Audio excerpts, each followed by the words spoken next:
Alright, hello and welcome back, ladies and gents, and I'm sorry to tell you this, but we've got some good news and bad news. Oh. Would you fellas like to hear the bad news first, just to make the good news a little bit better? Let's go. Good news, we'll get to that, but bad news, we're going to be running out of Counter-Strike soon here at the CCT. Good news, not today. True. It's true. Very true. This is, if I'm right in saying it's like very soon, like a month or so, they're all done. Or something along those lines. But it is actually, it's quite sad, right? I think, by the end of this playoffs, our tier 2 gets a little bit quieter, I think, which is a real shame. And we've seen actually how it's affected a lot of teams scaling up the ranks as well. So, yeah, sad to see. I mean, yeah, I think most notably BC Game. Now, we talked about them a lot as well, theorizing, then the points actually updated. They're like number 16 in Europe, 23rd in the world as well. Ridiculous, insane. So, hey. They've got their points. They're kind of set up now for the next season as well. But let's actually take a look at what we have, because there's a couple other teams that are not called BC Game here. And this one is one hell of a doozy in terms of a playoffs bracket. And for this one as well, I do have a couple more good news and bad news situation. More specifically for ends, I've got some good news and then bad news, depending how things go. There's like an asterisk attached to it. The good news is, they're not facing Navi Jr. again, because every single time they played him now, in the last 3 things they've knocked out of, Series 18, 19, and then the Bucharest qualifiers, it's been Navi Jr. handing them the L's left and right and center after every single time.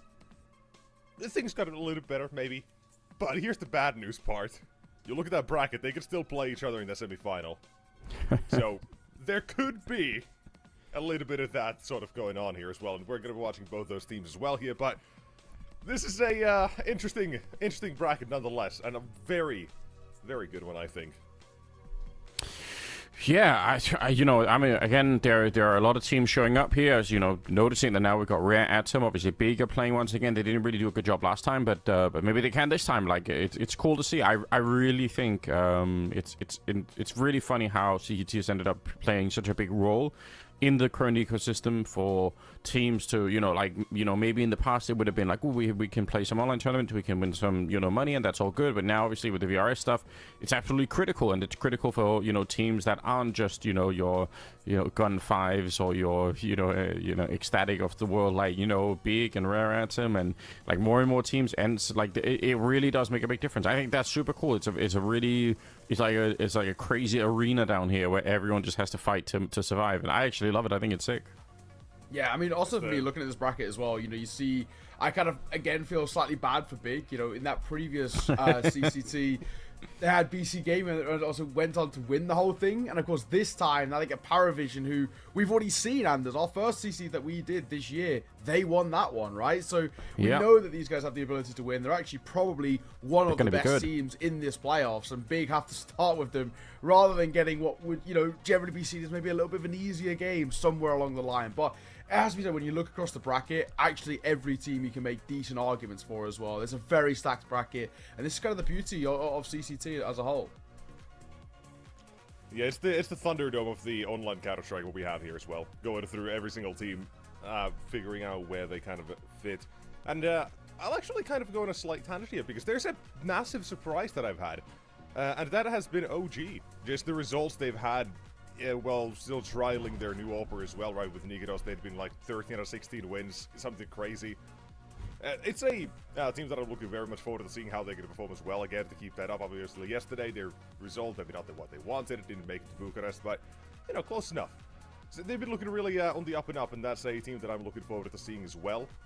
But let's actually figure out what we're going to be looking at today. Kind of spoiled it already a little bit, but people should know.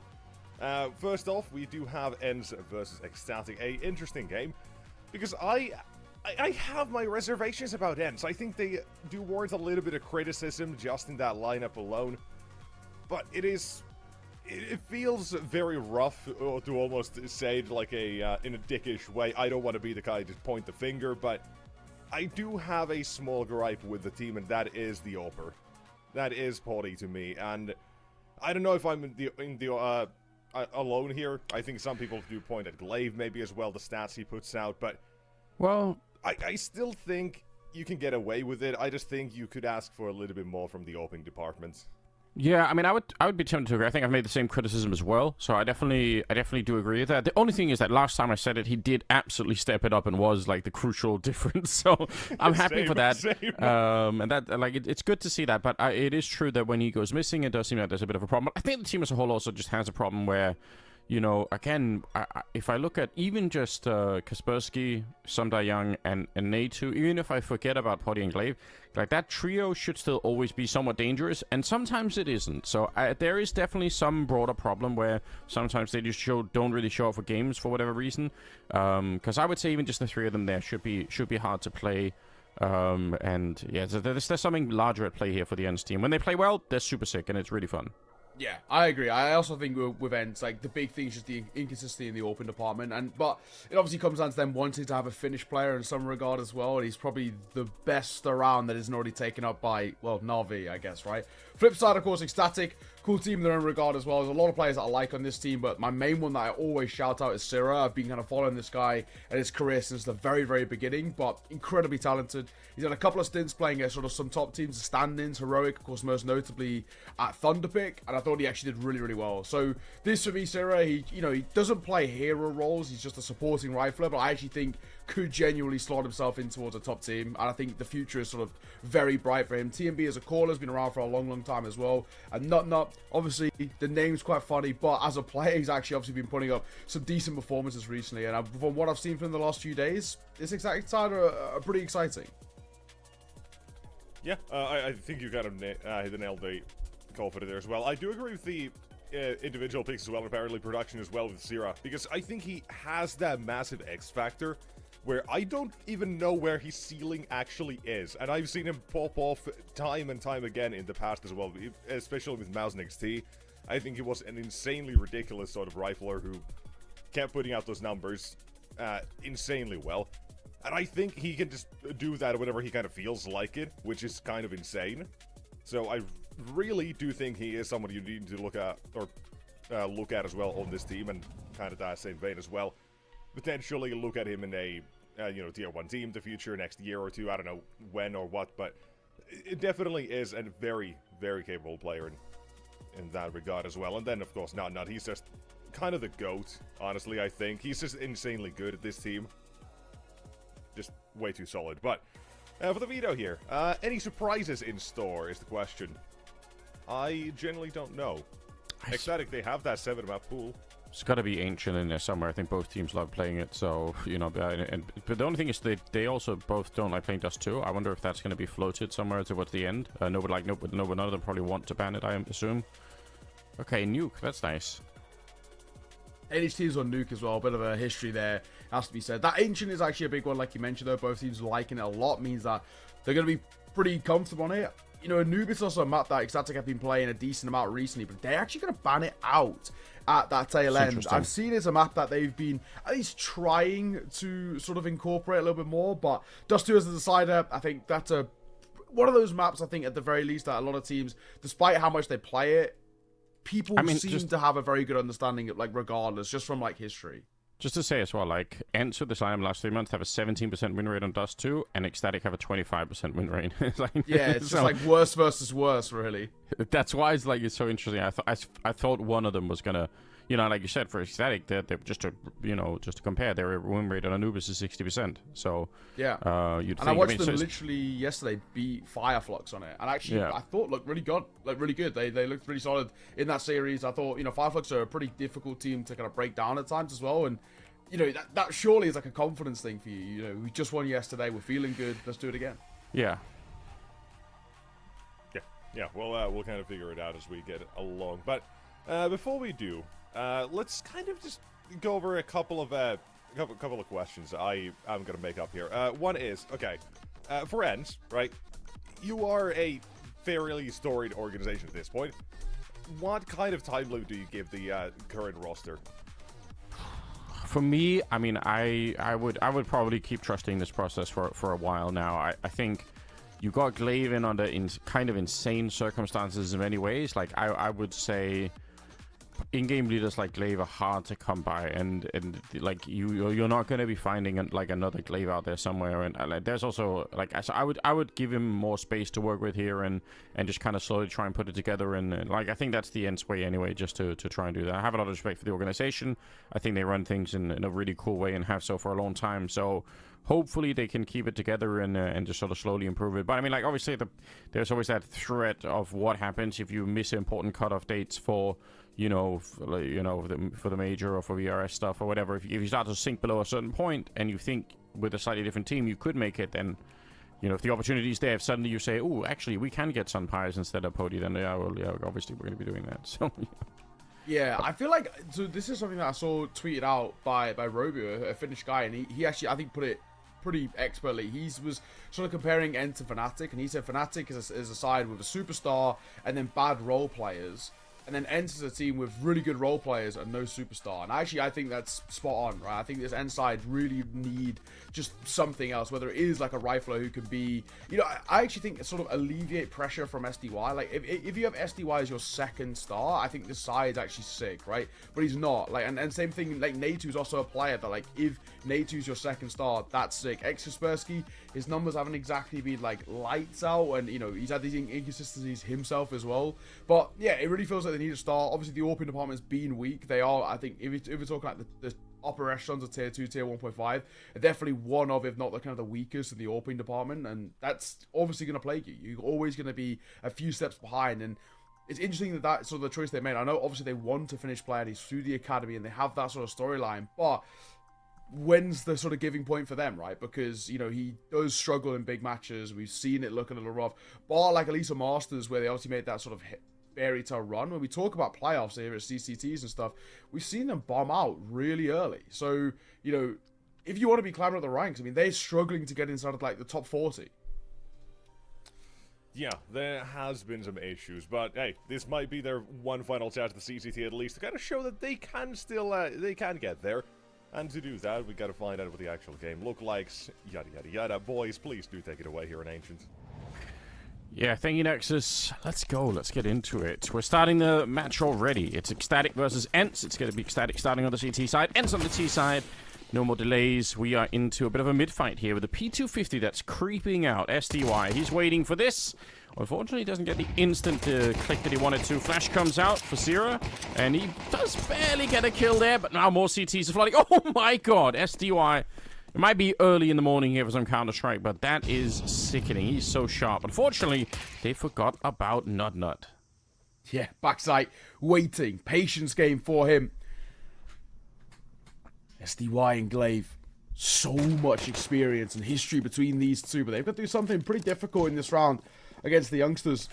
Now, that's going to take a little bit of a tag. TMB, he iconed this Doom-esque view model.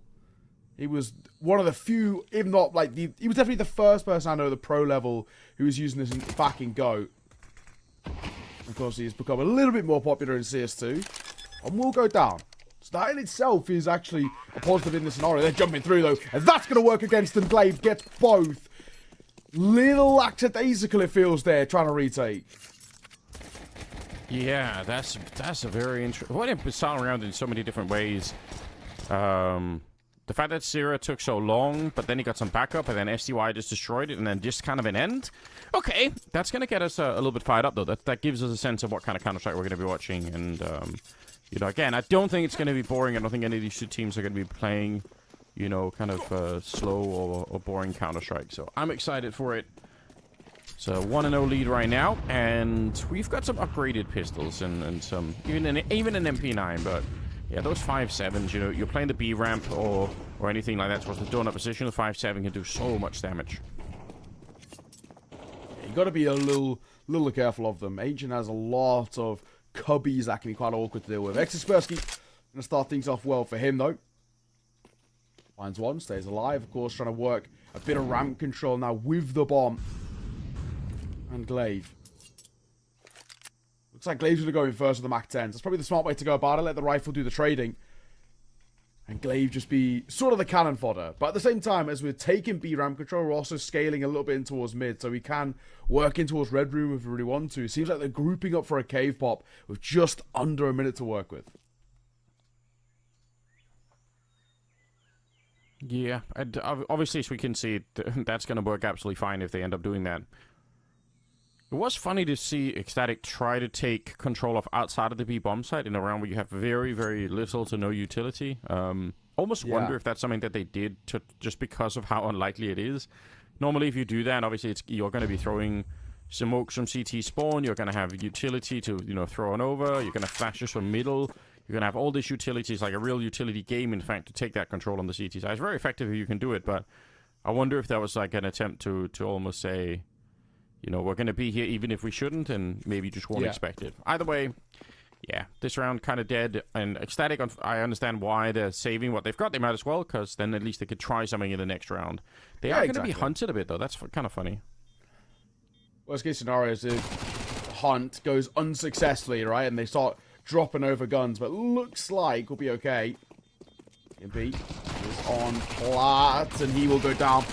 He's going to get pinned regardless. So actually doing very well in the hunt right now. Last man of Not is just round this corner with the Eagle. Looks like he'll be given the luxury of keeping that alive, but nobody else survives with him. So hence, not only getting a second round, but the hunt as well. It's actually pretty good. It means this has gone from being the force buy brought into the second round and another attempt at it. It's now just into an eco.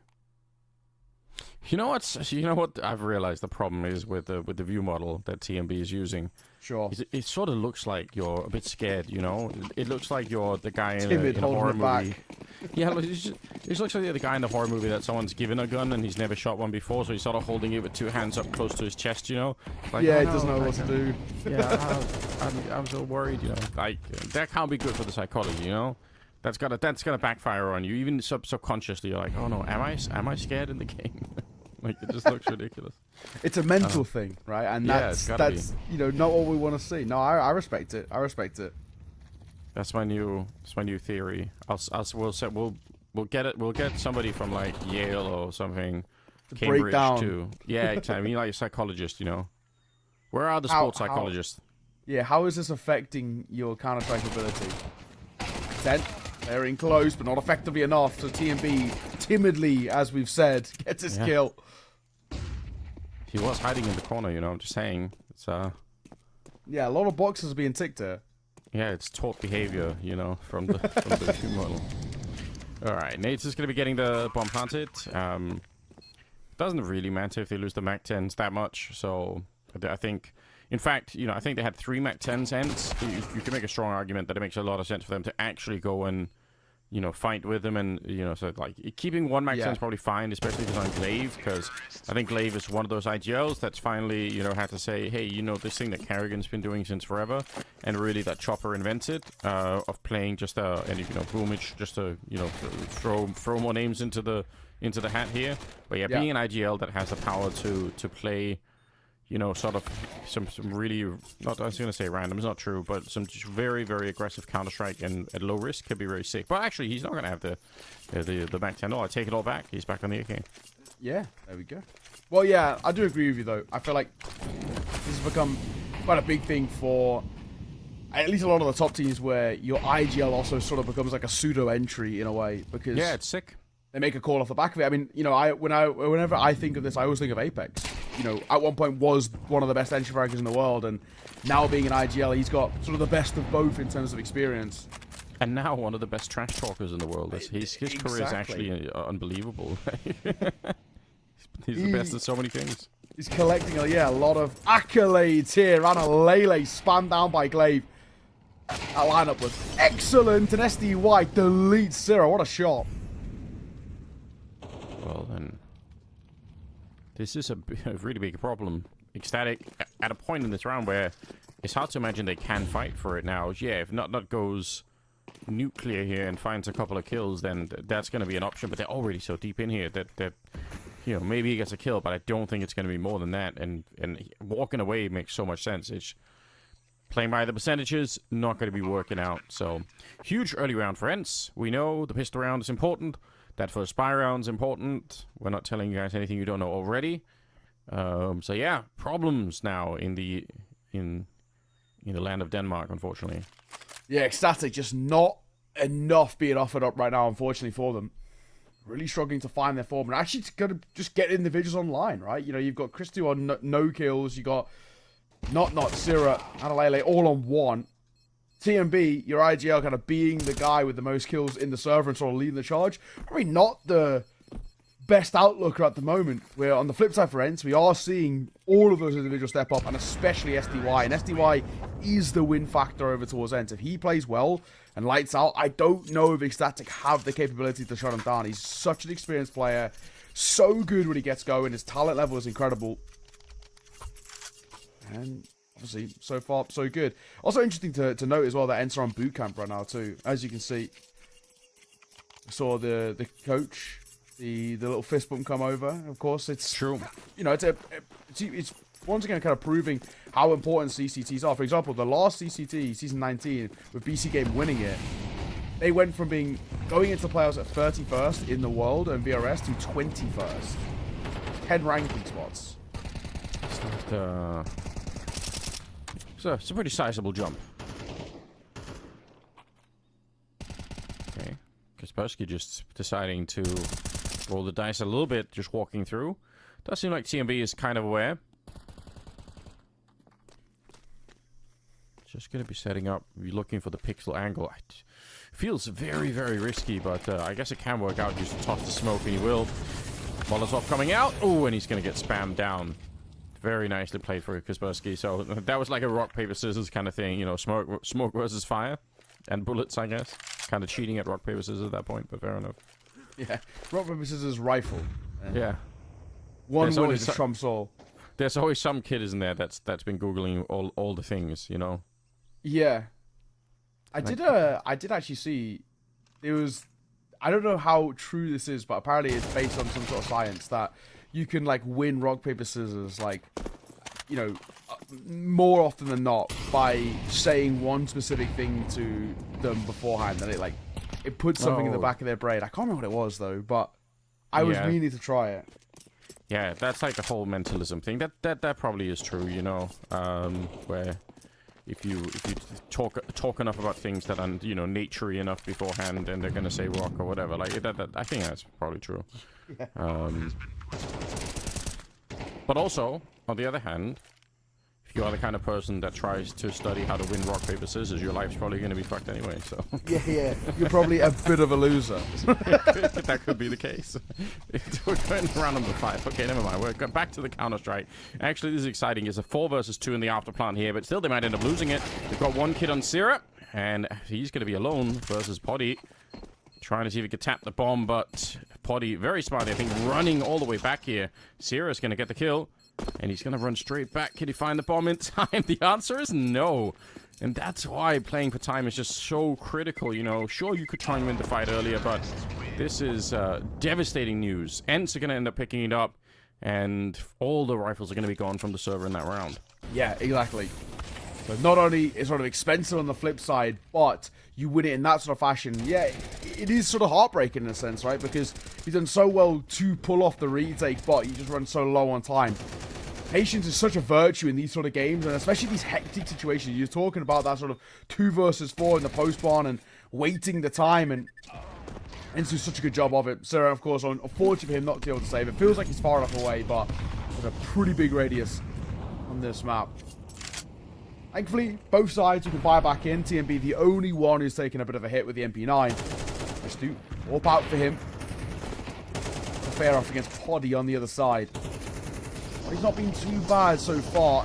Good nade as well, TMB. Got a molly to his left. Cheese flying in. He's now spotted out as well. No chance of survival, but there's a trade there as Kaspersky gets found by Adalele, but it's only a brief level playing field. Poddy's going to make it even worse here. Syrah wanting to take a look in there, which honestly, again, if you're playing 4 versus 3, it's very, very common that the remaining CTs like that are going to feel even more pressure to try and look for a way back into the round. So your temptation to go for more aggression, to try and see if you could find something, it does kind of ramp up, and not even necessarily wrong.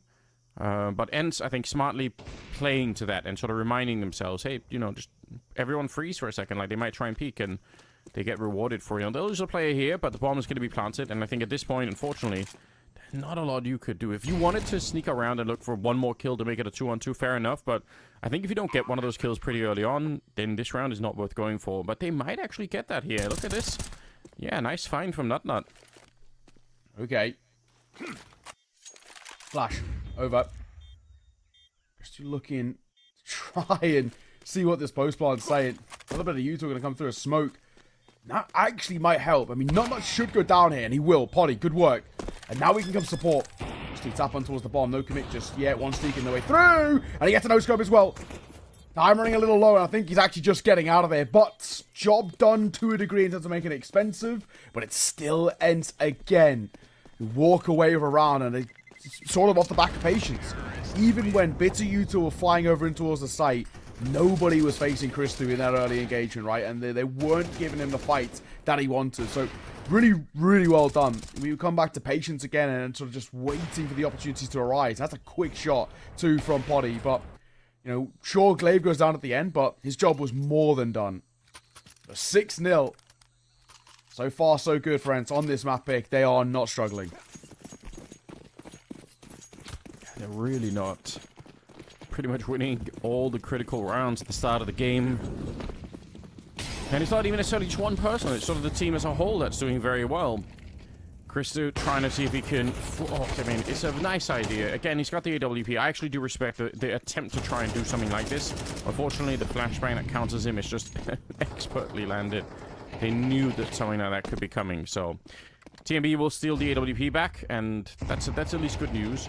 But I don't know if I hate it. Sometimes it does annoy me when you've got one AWP and that's your only ticket to win the round, and then you just, you end up opening really far back on the A-bomb side, and you're like, yeah, I guess if they show up and they're really slow, you could get lucky enough to get a couple of kills. But I prefer it when people go and actually look for those openings. Yeah, you basically, if you've got the AWP as your only real win factor, you actually do need the shotgun AWP. Like, you need to be getting into fights. You need to be sort of flying around corners, because it's the only thing that's going to make a real difference. Okay, I gotta say, with this view model, the AWP looks grim. I hate this. Thank God it's gone now. I obviously, you only ever carry his rifles. You don't really see him AWP, but the AWP looks dreadful with his view model. Yeah. Oh, he gets a tag, Syrah. That's pretty unfortunate. The view model stuff is the new thing that really is triggering people. Like, for I think it's Big with Zero is the other one that people's complaining a lot about. I gotta say, like, I don't mind it, but with that AWP, that did look actually quite dreadful. Because then you're thinking, like, he's holding an AWP in the middle of his chest. Like, that, talking about, like, a timid sniper right there. Yeah. That's kind of funny. Well, if it works for them, then I guess I've never experimented. I think I've just played the default model all the time. So yeah, maybe I should. Maybe I could make that my new thing. Hideous view models. Nicely done. Oh, okay, he's sticking it. Oh, he's actually all right. Thought for a second that he was going to end up dying there, just to the bomb alone, but not the case. Oh no, that's so nice unfortunate. He actually does quite well. If he stays like that, I mean, especially if you've got the no-scope, that's like an incredible way to exit around like that. I love Sir on that little 180 actually getting a tag. That's pretty wild, but making it expensive. AK and an AWP dropped as well at the end there. That at least does something to make ends feel like I thought. But it probably doesn't, right? We've got so much long-term economy built up for this side. They are loving life right now. Hannah Lele. Confidence built up after the X's in that previous round. He's gone very quick. He's trying to support it. He will do well. The first for him. And Chris, you're going to nail the second. Oh, TMB just deleted it once again here. This is about as brutal of a start as you could hope for. It's DY. He tries to throw that flashbang up through there, but that's actually way more tricky than people realize if you're doing it sort of on the run like that. I know because I was trying and succeeding, I must say, eventually to throw Molotovs through that can land on the boost, which you can do, ladies and gentlemen. You can actually do it alone. Unfortunately, it doesn't go however. If you boost with a friend, you can actually land a Molotov that burns out the entire boost on the other side. Now, maybe that's a little bit too wacky for some people. I think it's cool. But just to say that a lot of the times, like, there are a lot of different obstacles up on top of that, you know, the sky, whatever, like, sky window there. That's gonna make it tricky to throw grenades through. But I love the attempt anyway. Nice kill. 3 versus 2 now. Still winnable for Ecstatic, and if they don't win this round, I mean, even if they do, they're in trouble, but they've got to win all the rounds from here on out. Got to be 5 in a row. Oh, Sarah. Finds SDY. Back into 2 versus 2. 25 seconds. Kind of doable here. The bomb trying to quickly rotate back over towards A, and sort of thankfully, I guess Ecstatic a little slow on the rotations over themselves, so bomb will go down. Round does sort of start to look like it's back in favor for Ents here, but it's going to still be dicey on the retake. Zero wanting to set up for the spam. He's in that smoke. Not trying to send them through. The util they have isn't the best for trying to pop in their way in, but it's not bad for the retake. Double smoke and an aid. Really great late call here for Ents to try and go for that A plant instead. Smokes up. They're going to tap it once. They do not have the kit, so very, very hard to do anything about it here, but that might work out anyway. That's so crazy. A little bit of panic on the Ents side. I feel like they must have known on the first kill that was the guy, you know, tapping the bomb. Might have been able to see it a little bit. I think they're just way overcommitted in that fight. But that might have been one of the first mistakes we've actually seen Ents make. I think there was an opportunity to just kind of disappear from that. Regardless, it's great news for Ecstatic. They needed it. Oh, big time. Big time. I mean, still, the deficit sort of required to recover is mammoth, right? And there's still a real good world in which sort of Ents can come right back into this and start taking a lot of control more or less immediately, right? But they are going to call attack pause. And I can sort of respect that, right? You're at such a big lead, but it's just the hesitancy around, let's not just fall super flat here. Let's start to, you know, let's answer back immediately.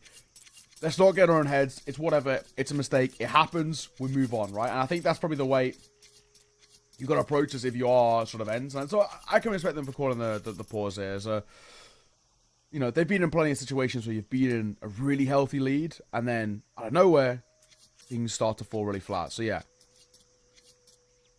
MKJ just trying to get ahead of that.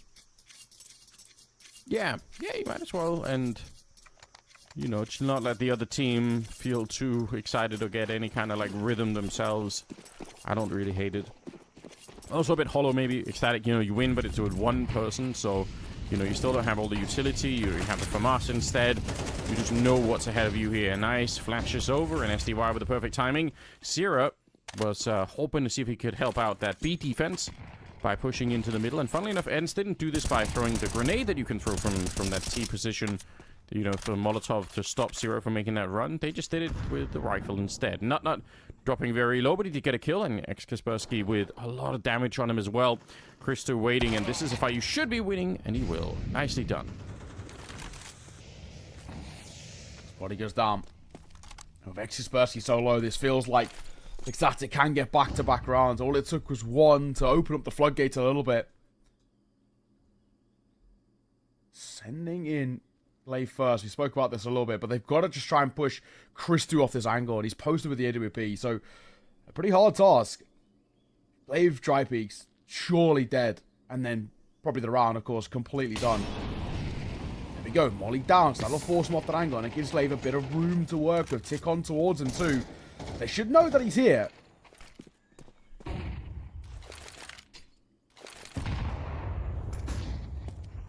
Deep grenades, but none of them really stopping Annihilate from taking the peak. He's going to drop the next player as well. If they had some smokes there, I think Ents, it would have been a very different affair, but all they had were AGs and flashbangs. That's not really going to keep anyone away from taking the peak. So now, it's an A2 and a 1 versus 3.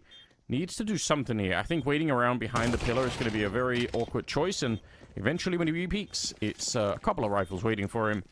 Very critical. Ecstatic, one more round. Like I said, they need to win all 5 in a row here. They've already got the first 2. Keep it going. Maybe it's possible. If it is, that's it's still a tough position to be in, but it's totally winnable from a 7-5 scoreline. Yeah, it's true. It's true. All it takes is one pistol round, and then we're talking about a sort of a really doable, I guess, game here for Ecstatic from what was definitely didn't feel like it was going to be the case. 7-2. Buy back in for Ents, but lose this round. Money's a little broken, and that will actually allow Ecstatic to ramp up in towards this game. So, probably the most important round that Ents have played so far.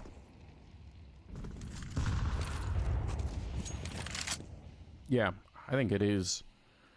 Really you don't want to see them disappear from this game, do you? Just like you win 7 in a row and then just go on a long break. But I mean, it definitely can happen. So let's wait to see how this one plays out. We do have the bomb being picked back up again. Looks like they will try and go for that A bomb site, potentially even with a a little bit of presence through the middle. And Ecstatic, unfortunately, they're not doing that current meta B ramp push that I keep talking about now that we're watching Ancient.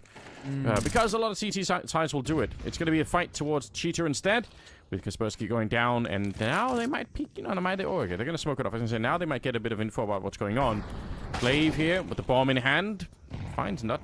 If he dies there, Glaive, and the bomb rolls forward, it could be kind of awkward to try and retrieve it, but looks like they're going to be okay. Christu, with an insanely dangerous position to be in. I think he's get dead no matter what. It doesn't even matter if he hits that shot. They're coming in from Donut as well, so he was going to die every single time. Oh, wow. Glaive, that's a quick shot. Amalele getting caught with TMB low and Syrah sort of isolated here. I actually just think you probably save, as wild as it is to say. Unless TMB gets a freebie within the next sort of 5 seconds. I know we've got kids to work with, but it feels so difficult. But then Potty is completely exposed. Now it's going to give him a bit of a run here. Oh, TMB. Yikes. That is an unfortunate way to fall. But what a reaction from Potty when he checked. Okay, I mean, the good news for Ents fans is that Ents are kind of, they're recovering some of the lost rounds here. Bad news for Ecstatic is they really needed all the rest, and that is not going to be easy. Look at that cash as well now after this round. Not in a good position, and Ents, back on their winning track here, doing a really fine job. It's good as well to see that when you lose a couple of rounds, and Ents have had this issue before for the side where they've sort of shelled up a little bit and been unable to sort of get themselves out of a rut. They are able to dispel it there, and dispel it quite well, in fact. So penultimate round of the half, Ents already up to 8. Even if it was to end 8-4, I actually think Ents in a really, really good spot. But generally speaking, the way they're actually playing, you could maybe even expect the 9th. I mean, the 10th isn't the most outlandish thing to say, Syrah. Run boost into Kaspersky, what a find. Yeah. That trick is really important for taking those fights. The whole logic is that you very often will end up being pushed so far forward towards the corner that the flashes that the T's are throwing land behind you. Because obviously you can take the wider swing around the Molotov that the T's will throw. But then you're so far back towards the boxes over at the jump spot that you're going to end up getting flashed, and nobody wants that. So, yeah, that run boost is currently one of the solutions that people end up using. And it's pretty efficient, I must say. AWP in the middle, hoping that SDY is going to peek into this one, but the rest of the Ents team is outside of the B-bomb side, just kind of waiting, again, potentially for some of those aggressive CT pushes that we haven't really seen too much of. I think we had it in the one round with the AWP, and that didn't really work out, but there haven't been many in these other rounds, and again, that is a bit interesting, because it really does happen a lot, so that I understand why Ents are waiting for it, because yeah, I probably would be too. Okay, swing, and a find, and a lay. We get caught by Glaive. Christu's still here posted. Far from over in this round, especially if you get a second, but bob it and weave it out of the smoke. Glaive does so well. For somebody who's so often, I think maybe even rightly so, gets criticized for his individual mechanics, when I see Glaive do stuff like that, I'm like, man, he can do it. He just has to keep, updating it. He has to keep, fighting really hard. But mechanically, he actually can do a lot of work. And I think that's kind of round is the one where you say, yeah, he's got some tricks still. Super sick. And also the timing on the grenade being blown open was wild. Ooh, Body sticking around for it. I was going to say, the bomb is planted for him. He doesn't really have to stand out there on the ramp waiting for it. That could be dangerous, but it's going to work out here anyway. So, very, very nicely done. It's going to be the next round. 9 on the board for Ents. Just a great position to be in. I mean, surely as well, job done, right, in this. Even if that was to be the case, is such a big scoreline to try and sort of turn back on its head. And not that Ecstatic aren't good, and they definitely have their moments, but you know, these are two teams in completely different lives at the moment, right? You know, ends up pushing to try and get back into tier 1, where Ecstatic are trying to get a foothold in tier 2, right? You know, it's two teams in different lifespans, different sort of entities right now, and I think Enzo are really just showing their class. Yeah, it's hard to argue. And I do love the fact that even if they let go of a couple of rounds, they found a way to bounce back pretty quickly, putting some pressure on. 3 versus 3 in this round. Zeus on TMB, but more importantly also an AK. Probably the more likely weapon to dig him out of this one. Interesting position for Nut. And you can see Veto. Oh, that's the bomb. Delivered actually into the tunnel. That's sort of a weird thing to happen. Nut, I think, with an accidental jump. But Christo's still on this side, and he could, you know, keep covering the bomb for a long time. There is a flank coming, and I think Ents are 50 seconds. It probably is a good call to just freeze and wait and see what happens. Unfortunately, they're going to walk into SDY, or SDY's going to walk into them, and TMP will come in with the flank finally. So Potty goes down. Ecstatic, they win one more round at the end, and man, I just don't think that's enough. You know, 9-3, Ents have done a remarkable job in this particular game. Yeah, no, exactly. I mean, Ends are just looking so crisp. I mean, Ecstatic, there's been brief moments of it, and the rounds that they have won haven't been bad either, right? You know, you see their individuals shine a little bit. It's just a lack of consistency. And sort of where we're at now, we have to really look at sort of how do Ecstatic get back into this, and is it actually legitimately possible? And it feels quite difficult to try and sort of navigate in that space, right? I mean, the 6-round buffer, this pistol round is sort of everything, right? If you don't get this, Ends get a 10th, they probably more or less get an 11th too. At that point, you've got 1 gun round to be the difference between this map being on and, well, 13 being found by Ends. It can so quickly fall flat. Yeah, we'll see. Veto hoping... Oh, he saw it the first time around. That is so sickening. Nice little click to get rid of them. It's his first key. It's a lot less finesse than the early shot from the Frenchman, but you know what? It's going to get the job done anyway. You can use both ideas. Bomb is planted, though, and a flashbang. They're actually pushing into it here. TMP going to get the headshot. This is very fun to watch. They're going to keep fighting. And Glaive is alone with no health at all, and I think they're going to be able to find a victory here. Ecstatic. That's really sick. They plant the bomb, and then they actually go and try and control that choke point towards the donut position. You could have tried to play it, I think, a lot differently, but I like the aggression. I don't think Ents are ready for that. Yeah, no, exactly. Really well done. I think you are, you know, continuously seeing where I think TMP can not only call really good rounds, but actually play very good rounds himself. You know, we can harp on about the view model, but I think he does really well. You know, he's taken a lot of space. He wants to take fights. He wants to try and be the difference maker. And those drive-bys, man, using the Glock to its full force. I have a lot of respect for it. I mean, he is sort of the leading charge at the moment for Ecstatic. And big thing being, can we start getting really into this? Of course, we're going to have a attack timeout called by Ed. So NKJ, again, going to enter into the fray. Spoke about them being on boot camp, and I wonder whether we're going for a force buy. Seems like we are. Investments coming through. MP9. Upgraded pistols. You know, I don't love it. It's how it is. All our teams do it. I actually would at some point, I think I'm going to try and get a variety of players in and ask, you know, why. You know, why they do it. What's the choice behind it? Yeah, I think that'd be worth. That kind of content would be worth having for sure, because they probably do have very good reasons why they are, you know, why they're doing it. My expectation's going to be that a lot of it is going to be down to what kind of you know, like what kind of a feeling it is. If you say instead, okay, let's save and try and see if we can play it, you know, with real rifles in the next round or whatever. Like, it just feels like you're giving up maybe a little bit earlier than you need to. Ooh, okay. There's 1 kill back with the Deagle, but unfortunately they lost 2 right at the start. And Glaive getting closer. Could catch the timing, and he will. The 5-7 strikes back. And we're into a 3 versus 3. Hard to smoke as well. I know they're late. Waiting. I don't actually know what exactly is the plan right now. It seems like they're probably just going to try and get a bit of mid control in through Donut and see what sort of test they overcome. And interestingly enough, it looks like they won't. They've slipped the net perfectly here, because we've had Red Room push through, and Potty is pushed all the way here, but he could genuinely drop the bomb. It's could be kind of interesting if he does. Oh my god, he can't. But the idea was there, and Glaive could have also gone a little quicker as well. Potentially tried to have wrapped in behind Kaspersky. Nice shot with the Deagle. That's a gun to be recovered. 2 versus 2, full HP. This is getting kind of awkward. Uh-oh. He gets one more. Oh, no. I can't believe it, Kaspersky. Oh, man. How's he pulled this off? He's not even supposed to be... Like, those are not the best fights that he just took there, but obviously he's got the aim for it. I must say this as well. I took a look before we started. I think this is his highest rated map, Kaspersky, so... really interesting stuff, or at least in the last couple of months it is, but that's one hell of a round. If they weren't already winning, then here we go.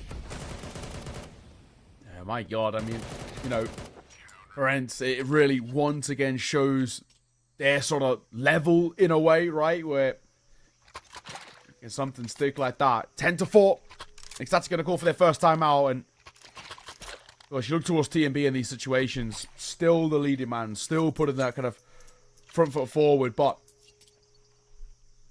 Ents are so close now. You know, 6 rounds ahead, 3 rounds away from taking this map, and actually just kicks out in the series as expected, but in a really sort of dominant fashion.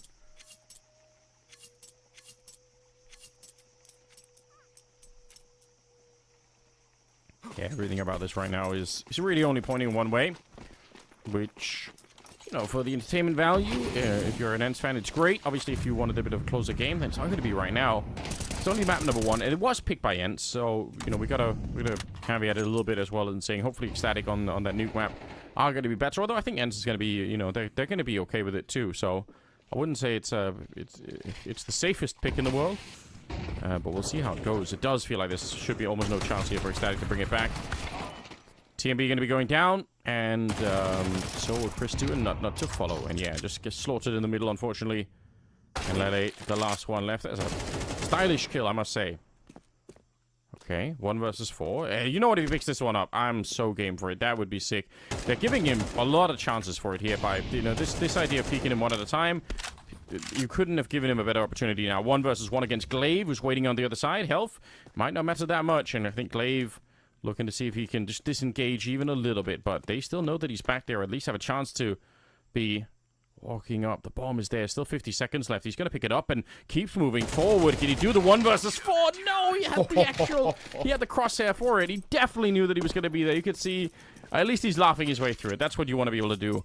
A near 1 versus 4. But again, I've got to reiterate, that's only possible because Ents let him get these fights. And you know what, honestly, if we're going to be criticizing it a little bit, that's where you need leadership. You can't let your troops just keep fighting like that. That's not a good idea.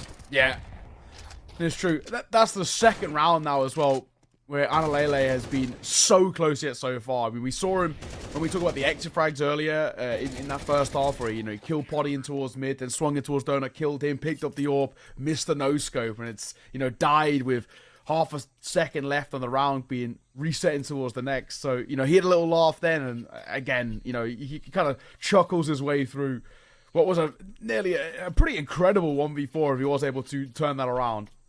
But 11-2-4 is the scoreline we're at, and hence super close. We've got to get a full buyout for Ecstatic. So this is all chips to the middle of the felt for them. It is now or never for the Danes. We're going with 1 Galil, Tech 9s, and a bit of util.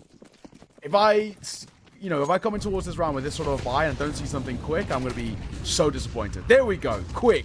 Get into fights. Get a Tech 9 running and gunning. That's how to play it. Yeah, we do love to see it, don't we? Smoke going up. Glaive hoping to find a timing there. Quite going to be doable. Okay, Sierra. That's actually so sick. Don't think Natu had any helmet, so he's going to be deleted from the round. Okay, TMB going a little bit back and forth. Don't know about that one. Glaive in good position, but the trade is in.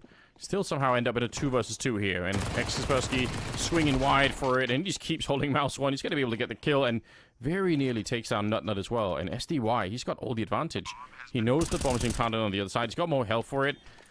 Not a lot that you could do here. Oh, nade in hand. That's how you get yourself killed. SDY runs out of bullets. Now with the USB, he's going to get it through. Everyone's laughing now. That's such a crazy finish to it. Defuse, that comes through. SDY. He's always like kind of one of those guys who you get little bits of emotions from him, a cheeky smile. He doesn't kind of overly laugh too much, but you get the feeling. And I think for Ents as well, because they've been slightly coasting through this game, despite, rounds that have been lost that were a little bit on edge at times throughout this map, it's been a pretty simple process for them. So it does allow them to express themselves a little bit. I'm actually quite interested to see now as well, when we head in towards a map like Nuke, whether they can sort of start to find form once again. That's a map in which it has been part of the Ents wheelhouse in the past, right? It's maps as well that people like SDY are very good at things. Glaive, at one point, Glaive basically defined how to play Nuke. And Astrala's team were untouchable on it for such a long time. Yeah. Right in saying, wasn't it? They were on like an insane win streak on it, and it was Vitality, I'm pretty sure, who were the ones who to break it. That's when, Zywoo was in the early parts of his career. It was Ents. It was. Yeah, I think you're right. Like you said it in the beginning, right? Like Danes and playing Nuke. I don't know what it is, but there's like a long history. It stretches so far back. Like even some of the early like Copenhagen Wolves lineups with Fetish and some of these other players. Like I don't know what it is. It just became like this battleground that everyone sort of knew how to call and do well in. So. It is crazy, but yeah, that Estrada lineup obviously were like most people just end up banning against them every time. So, but there was a good reason for it though. Also, the meta was just very different back then. It's actually fun to think. Might be fun to go back and look at some of those videos at some point just to find the old games. Definitely different style. Potty is going to end up going down here. It'll be a 4 versus 4 with everything on the line, at least for the map. Does not look good at the moment for Ecstatic. There's a couple of players towards Donut. It will be Natu going down. Nice Molotov there being thrown from Nut to apply a little bit of pressure. 3 versus 2 though with 20 seconds left, and the bomb is out here, so just fighting for it. Glaive is going to be taking down Nut and Lele. He's so far away. I don't think he even can get here in time. 10 seconds. No, and that's it. SCY sees it off out of Lele falls, and unfortunately, a little bit of a disappointing map, I think, is probably just the ultimate way of putting this down to. 13-4, Ents looked very, very good, but we just couldn't get the stars online, I think, over towards Ecstatic, and there was a pretty decent gulf in terms of class, unfortunately. Yeah. But credit on the flip side, Ents didn't pull any punches, didn't sort of overthink a lot of these situations, and I think they really showed just their level right now, and I think this is probably expectations in towards the series, right? There's no bad way of putting it. Ecstatic are a side that are in a completely different lease of life to Ents. So, when you look back at the scoreline by that, as much as it's obviously kind of rough to see, arguably it's expected. Yeah, I just think, at least I would say, this is the kind of Ents that we want to see, right? So when they're playing well, I would expect something like this. There is a version of Ents where if things aren't flowing this way and it's a lot harder, but I'm glad that we're seeing them like this. I think they...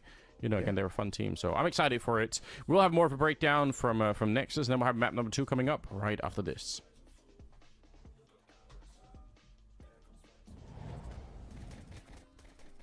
There we go. Hello, fellas. We're back for the, middle of the game. Talk about what happened and what didn't happen. First half, it's easy to categorize that as not ecstatic.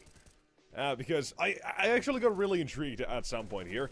And I wondered, I took a look at the last 5 games on both Ancient and Nuke for Ecstatic, because that's where I headed next as well. And in all but one, so 9 out of 10 games, Ecstatic actually ended up winning the opening duels department in every single game that I looked at. So in those 10, 90% win rate when it comes to opening duels in those series alone. So I don't really know what happened here, because this really was a situation where they had very little actually going for them. At the end of the game, we actually counted here for the map. It was 6-11 when it came to opening duels that Ecstatic ended up winning. Ents were just delivering them, and I think it wouldn't really come as a surprise either to tell you that most of those openings came in the second half. In rounds that they still did not manage to close out, such as on Lela's clutch toward the end or attempt. And then a second one as well. They had a 3 versus 5 on the side of Ents here that they had to come back into as well. So you had a couple of these chances. You saw what they're really all about. The problem was you didn't see it early enough. And truly that was the issue. CT side, Ecstatic just did not play like themselves. And probably at that point, we kind of swept the conversation over towards the fact that ENCE was playing to their best instead. They had a couple of clutches. We, obviously, of course, at the start of the game here, we did put a little bit of criticism with the party as well as in the individual. Here, he's come out of victorious in 2 1 versus 1s. First one, he just plays the time. Second one, he'll fight the killing as well toward the end here. I think we just saw it a round or 2 ago, maybe as well. Doesn't matter too much, but was a very impactful player nonetheless. Another one, SCY, his early start to the game absolutely let ENCE have a great runway to kind of get themselves kick-started here as well. Another clutch that goes ENCE's way. I think that's 3 or maybe 4 in total. I might have missed one. Now they did come out with here on the first map alone. And then that just kind of adds up to the what seems like a one-sided scoreline. So they played a very, very damn good game overall.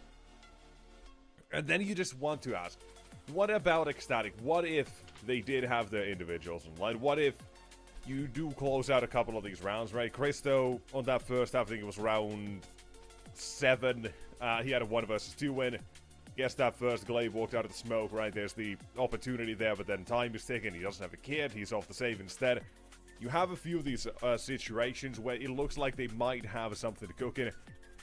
But they were just missing that extra push from the start to make these rounds a little bit more doable. And ENCE, overall, they played a really goddamn good game. That really is all there is to Ancient. Sometimes it's that simple. Glaive, SDY, both at the top of the leaderboard. SDY, I think, 110 ADR as well. He ends this, both 17 kills. Pretty damn good. So, you go into that second map instead now, and I think that is where we are going to see the real Ecstatic. Right, I talk about the openings and such, how those duels have just been gone. It's just the problem that won't, or should not persist for Ecstatic. So, what are we expecting? One, a completely different sort of game. That is a massive part of this one. With Nuke being a map that Ecstatic are pretty much accustomed to like it's their home. That's what we're looking at. And, of course, well, right, they've only played it a limited amount of times, but kind of like Neo put it as well, it's been a part of their wheelhouse, even in the past as well, for the players and the individuals alike. It should still feel fairly decent. But we don't know maybe enough about that, right? The first 2 games they played, Eklot 9, they're back in Pit Fury, they beat both those, then they played 9 again, lost, then Partisan as well, they also lost in overtime. But it has been almost a month. I think 2 more days and it'll be a full month since they've last played that new. And in situations like that, I always and often do talk about the fact that you gotta let them cook, you gotta expect that they have been in the laboratory, making sure that that map looks as good as it can really be. And in that regard as well, I do expect ENCE to have been cooking something for that nuke, not having played it for a while. Or not having at least a chance to showcase it, let's put it that way instead. So, we are still expecting a good map nonetheless for ENCE. We are looking at very potential 2-0 as well, but just by the current win streak as well that Ecstatic do have going on, there is a possibility that this still does go to what that does to. You can't really ever close it out, that's the problem here. But one thing that kind of goes against that, maybe, is if ENCE start really strong. In all the games that Ecstatic have played, or in the last 5 games, you had a 6-6, 6-6, 5-6, 5-7, 6-6, and 7-5.5. I think. Maybe not in that exact order, but nonetheless. There wasn't really a whole lot, and every single one, bar for one game, actually went to overtime. Sorry, that was 9-3 half, not a 7-5, but... yeah, every single one above the latest one that they've played against Navi Jr. went to overtime on Ecstatic's nuke. So, if ENCE, again, get that sort of runway, if they have a good start to this one, there is a possibility you're looking at something a little bit scary here. But you never actually know, right? Map 1, that was very much ENCE just saying our individuals are just better than you. And they took those openings, took those chances, a couple of opportunities, yes, given. But it wouldn't, or it were not really something that was closed down in any way by the side of Ecstatic in the opportunities they were given. So, thus, there's some issues, absolutely. Ecstatic, though, they've got good reps, they've got great practice, and, well, results when it comes to Nuke, especially now in their recent games. So, hoping for the best, and I really hope that we get to see the real side of them that we haven't seen just yet, which is You win those opening duels, you are in the game, you make yourselves the advantage, and probably take a couple of pistol rounds as well here, because that's what they're fairly decent on Nuke as well. So, with all that said, we're getting ready to head toward that second map. We'll be back in about, let's say, 5 minutes, maybe not even that much, but we'll see you guys in a little bit, so don't go too far. We'll be right back with map number 2, Nuke. Let's see if Ecstatic can bounce back.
And so, we are back for a little bit of nuke here, after Ents decided to make their map pick look like theirs, and one that Ecstatic hadn't even really touched upon in a long time. There's a couple of questions here, but I think Nuke will still give us the answers we do kind of want as well. And a big part of that is kind of what I mentioned during that segment. Ecstatic barely had any openers. They barely weren't in that game until that second half. Their first half, you could just discount that as them saying bye, waving the white flag for most of that situation. You had, right, like a couple of chances at a clutch, but no time, and then a couple denied. Nuke is going to be different, hopefully, and for the sake of Ecstatic, it has to be. But if Ents have even a half of what they had on Nuke, boys, what's the worst case that we're looking at here? Well, 2-0, I think, is the worst case, right? I mean, that's the only case, to be perfectly honest. It's Ecstatic's most played map, so they've got, you know, bits to work with here where they can maybe feel a little bit more confident, but it is just the fact that, like, it's not a terrible map for Ents. It's not one that they've played, like, loads, but it's always been a part of the wheelhouse for the Zen side. It's always been something that they've been able to play, and it's kind of been a bit of the identity of Ents throughout the year. So I think when I look at this, I do worry about Ecstatic, but it doesn't come down to, like, I always think, like, using, like, the statistics and using the numbers, like you know, how much they play. I think they're always kind of, like, very, very loose, because, first of all, completely different variations of the types of opponents play. Ecstatic are playing the much lower end of, like, the tier 2, tier 3, tier 4, compared to Ents, who are sort of picking and choosing playoffs kind of only sort of things for CCT.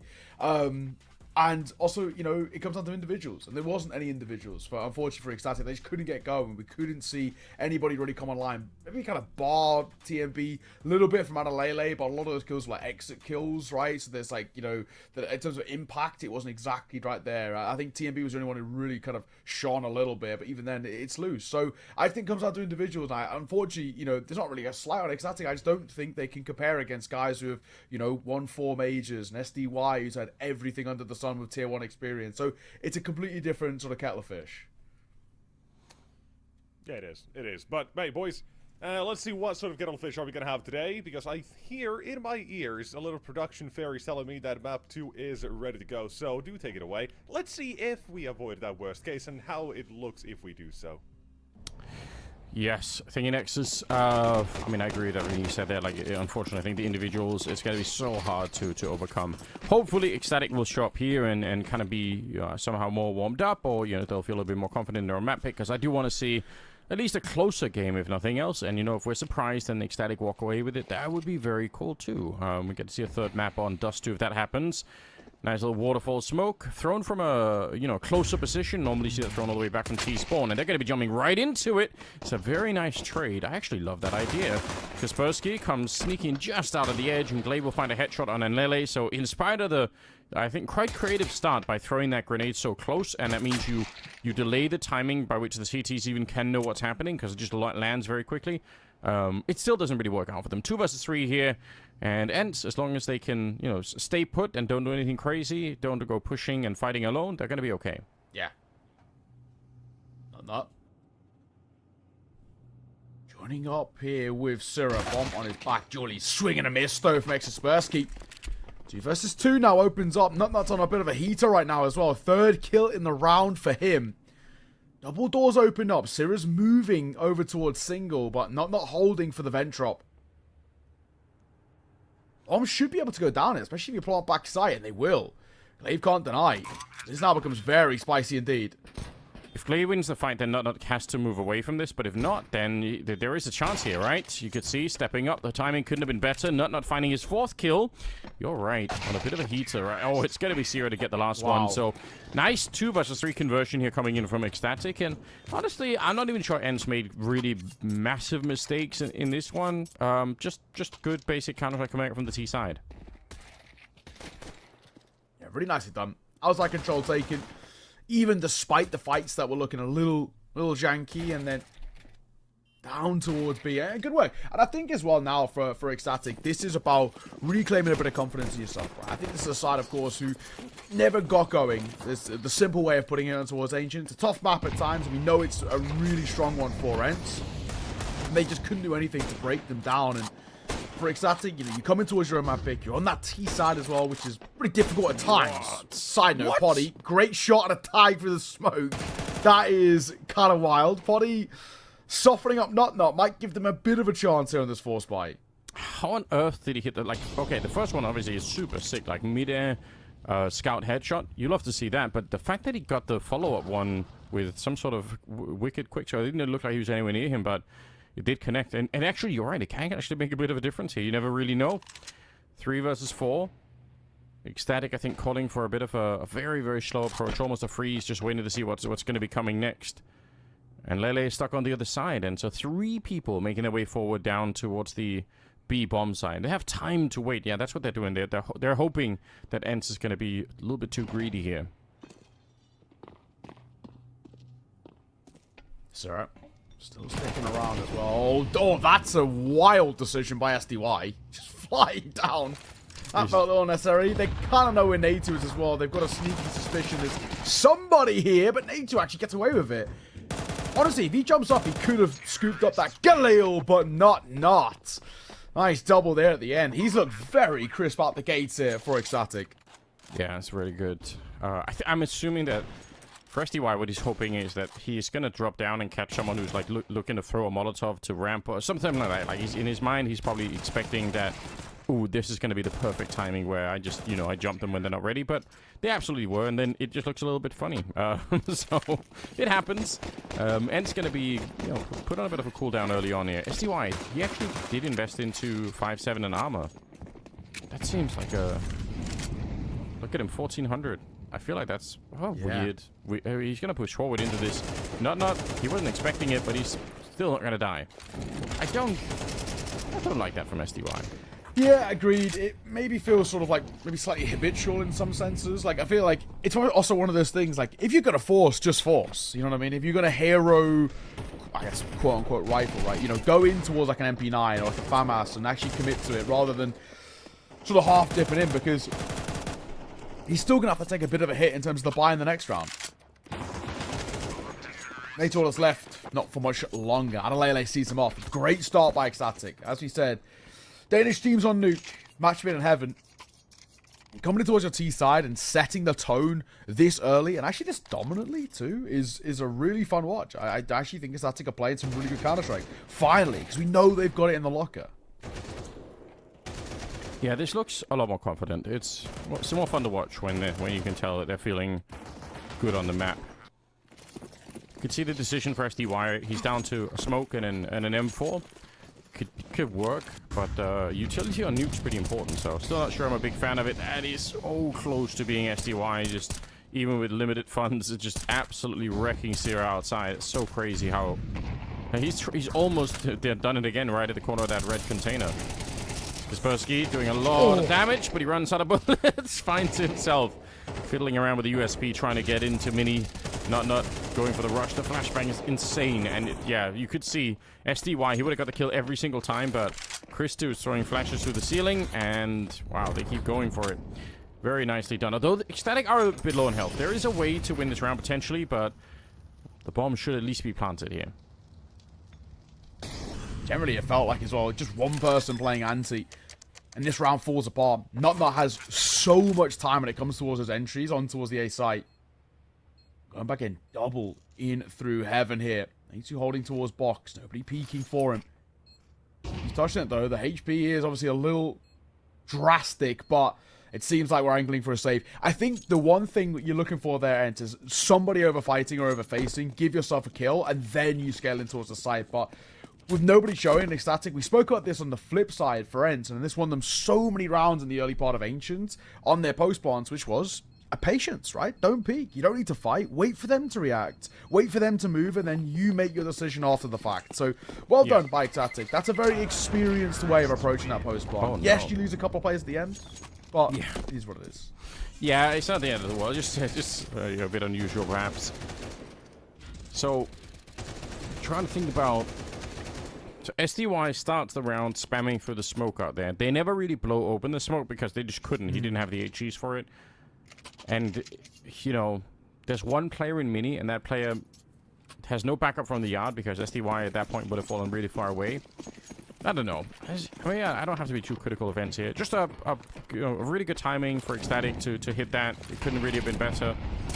We'll see if they can keep this going. Looks like it. Need to. Wanted to take that fight. He, in fact, was swinging to take that specific fight, but somehow he still looked unprepared once he was in it. It's a bit awkward how that can happen sometimes, where you're like, oh, I got what I wanted. I didn't really want it after all. Body's going to be going down. That was just TMB with a bit of a big brain play coming through the smoke. Nobody was ready for it. 3 versus 5. This is insanely one-sided at the beginning. Ecstatic. Yeah, I'm blown away. Really well done. Yeah, make that too. TMB finally goes down and upgrade onto an AK. There's a player in gap outside, though, so he might even be able to catch him. SDY trying to drop down from heaven. And down he does go, but it's 6 feet under. Glaive. 1v4. It ain't going to happen. Let's be honest. Needing an ace clutch here by the IGL. But Ecstatic looking super, super sound. The way they're approaching these rounds are looking really good. And very concerning, right? You know, Ent, I'd love to see a timeout as early as now, right? Or at least in towards the next gun round. Use this next sort of eco as a, you know, a bit of an existence timeout, I guess. But, you know, for me, I always like to say 5 rounds on T side is a good half. And I think anything more is excellent. And the way that we're sort of at the moment, exactly, they've hit 5 and there's no way they're going to stop there, right? We're expecting to probably guarantee a lead at this rate. And really commendable. It is. Kind of curious to see what could be different here. Like, I don't hate the idea from Nate to take that, and he's a very good player. I would expect him to normally be able to win that first fight, and then the rest of the round just looks very different. So, yeah, but sometimes you know, you go through the motions and it just doesn't feel right, and maybe you can't even explain why as a player, and it just happens. So, yeah, I don't know if it's a bit too early. I still kind of want to see if Ents can find a way to have the the one round that they need to bounce back here. I think that's still doable, where they win one round and then they kind of and they end up winning 5 in a row themselves. I'm gonna be aiming for that here if I'm Ents, but definitely a tough position to be in, no question about it. SDY with 0, 2 or 3 on everybody else. Yeah, they're not having the kills to even put up a reasonable defense here. Yeah, true.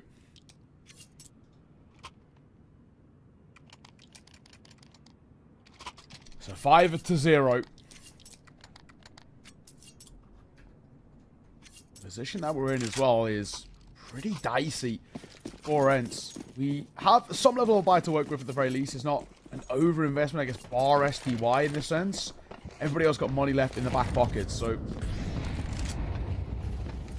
this is a big one. They've got to try and find a round which is sort of not expected to be found in their favor, right? Against the odds in a little bit. Just to flip the momentum, just to give them a bit of a push back in.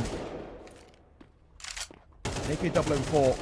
Double upgrade on the pistol. There's a bit of util to go around too as well, friends. It's not completely impossible, but Exotic, their hops, especially until that top side, have actually been really excellent. Zero coming back out. Just TMB. Setting up a bit of a smoke. It's gonna land on the other side here, so not for the waterfall. My god, with the flashbang setup, he's gonna get 2 kills. That's very smooth work from TMB.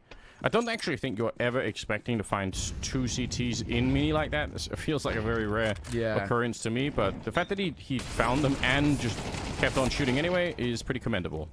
Gonna be a Molotov to take down Nature eventually. And Potty and Kaspersky left here. He's checking to see if there's anyone there. Oh! He should win that fight, right? Every time. How's he lost that? Syrah, sort of like a panic reaction, ends up hitting the shot. That's crisp. And another one that falls flat for Ents. This is a map that has been part of their pool, and a lot of these players, at least in different teams too, have made it look pretty solid. And something's not clicking. They look all over the place right now, Ents. There is nothing on offer.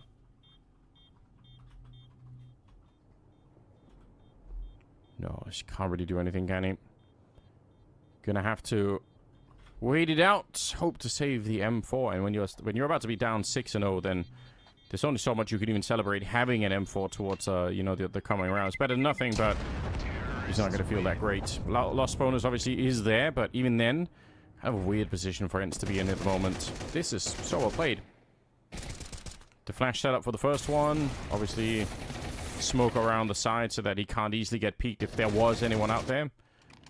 Yeah, just all of these. There's a lot of little tricks here that are working out very well. It's funny to see Christo on 0 and 1. So he's only died the once, but he hasn't killed anyone yet. He's just throwing grenades. Like a spectator. Yeah. I mean, he's been flashing them in for the A-pops, right? And like he's getting a lot of flash assists on that. Like so like he's definitely doing something. You just can't see it on the scoreboard at the moment, which is funny.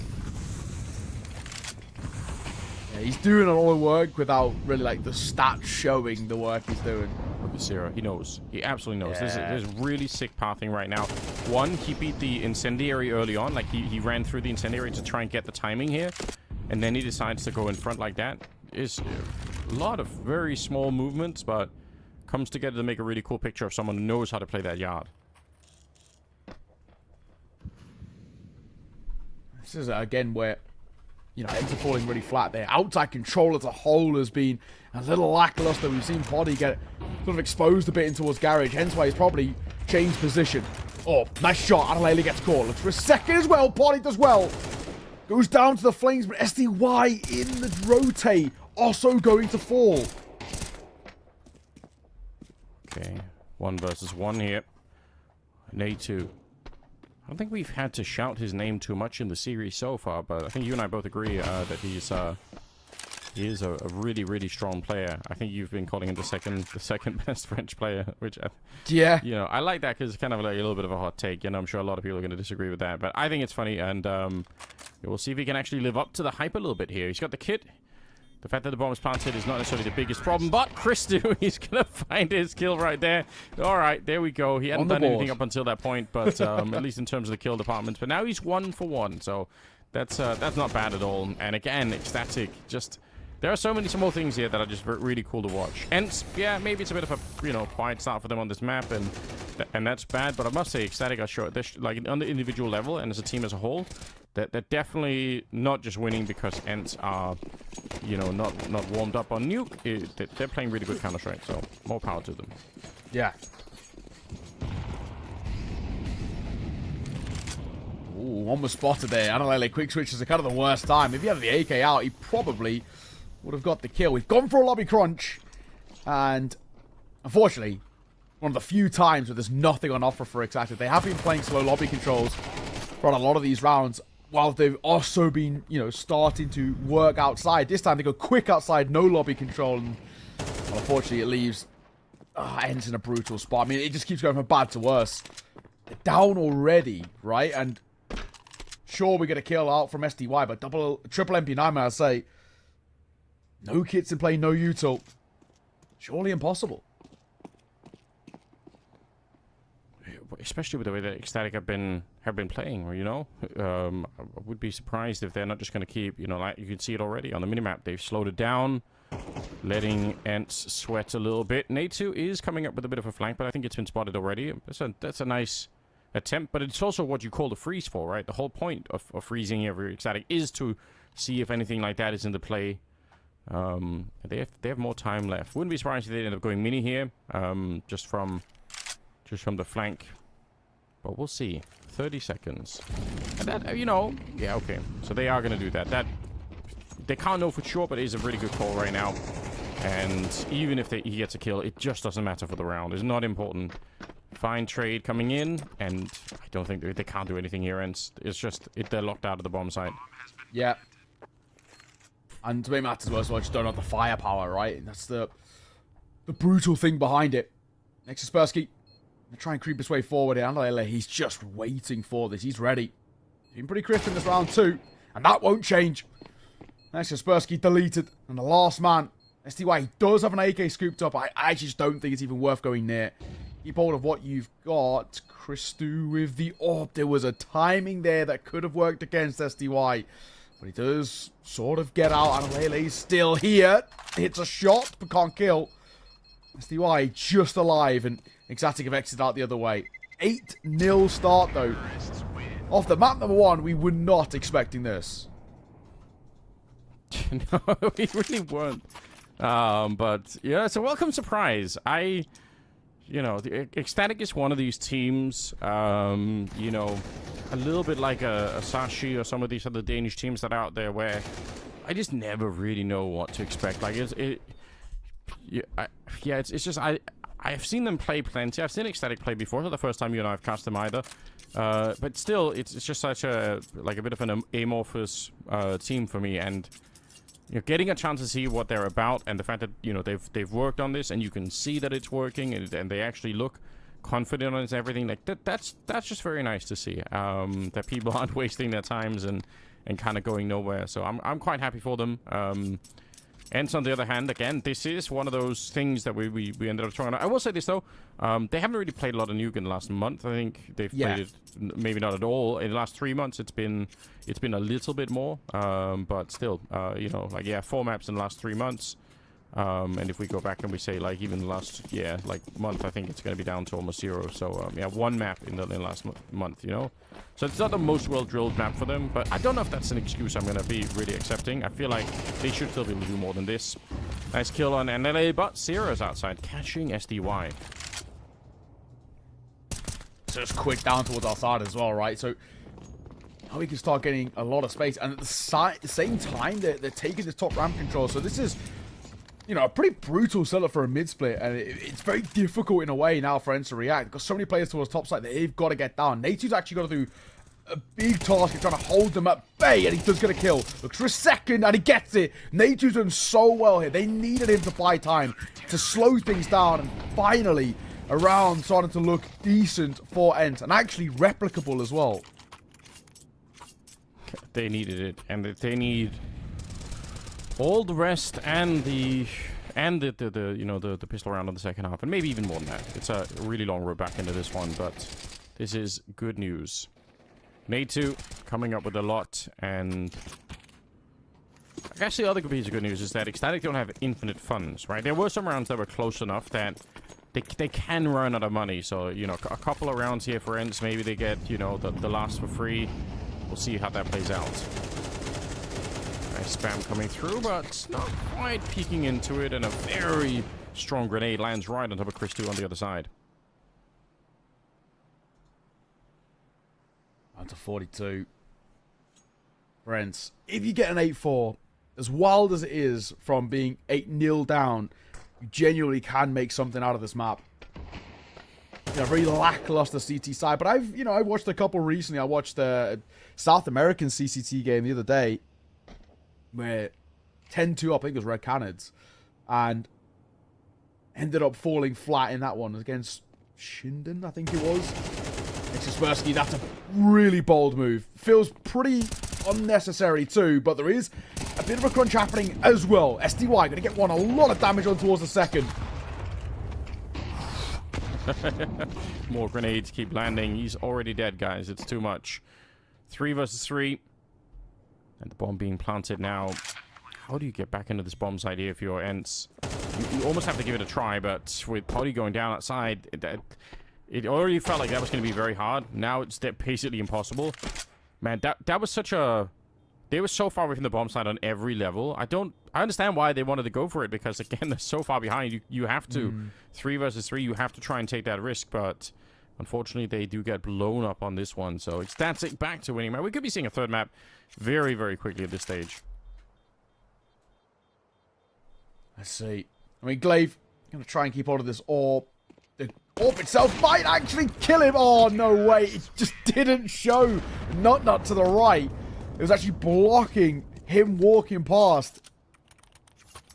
And then he also, in the panic, drops down, and that allows for not to react to it. That's a brutal way for that round to end. You know, from bad to worse, quite literally. But also, Ecstatic up to a 9th. Now to difficult spot. Ents looking incredibly underwhelming somehow, right? Off the back of a 13-4 map 1, to fall to a sort of non-existent point like this and towards map number 2 is completely crazy. Sure, loss bonus means that we can keep buying. Surely job done, right? 9 rounds on C-side by Ecstatic. Syrah gets an opener, so the 10th is looming too. There's got to be no way back into this for Ents. Yeah. I certainly can't imagine that. Just very, very different. I think a lot of this is gonna... If you went back and looked, like, Syrah's movement and just his overall... The stuff that he's found in that yard and pushing down Secret is a big key to why things are going as well as they are at the moment. And also, just look at how dynamic they are. Ecstatic, every time they win a fight somewhere, every time they get a bit of a position, they reevaluate. They're not afraid of going back and playing for time and doing those like slowdowns in the middle of the round. It's been a brilliant first half so far. Not a lot you can criticize right here. Chris too, again, the fact that he's just still only got 1 kill and they're winning this hard is just, it's even just, it kind of proves how well they've been playing and how little he's been needed. It's kind of sick, actually. Yeah, it is. Body. I'm trying to save this AWP, but he is being chased. Chris 2.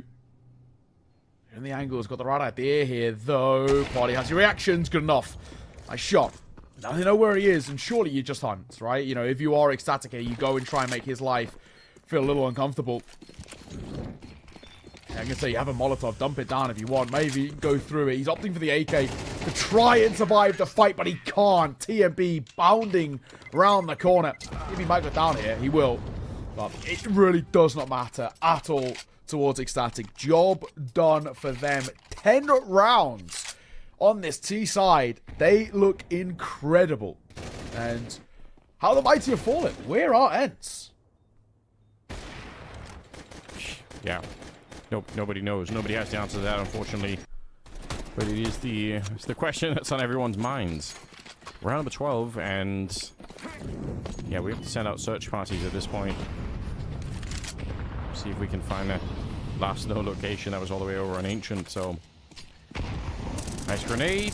Timing is good, and SDY is going to be able to defeat Zero. Those are the kind of rounds that they need. Like, they needed openings like these very much earlier on to stop Zero from doing this, and it's easy to say, obviously. It's not like SDY hasn't been trying, but just when you win none of those fights, it is a problem. TMB going to be catching Natu, so right back into a 4 versus 4. And also some good information, right, to get. You know that SDY is going to be that other yard player who's out there, so you can already start to put together a little bit of the puzzle, and you've got potentially a fight with Glaive down below if you want to keep going for it. 4 versus 4. Under a minute to work with. Once again, grouping up, but it looks like slowly moving back towards outside. They're going to leave one player as a bit of lobby control. Extra Spursky's moved through lobby now as well. Over towards Ram, sees nothing. This is gaining them a lot of information, but it still doesn't really decipher where they want to finish. That's a bad one to miss though for Poddy. TMB, reactionary, hits that shot, and it changes things. Like we said, we don't actually know if they're going to go down towards B. They can wrap towards A just as easily. Yeah, which is the bane of any CCT side on nuke. You just don't really know. He's got the lineup for it. It looked like that should have been it, but might have been the aim punch there that kind of threw him off. Molotovs are everywhere. And Kaspersky, there's no way you could do anything with it here. And LA could get shot in the back, but oh my god, I don't know. That looked almost like it was just purely instinctual.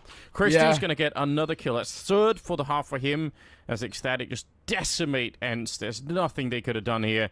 11-1 in the favor of Ecstatic. That's what a statement this is. Yeah, it is. Honestly, brilliant work. They just look so comfortable.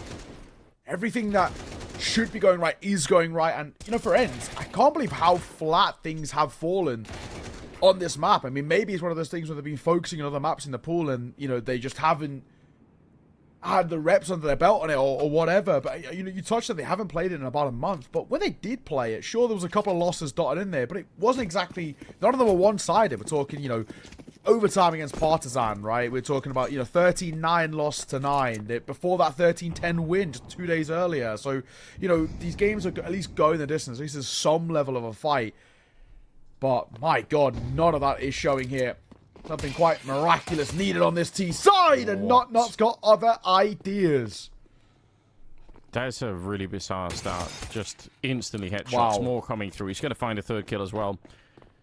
I mean, honestly, even if Ents win the pistol here, like, we're not going to be rating that too much, but running into Not like that, they're going to lose Natu as well. Glaive's got the bomb planted, so at least they can go for a bit of an earlier buy, and they will get the kill on Not, but there's nothing that Glaive can do here. So, Ecstatic up to 12, and yeah, Ents they're just going to have to write this off. And you know what we said earlier as well, it's funny, because we're going to end up playing Dust 2, which is a map that none of these two teams are necessarily super comfortable on.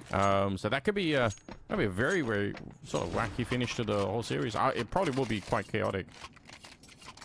It's going to be a little wild, honestly. Dust 2 could be sort of the battle of bad. Both sides have had bad maps, right? It's just who can, I don't know, reclaim a bit of form. But it's slightly more sort of ironic and, I guess, worrying in a way that it is, you know, Ents on boot camp in a way right now and playing this flat and unofficial against Ecstatic, right? This is a side that they should come into sort of every day of the week and be able to prove their mettle, especially in terms of name value, not only as an org, but the players. And just nothing to show for it. Analele to open things up on towards SDY. A swing through, that's the bomb as well. And that's it done, right? This is about to be a 13-1. How crazy is this? It's so funny, isn't it? Because I think there was just consensus on that first map, at least from those of us doing the talking, that there was going to be a pretty quick 2-0 here, and you know, just way too one-sided in favor of Ents. Ecstatic coming back, ensuring they can make it even more one-sided, which is, again, great. It's great to be wrong on these things, because it just makes it more fun, you know. How boring would it have been if it had been more of the same here and Ents just winning, and we say, oh yeah, the Ecstatic project, what are they even doing? This doesn't seem to be working. But now, got something more interesting to talk about, and I like that. 55 seconds here. They're going to turn it back into maybe a bit more. Natu's going to get a kill there, taking out Nut. So 3 versus 3. They've already got deeper into the round than I was expecting. See if they get rid of TMB. Okay, he's going to try and open the door and push through just as the smoke is up. I don't think they're quite aware of it. They were checking for it, but he just found the perfect angle. That is so sick. The pathing and the smoothing there is just very nice. It's going to be Poddy versus 1. He's taking down Sierra. Christu. Remember, he's only had a couple of kills. He'll find one more. He's just a high-efficiency player. Yeah. Just doing what he needs to at the end of the day. 5 kills for him overall. I love it. But they end up winning against Ents in a shocking fashion. 13-1. Christu's going 5-4, but, like, you know, still being a player with a lot of impact is honestly just quite hilarious. Like, his util usage was absolutely fantastic all the way throughout. Ents were dreadful. That was a dire performance from Ents. 13-1 on Nuke. Now, obviously, I'll give a lot of credit, you know, when you talk about kind of ecstatic. I think they actually look fantastic. Their T-side round in particular, the control they were taking, the map control was absolutely fantastic. But Ents there was nothing on offer, right? You can't have that. This is an Ents side who are trying to push in towards tier 1, and having a glaring hole in your map pool like this is brutal. Yeah, I've kind of unacceptable. I think you're right. That's something that Ents are going to have to work on into the future, because that is scary, especially because we know, again, Dust 2, another map that they're not necessarily super comfortable on. So if you have a couple of maps like that, best of 3 vetoes are going to be pretty tough. But we'll see how this one turns out. Next is going to have to try and break it down for us. I don't know how it's going to go, but it's going to be a lot of praise for Ecstatic, I'm sure. So take it away. I wish I had the dance move to really break this one down, but there's not a lot that went. My notes are about 4 lines, because that's how dominant and one-sided it was. It was, simply put, Ecstatic finally doing what they were kind of supposed to. I said as well, the one thing that they didn't have, and they're supposed to have, are the opening duels. And guess what? They did goddamn deliver on those. From map 1 to map 2, the extreme difference quite literally is that as a big part of it. And then they decided to close things out. As was mentioned as well, of course you do have to mention Christo. Simply put, an impact player. That was him delivering a masterclass of support, opening, and then closing out a clutch. A couple more toward the end, and then the final one he finds as well. So, he plays a great game. All of Ecstatic play a wonderful game. And Ents is nowhere to be seen. It's that simple. I think Not closes out the game with 140-ish ADR, which is almost double than anyone on Ents, or even the highest one on Ents, which is Nate at 72. It's just an insane game. It really is, and that's all you can say about it. Ecstatic, they showed up when we asked them to. They gave us a show. They gave us, well, more than a show. And that is quite literally it. I have nothing else. I wish I could say I have more to tell you, but I'm trying to look back at this, and I got nothing. It was that unfortunate for Ents. So I really do think that for this one, we are gonna send it to a break, and hope that both these teams, every individual we have, specifically more toward the side of Ents, can then show up for that third map, because it was mentioned. It is a little bit of an interesting map in the sense that you don't really know what you're gonna get exactly. Neither team really like it. I was giving Ents a lot of credit here. Apparently a little bit more than they were supposed to take or get as well for map 2. Which was that they haven't played it for a month, they've been in the lab, they've been cooking. Yeah, apparently they burnt it. So, you know, you got that. And Ents with a couple of losses recently on Dust 2, 3 to be exact in a row. It's maybe not the greatest to go into it, but it is easy to say one thing, and that is that it does not get worse than this. And if it does, I am sending prayers to the Ents headquarters, but nonetheless, this is Ecstatic as well, showing up, doing what they wanted to, doing what they had to. I really don't know where the place does too. I got nothing. I got no idea, and so I wish that we can find out ourselves together instead. And with that, we do go to a break. I wish I had more. I don't. I'm very sorry. But that is it. Ents disappeared off the face of the earth, last seen on Ancient. If you have seen him, please let us know. But until then, we are going off to a break. We'll be back with Dust 2 in a little bit, so don't go too far.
Alright, fellas, safe to say, Ent's gonna shut the bed on Nuke. Didn't perform, and instead they got outdone by Chris, who had his 5 kills of pure impact.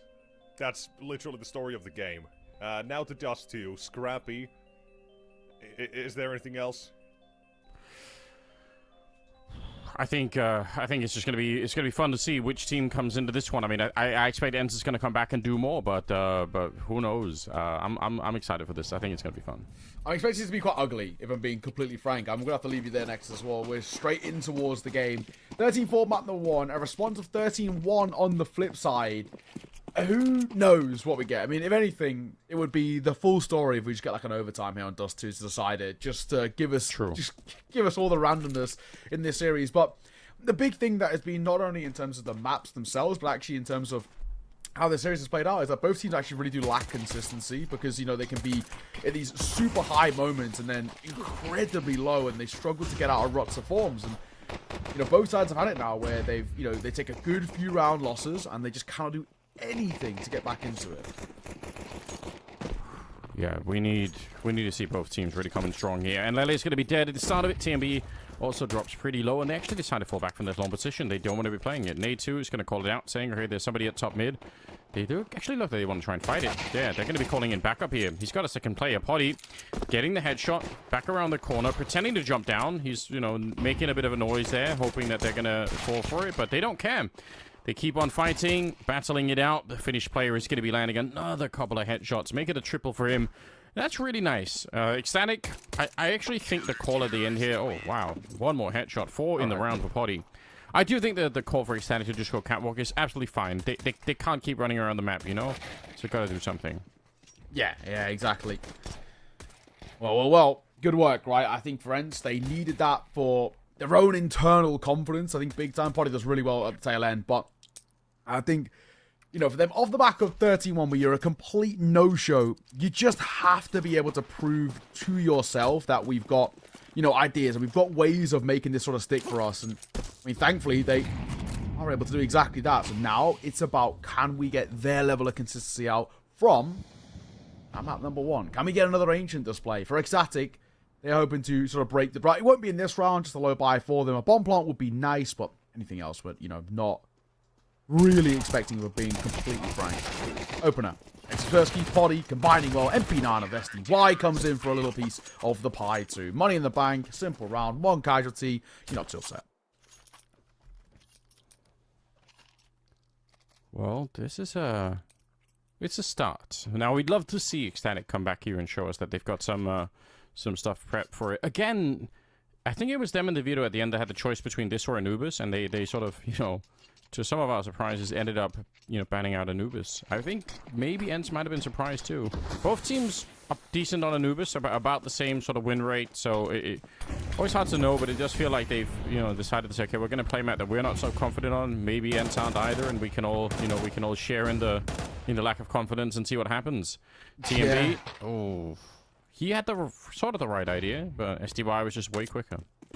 Yeah, right at the end, just unfortunately the sort of wrong execution, which can let you down at times. SDY, when he gets going, he's crisp, right? We didn't really see it, unfortunately. He was like 0-5 to start out Nuke, and he never really pulled himself out of that. Off a fantastic Ancient, no less, too. And we, again, come back to consistency. Nade to backside with the MP9 does so well, even at range as well. The way some of these pros make an MP9 look like a rifle at range is super credible. I mean, that is sick to see. And Ecstatic left down to Analele, all alone 1v4, opposite side of the map. Just save the AK. I think that's probably that is the only advice that's worth following here. Wow, Potty with 7 and 1. Obviously, you know, most of the work in the pistol round, but still, really strong start for him here.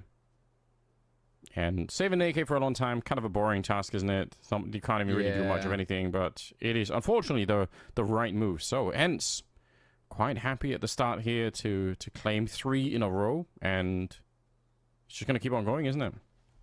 I love it. No complaints at all. Hence, I guess, you know, looking good. What we sort of expect, what we want to see from them, right? Show the level that you're at and show the sort of ability that you can prove to yourself and to us that was just a one-off and Nuke was I don't know, just not what you wanted to see from them for some reason. I think also probably real proof in the pudding that a map that needs to be worked on quite heavily by Ents. Haven't played it in a month, and you'd assume I've been Bracken and Discriminate since being on boot camp, but obviously not well enough. But it's fine. It's not the end of the world, because you took map 1 so comfortably, you can still have breathing room. You still have a chance to, in your own way, get back into this. So a 3-0 start. First gun round doesn't go effectively. There is some buys to work with, though, with loss bonus for Ecstatic. So AK dropped over towards Syrah. Analele happy to take the Glil instead. He's got 2 other Glils alongside him. Flash is going over. Long just going to run straight in there. And actually, the Incendiary doesn't do necessarily that much to stop them here. Glaive deciding, and I think smartly, it's not worth fighting. I think that is very dangerous to stay at the corner. Look at the speed here. It's so relentless. Ecstatic are completely breaking with some of the meta, right? Which does involve taking, you know, that pit control and just, you know, smoking the cross and waiting and waiting and waiting. Like a big waiting game usually out there. And TMB says, if I just run, you're probably not going to be ready. And he's absolutely right. They were not expecting it, because they're... Even, it's not that they could never see it coming, but they are expecting the cross smoke before there's anything more happening on that long position. So it's true. They just get wrecked. And of course, they reclaim some of the upgrades as well, right? They get the AWP back out, they get another AK as well to work with. So fantastic work. TMB, we spoke about him as well, you know, in the map that they lost. TMB was the only real shining light, and I've got to come back to it. The AWP in that view model is pretty brutal to look at. It has to be said, but exactly need that. And honestly, what we're kind of wanting as well is a game here, right? You know, we've had 2 super one-sided games, which, you know, they're not the most fun to commentate, because it's the story's told before you even get to the conclusion, and we want a bit of a back and forth. And Dust 2 feels like a map which you can do exactly that, right? It's a map in which you can have, you know, some individual step up and completely take over a round, and that's what we want to see. So good work. First on the board, and now gonna keep coming back to that all elusive C word of consistency. That's what we need. We need to find multiple rounds time and time again and start showing your prowess a little bit yourself. Say, you know, shrug off the fact that it was a slow start, and yeah, I think that is the key. A bit, yeah. And, you know, as we said, these teams play so much Counter-Strike right now that you're going to have slow starts. It happens. You have to find a way to bounce back. What a grenade to begin with. Kaspersky, don't know how he's winning that fight. Sierra's going to hear him running all the time. And A2, he's sliding the headshot. That's sickening. And now SDY swings wide into it. Takes down the AWP of Christo as well. And TMB, the last man standing versus 4. And even that early kill, it's not going to help him that much. For once, this is a B-bomb site that actually can be retaken. And maybe especially when the bomb is not planted yet. But still don't understand how Sierra... maybe there was something else going on, but it seemed like he should have been able to swing and take the fight to Kaspersky instead. It's going to be TMB going down, and it's Ents to win another round. And, you know, with enough people alive, too. 3, they get the actually double AWP. Oh, my God, they steal another one. Here we go. Yeah, you're pretty happy with that as well. Double AWPing Seaside does too, I think, is actually very, very, you know, valid as well. There's some maps that I think it's not worthwhile, and even on that CT side, but I think, honestly, here, I do actually genuinely believe that this is sort of one of those where you can, I guess, make it work if you want, right? You can play in multiple different positions, whether it's long, mid, even you see AWPs posted towards B sometimes as well. It's that mid player, but Poddy will get clipped.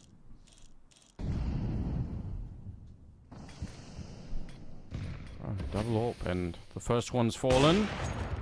Christo, whether he was or wasn't, he certainly wasn't flashed into the fight, so maybe he was expecting it, but doesn't make a difference. Kaspersky with a couple of good kills as they try and make their way down into lower dark. Actually, very, very impressive. And just tapping through. Oh, wow! All right, right at the end. That's a very funny, funny little sequence there. It doesn't look like he's going to hit anything, and then suddenly, oop, jackpot. So, and Lele again, 1 versus 4, and there's not much he can do in a round like this one, unfortunately. Yeah, you're right. Unfortunately, you just have to once again go for that early save. You know, as much as this slightly feels like a bit of like an Inferno simulator in a way, right? Because we're saving constantly, it is actually just the right choice. You can't sort of discredit him in this sense for it. But pretty good work, right? You know, we're seeing immediate responses, but also at the same time, and still saying, right, that's a hiccup, we shrug it off. That was the thing they were unable to do in towards that previous map. You know, they'd lose rounds and they just could not get any sort of a response coming back in their favor. So this is good. This is going to give us, you know, a bit of space to work with and hopefully, you know, a bit of control of their own regard. They need to, you know, just be able to pretty swiftly say, you know, whatever, it happens, we go again. Don't sort of stress about it. It's fine. It's not the end of the world. Looks like that should be, you know, no problems at all. So, seed off there, finally. And that will be that. Good work. Now again, right, Ends pulling further and further away and starting to prove to themselves about this early part of the game. Yeah, I mean, this is confidence here for Kaspersky and some of the fights being won. A2 also seems to be, you know, fully back online. And I think I said this earlier. Yeah. If they could just have STY, Kaspersky, and A2 playing well, then, yeah, I mean, it's good if Glaive and Potty will want to join the mix. But I think that trio alone is pretty dangerous. And they're certainly all doing a reasonable job at the moment here. Down to pistols for Ecstatic, and you can win rounds like these with Deagle shots, but, you know, they are a requirement. You do need somebody to land a couple of Eagle headshots, or this is not going to be the most exciting round. Well, get a couple of contests. Honestly, get a bomb plan out of this. You're pretty happy. I think you'd take that. But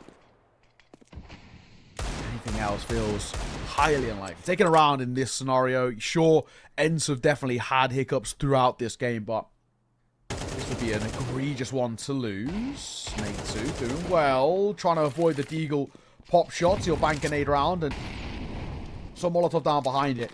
Just stops any of that upper B presence in towards tunnel. So, with 45 seconds, sort of rotate back over towards to join TMB here. But they also got no space towards long. It doesn't help that Ensa replenishing smokes there too. Gonna leave them not a lot of time after that smoke fades, or they have to go through it.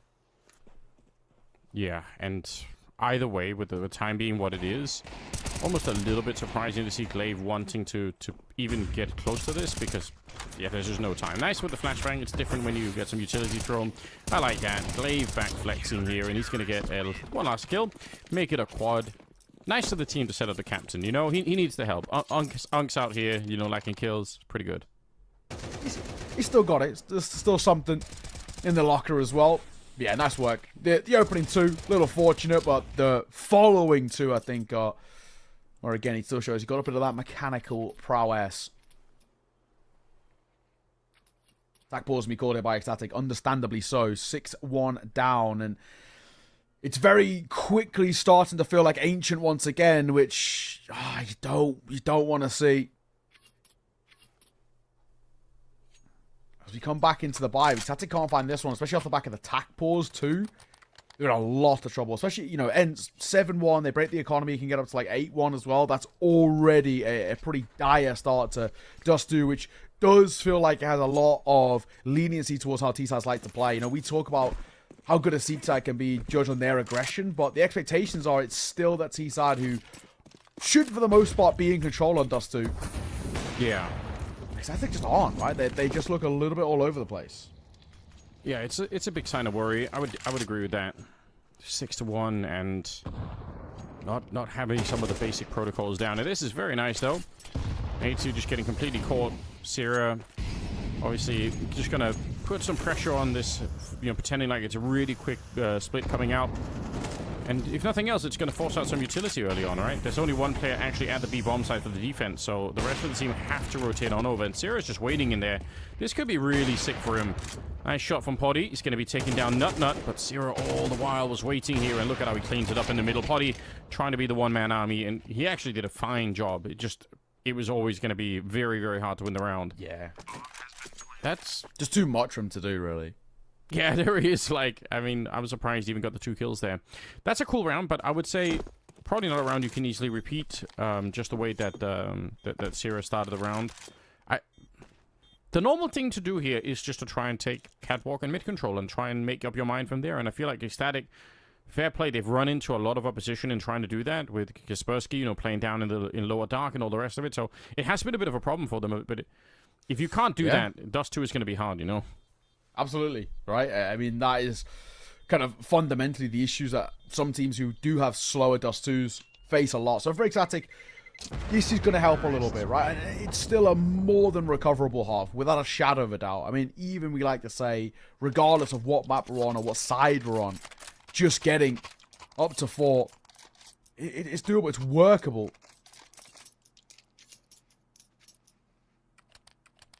Yeah, it is. No question. Then again, though, right, on the flip side for Ents, you buy right back in. You're not feeling too much pressure just yet either. Sure, it's around for Ecstatic, but there hasn't been any of that consistency for them. So, you know, you're probably looking at it to a degree and saying to yourself where it's like, for us, I'm not too worried. I think it's probably the ultimate way of going about it. We can actually immediately respond. Yeah, they're going to have the cash to work with. Still got the AWP on Potty as well. So I don't think they're going to be worried anytime soon. 6-2 the scoreline. And if you are just joining us, this is the 3rd map at a best of 3. Nice little boost on over. Don't know even how much they could see, but they certainly got the lineup right. So TMB ends up going down. It's only the first best of 3 of the day. There is 3 more coming up for the European side here. Neo and I are going to be covering the first 2 of them. But yeah, this is... I must say, for the start of the day, even though it's been some one-sided maps, it's been fun to watch. You know, for Ecstatic, we've seen their nuke looking good. For Ents, obviously, on the beginning of it was Ancient looking very strong for them. And now here we are, and it does seem like it's starting to be a bit one-sided once again. Now, we're going to go out long, but they're going to be found really early on, and they're going to walk into the AWP. So if they lose another player here, the round might be dead already, and they will. They don't even get the refrag either, so I think... Ecstatic, you could almost make a case that they have to save this. It's so depressing to think about, but yeah, what do you do? You're spot on. You are spot on. Glaive. Especially, they were tempted to go for a little bit of a mid push, but the right call to pull away, especially because we're scaling up into towards long now. 20 seconds, we gotta go, fellas. Not got a lot of time to get on towards the site, and I like the way that we're approaching this end. We're not peeking just yet. Glaive spamming does well. Eagle not the same success rate, but Kaspersky falling on the site. 8 seconds. I just don't think they have time, and they don't. They're actually already pulling back for the save. That's an unfortunate one for Ecstatic. They just did not give themselves enough time to make something out of that. Yeah.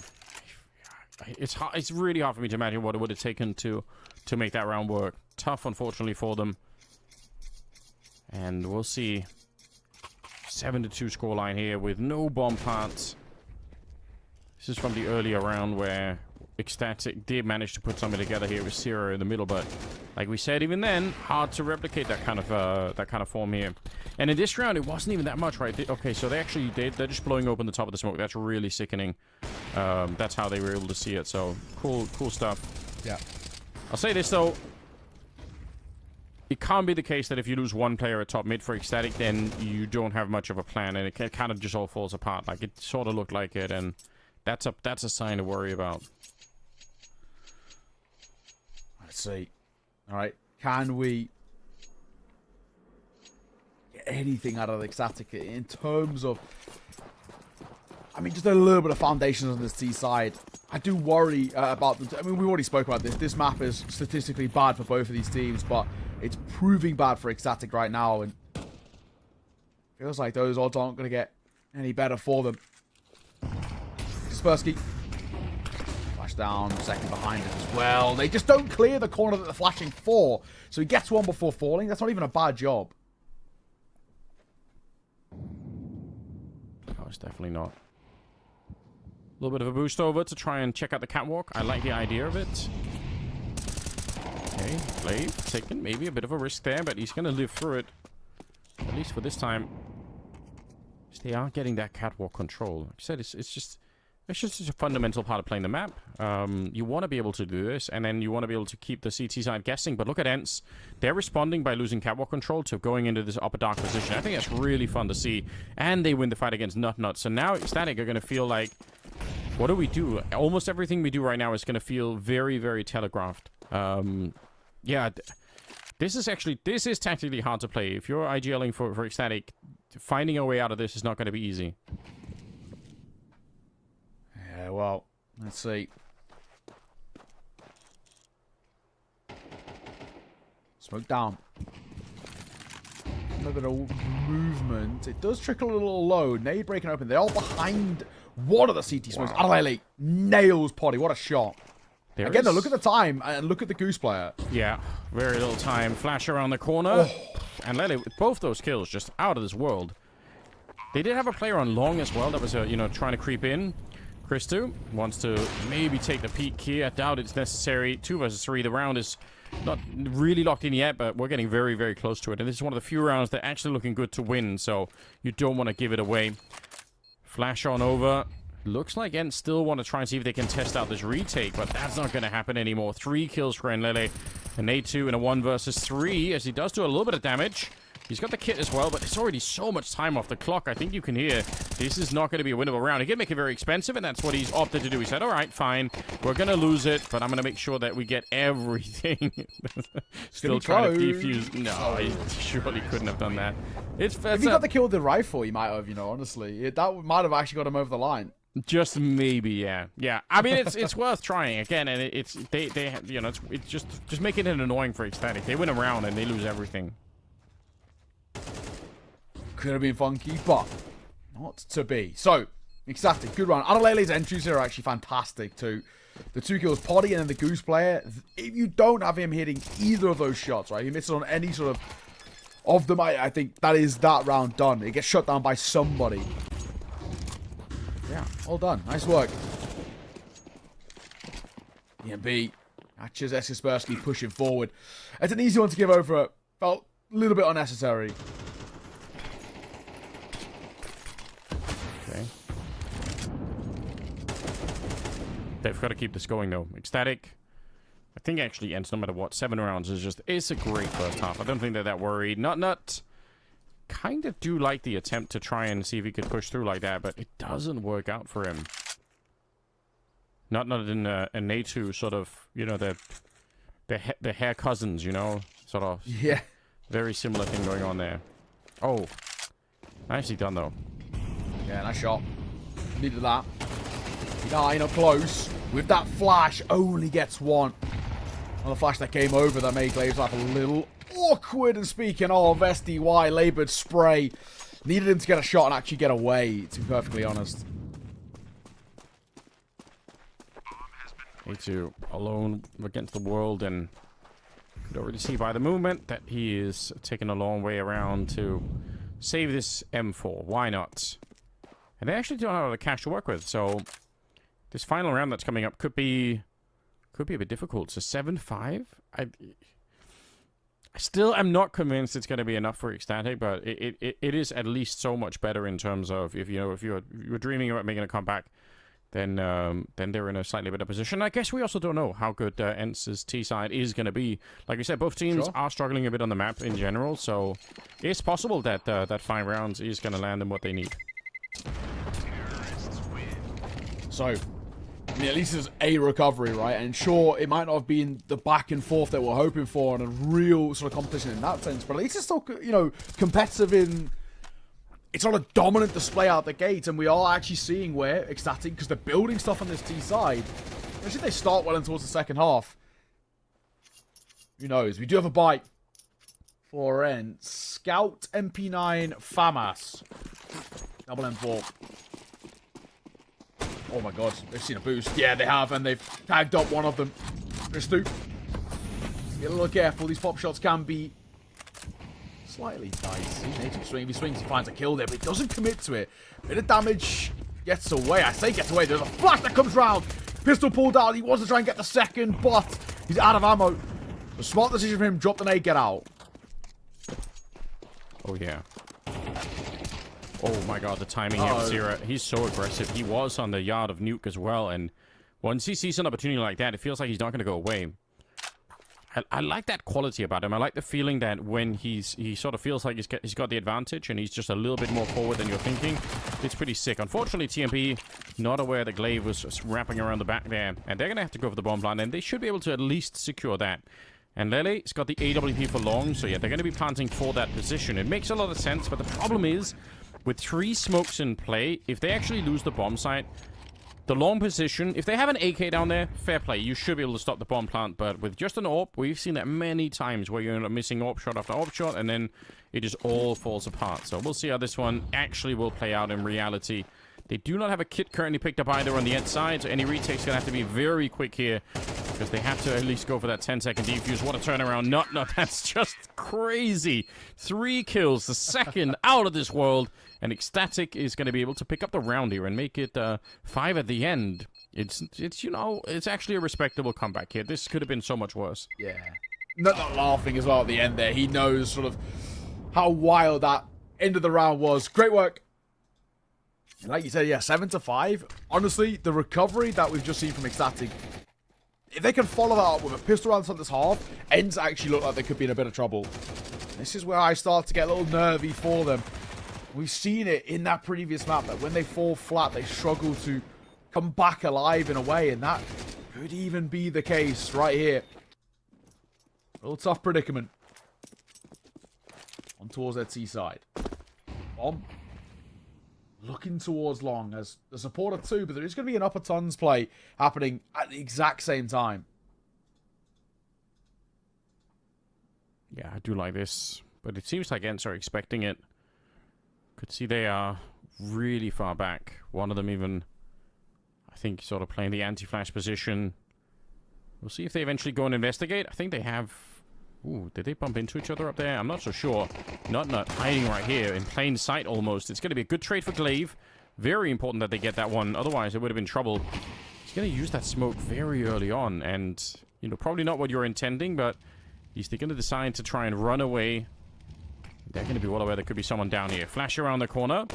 Zero a little bit too far back to actually get flashed, but the bullet will catch him nonetheless. And they know that there might be a second player. I'm not sure if they know for sure that it's Anlele up here, but they're going to be worried nonetheless. 45 seconds, 3 versus 4, and look at how spread out Ecstatic are. 1 mid, 1, you know, long, and 1 in the B bomb site. So not a lot of chances here for Ecstatic to actually help each other out. They do. They just spot TMB for a brief moment on that cross. 25 seconds we got to go. We're going towards A. There's one player here to meet them. What has Chris got for us? Tagged is how it starts, and it doesn't get any better for him. He's forced to fall away. Chris has to give up long control too. This fight is super important for TMB. Now he's known quantity as well. They might just drive by with the Glocks, and STY does exactly that. Keeps on the move, makes life difficult. Potty finds Analele, and it should be done. Chris, the last man who got tagged earlier, he had no chance in that one. And honestly, I feel like I kind of desperately needed that. I feel like if we had seen Ecstatic coming towards the second half after this hot streak at the tail end of the first, that might have put Ents mentally in a really bad spot. So that's an important pistol to take. Yeah, really, really is. Oh, they needed something like this. 13-5 on Natu. He's playing like the kind of Natu that we're kind of expecting, that we want to see. Deep nade blows up Sierra. How did it do so much damage? Am I crazy? Yeah, I look like it should have. But he's got armor, right? Yeah. I don't know. It's probably something I'm missing. Yeah, listen. Yeah. Surely. First game of the day, guys. Probably just my brain malfunctioning. There was only one nade, right? Then I I swear I only saw one, but he's on 2 HP or 3 HP, man. Say so. That's something we missed. Who knows? Analele, he does miss as well. Okay, very, very interesting. Okay, it's gonna be a 4-on-5 here. Obviously, the bomb planted, and for Ecstatic, the only real choice is to save, even though we all hate to see it because it is a bit more boring. But for the longevity of the game, it's what they should be doing. All right, well, yeah, it's an unfortunate thing, but you're spot on. Like, if we're talking about, you know, playing the numbers game, which is just Counter-Strike at the moment, this is the right call. You just use that force play back in towards the next. Only issue is, though, Ents like hunting these. We saw them do it in towards Ancient, and they got like 3 out of 4 they got on the hunt. More of the same here. Mach 10 around the corner. Last man's got 1 HP, so he's definitely dead. And down goes Syrah. I love the call to hunt, honestly. I think, you know, when you are entering that spot, you know how much pressure you can put on. Even with just like a couple of kills there, it makes it really, really difficult for Ecstatic. And look where they are now, right? They come in towards the next round, no buy, and should be guaranteed a 10th. I love that call. Not a lot of teams actually do it when they know on the other side it's sort of just pistols and all the rest, but... yeah, keeping it aggressive and yeah, and making sure there's not a lot of room to rest. Okay, they were going to go for the boost here. Pistols down the middle, and well, actually, Scout will find a kill. Yeah, I think that it can be nice to, even in rounds where you said like maybe not that much to win for Ents at the end of it, but it just makes it so much more miserable for Ecstatic, and like it kills the conversation that they could be having. Okay, guys, we've got some, you know, we've got some armor and some pistols. Let's go. Like it could happen. It just puts them right back in their place. So we're going to be in a fun position here. It's 10-5. Ecstatic with the first buy round. If they lose this one, it is not completely over, but we're getting very, very close to the point of no return. Let's see what they've got. Yeah, very true. This gun round is super important. It's not quite do or die for Ecstatic, but it actually feels it just in terms of how this game is right now. You're 10-5 down, you lose this gun round, and it's probably get towards match point.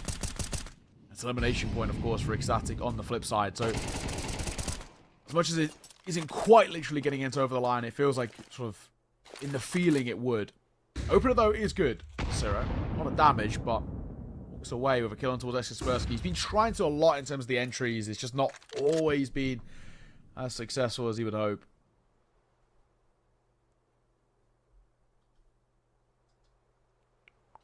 Calm before the storm here. But yeah, catwalk control. You can do so much with it. They've got enough smokes as well, if they wanted to actually execute onto this one. So it's doable. Incendiary goes down just to buy a little bit of time. And I am seeing TMB actually go for long. So I love this information play. We always bring it up on this map. He's going to go and see that there's nobody out here. So he's kind of closing the door behind Ents. If they can't get in here and find some kills very quickly, then they're going to be in a lot of trouble. Yeah, very true. Swing, a little bit dicey from Christu, but he gets the kill. That's all that matters. He needs a second behind it as well, and he does get that. So Poddy getting dropped will make things a lot easier. Christu keeps going. He will not stop. TMBC's off the last, but Christu's done so well in that round. 3 kills, isolating each and every jewel, moving around that elevator position. Brilliantly worked. Still little details in a round like this one. The push out onto long as well. Super nice to see it. Again, this was a critical round for them to pick up. If they didn't, it's possible Ents would just end up running away with it. So it's about time. We know they can play better Ecstatic. They showed it on Nuke already. They should have some confidence to remind them of that. Flash goes a little bit too deep around the corner, and Nut gets himself killed early on. Nice position for a Poddy. Hard flashbang to throw that one, because in theory, if you throw it too shallow on the other side, someone could be having the angle on the right-hand side, and then maybe if you swing wide enough, at least they can take you down. So not that easy.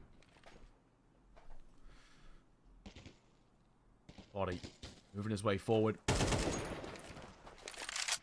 Smart decision probably to just try and get out of here. Any nade or molly that came in his direction. Survive that scare. Scaling up in towards shore here.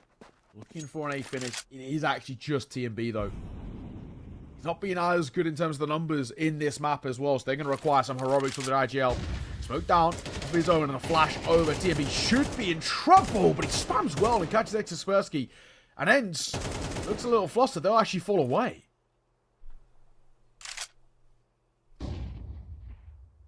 "35 seconds. So really, really running the clock down low here for Ents. TMB checking long and catwalk. He's so alone over here. This seems like an unbelievable risk with the health that he's got already. One good Molotov lands down here and he's going to be dead. We'll see if they can find that. So far, it's just a fight. He's ready. Will get taken down, but the bomb surely going to be planted. SDY, not ready for the second fight there. Did get one of them. 2 versus 2. Glaive still has a Molotov. And they do not have a smoke on the CT sign, so there's a chance here. Okay, he's going to use it early on the catwalk. He's not quite sure where they're coming from. Ecstatic feel like they probably have to try and go for this one. This might be one of the better chances. Little flick doesn't connect at all, and Glaive is alone now. Little jump to try and find out where he is. I think they know by now, and they will take him down. You could actually almost tell they were not that scared of Glaive, so good retake. And I don't know, I feel like at the point in time where they get TMB, that round looked so much more winnable for ENCE. I'm a bit surprised they end up losing it. Yeah, same. You can see just how nervous they were, though. I mean, obviously, we know with minimap and X-ray and all the rest, that TMB is the only man here, but he gets 1 kill through the smoke, and they're already setting up for an A here, and that 1 kill alone, they do just completely panic. So yeah, really sort of weird, like dicey to see, but ENCE giving opportunities over towards the Ecstatic side right now, and this is where I start to feel a little flustered about him. Oh, yeah, nice shot from Chris to SDY, running on suicide.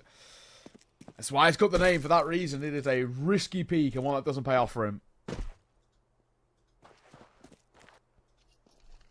Nice to see Christo getting into the action, joining the rest here. Say that as they curse him. I'm sorry about that. He goes down immediately. Oh yeah, on a map like this one, having an AWP player that can have some presence is going to be really important. Setting up the smoke for CT spawn that lands on the box down there. In theory, they probably could just keep going with this. You could either do it fast or slow. It looks like they are walking out the middle at the moment, hoping that there's going to be some utility thrown, that maybe they can dodge at the beginning. Bomb is alone in upper dark right now, so if they actually keep going out middle, it'll be interesting to say the least. Not just pre-firing that angle, and he does nearly win the fight. That would have been so sick.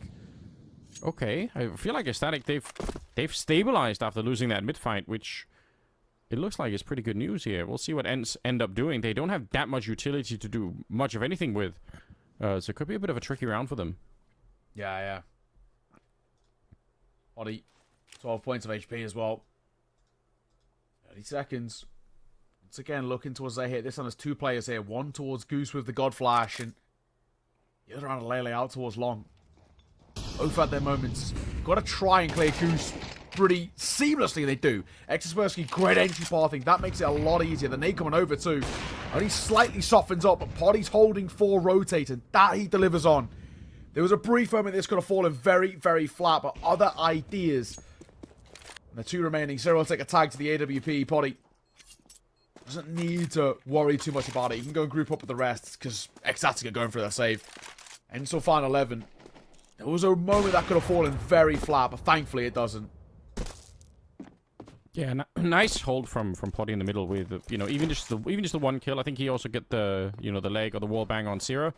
So just holding his part of the deal there, while the rest are going to be holding the bomb side. It ends up to 11.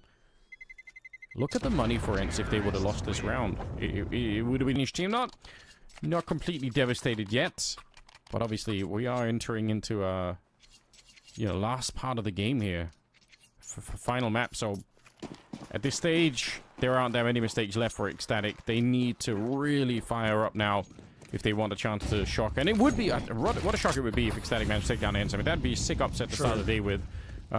We said at the very beginning, ENCE definitely going to be the favorites in this series. And at least for some of the maps, they played like it. Nuke was the really big surprise, I think.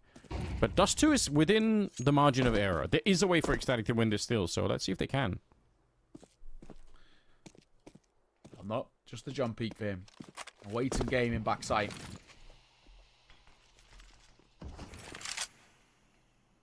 So we're up close and towards car. So, but now, slower approach again, which has been pretty common for ENCE to start up these rounds. I mean, leaving things to the last 30-ish seconds before making a move. A bit of a jump up. Nobody there to greet them on the catwalk. But looks like they're going to be using the standard utility. So Molotoving out that position. It is, I don't know, it is very risky not to do it. The downside, obviously, is that they're going to know that at least you've got the catwalk control, if they didn't know already. So you are signaling that a little bit. Glaive, look at this, walking out with no utility. This is kind of sick. They're going to throw that smoke, and they should be able to go very, very quickly. Yeah, doing no delay. It's the speed of this hit that's going to be the real danger of it. Hiding in the corner in the smoke is Sierra. Is that going to be enough? Not that I think it's just at the back of the site right now. It's TMB to get the first couple of kills. Nate2, what a click! He just deleted him. That actually is really sick. I thought for a minute there the defense was going to hold, but now it's 3 versus 3. And they don't have the money to lose this. What a choice to have to make. Either you're giving Ents a 12th round and you'll have to fight for overtime, or you try and do this, you lose absolutely everything, and you probably lose the map. And the series. True. Very true. TMB. In the charge, but they've honestly got to make this one stick. As much as retaking the B site is difficult, they've got to find some form here. Time ticking as well, doesn't help. Adelaide gets caught. There's trays that go positively for Ents and a molly down. It's all down to an AWP, and that isn't going to be retaken. Ents find map and series point, and Ecstatic in a desperate move to try and recover something in this map. It might have just cost them everything. Money is not in a good spot, and sure, Christu could drop something, but they're not loving life right now. Definitely not. There's a battle ahead of them. Need 5 in a row. And to start it with, probably going to be the hardest round of them all. Ents on the other side of things. Nate2 with 17, Poddy with 16, and then the rest are not that far behind. I mean, Glavian at 14. Like, this is the kind of well-rounded team that they really should be. And if they can work on their map pool, get Nuke up and running a little bit more, improve on Dust 2. I think, that they stand a chance to take down some better teams in the future too. Yeah, there's bits and bobs, isn't there, where you see it and you start to at least understand, right? And what we're getting right now. Oh, shot from Glaive, TMB. He's just playing for information there, but it gets deleted. That's the start that Ents want. 2 early kills, and especially against this sort of a buy, they are very, very close now to closing out this series. Nice shot from Poddy. Yeah, there we go. That's Syria gonna fall. That's not looking good, is it? And Lele and Nut gonna be a smoke up again. Could mean any number of things. It's certainly drawn him into the middle, away from the B-bomb site, where the real hit's gonna be happening. Trying to take this spray through, but as he's reloading, SDY is going to get him for free. Nothing they could have really done to respond to that. So very unfortunate here for Ecstatic. Just a combination, I think, of maybe not doing quite enough in the first half, and then also running out of money here in the second half, and running into honestly the kind of Nate2 and Poddy that we would love to see every single time. Well done, friends. They'll take the series in a 2-1 fashion and take down Ecstatic. Yeah, sick work. Honestly, really, really cool to see. And now it's about. For Ents, it is that question of how deep a run can they make in this sort of a tournament, right? They've had some early exits which have, perplexed us a little bit because we know the caliber on this team. So I'm excited, man. I feel like for Ents, there's a few things that definitely need cleaning up. Don't get me wrong, but it's a big win to be taken. I think commiserations as well to Ecstatic, because I think, that nuke was absolutely fantastic. They've obviously got a few holes in their map pool, let's call it, and Dust 2 is a pretty distinct one, right? And I think that's been an issue for them and something that definitely needs to be recovered. But player of the match, of course, Poddy. We've spoken a lot at length about this guy and saying, not been putting up the numbers that we hoped for him, and he's, had inconsistencies and struggles and performances, but we didn't see any of that today. So great work. Yeah, very, very nicely played. Sick performance overall from Ents. Still, their nuke could use some work, but it is what it is. I don't know, Nexus, what do you think about the whole thing? I think the decision there, I'll explain a little bit of why I think Poddy kind of deserves a little bit here for the MVP. Right, stats maybe wasn't the absolute best. I think you could have absolutely given it to Glaive as well. Like, plays and calls a pretty good game, bar for nuke, but as inconsistent as the whole thing was, like 13-4, 13-1, I do think Poddy was very consistent throughout it. Right, on Ancient, he has 2 clutches, 1v1s, he wins out just by waiting at the time or just killing the opponent on the other side. He keeps that up. Fairly okay on Nuke, right? No one was actually good on that for Ents, let's be honest. But then for the third map as well, he's here kind of delivering the numbers that you kind of do mention. We want to see from the side of Ents as well, from Poddy. So, they play a good game, and I do think that Ents did a pretty damn good job here, because you obviously do have some situations where it does look like it could go the other way or whatever. But nonetheless, it's the Dust 2 issue of all teams. You'd run out of money on the CT side if the game is done. And in that situation where you're trying to make that comeback, that was kind of the downfall. And a massive reason I dislike the map, it's just so poorly made for CT side, really. And it's like, if someone has a good CT side, you'll remember it, but if not, it's just one of the Dust 2s of all time.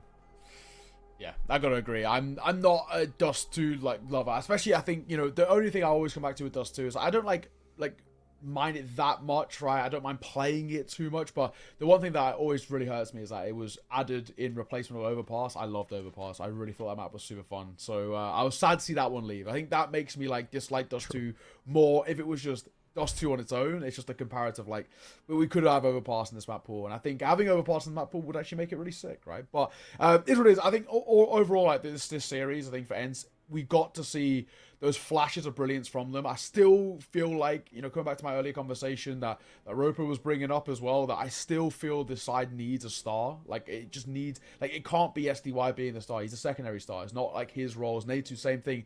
He's also a secondary star. And Kaspersky, if he's meant to be the star, he's not putting up the numbers to be the star. So that's sort of where I still look with events. But at this caliber of a team, they can overcome them. The only issue is they come against, like, nearly anybody else in this bracket, and I don't think it's the same result. You know, all the other teams alongside, like Paravision and Big and all these teams that are really difficult to play against, I think, you know, that form that we just saw at events, which was very choppy, they get punished. Yeah, if we can bring up that bracket again one more time, there is the one team we gotta talk about again. I mentioned it at the very start. For ENCE, it seems to be their kryptonite right now, and that's Na'Vi Jr. So if you get to that point, ENCE, they really would have to earn this game, playoffs, and bracket run to make to those finals, because they still gotta, you know, get past whoever wins Nexus versus 9 Pandas, who, you asked me a week ago, I say 9 Pandas wholeheartedly. You ask me now, I'm gonna say somehow Nexus have started winning, and I don't know how. So that could be up in the air as well. That's gonna be a different, difficult game to predict, I'd say. But you have a couple more as well here with the next ones we're taking a look at: Bedboom, Na'Vi Jr. Then I believe after that, I'm actually not correct, or not actually too sure, but thankfully we do have the schedule. Equal 500 Nexus 9 Pandas. So it seems like we played a fair bit of that right side of the bracket today. Yeah, let's go. That next game, I'm actually really excited for. I like Bad Boom again. Like, I'm a little bit biased. I think you know, Boomich is just a fun captain, and just generally I like teams that he's, you know, leading. So I'm gonna be a little bit biased. But Na'Vi Jr. is kind of my other current love in the tier 2 space, and well, you guys will see when we get there. But they're a really cool team, so it's gonna be a good day. I think so too. But before the game and day continues, we do have a small break to go towards, and when we come back, we should be good to go. We're going to take a small break, get some water, coffee, whatever else we might need, and whatever else you might need at home as well. But for more Counter-Strike, we'll be back in about 20, 15-ish minutes or so. Don't go too far. We'll see you guys in a little bit with Bedboom Na'Vi Jr.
Do I wanna try? Can I let it go? We're running from the past, wanting to be sure. Chaos in my mind, constant deja vu. But every time, it comes back to you.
And so we find ourselves with our second game of the day here, ladies and gents. We're still back, same faces, nothing's really changed here. But the game has. We're taking a look at a couple of new teams, and this one, I think on paper, probably game of the day. Yeah, I probably have to agree. I think BetBoom are quite an exciting sort of side at the moment. I think they've got a lot sort of on the horizons, I would say, for them, especially with the talent that they've got in the server. Right? All of these guys have really high ability, but Na'Vi Jr. are also in their own regards being these sort of giant killers. Obviously, Makaze takes like a lot of the limelight, I think, when you look at Na'Vi Jr. And rightfully so, you know, got ball prediction nominations. He is that player who I think a lot of people are keeping an eye on and probably expecting to go tier 1 at some point. Krebeni is another one, though, I think that does often actually get overlooked. You know, the caller over towards the side, but I actually think he puts some really decent numbers as well. So Na'Vi Jr., they're on this hot streak. They've been able to sort of, you know, scalp teams that no one really expects them to pick up wins on. And the hope is that they can do it the same. I mean, even if you look kind of recently in towards, like, you know, CC Series 20, we got wins over OG 2-0, Sinners 2-1. It's pretty solid. Season 19 as well. Ents, as we already touched on, 2-1. But Fnatic before that and Spirit Academy. So they pick up, you know, quite consistently big wins for this side for an Academy team. So BetBoom can't come in towards this one sort of too confident or too sort of comfortable with, because they will get punished. Yeah, I mean, I think that's definitely true. Not a side to be underestimated. This one, though, I mean, they've got a lot more experience. You know, Boomich, Axile, even Salty and Siren, and, you know, Magno just maybe a little bit, you know, newer to the scene, but still, they're not lacking in experience. And, you know, Axile is like on the other side of whatever weird Cloud9 slump was happening at one point. Like, it feels like he's sort of, you know, playing a little bit better once again. Maybe it's not exactly the Axile that once was, but that's also a very high mark to hit once again. I think this team is really scary. I'm actually surprised they haven't been doing better in CCT. I'm going to be honest. I don't really know why. I haven't watched all of the games, so maybe we'll find out right now. But I do feel like this team should be a really this should be one of the stronger teams that could go in and upset people, and then like sort of like an up and coming like a 3D Max type, you know, team where, you know, they should be pretty dangerous, I think. They should be. yet they've yet to find that exact form, right? They have had good results, right? Even in the Bucharest qualifiers, they finished 3rd to 4th. They, I mean, only lost to Apogee at the end, pretty much, and Spirit Academy.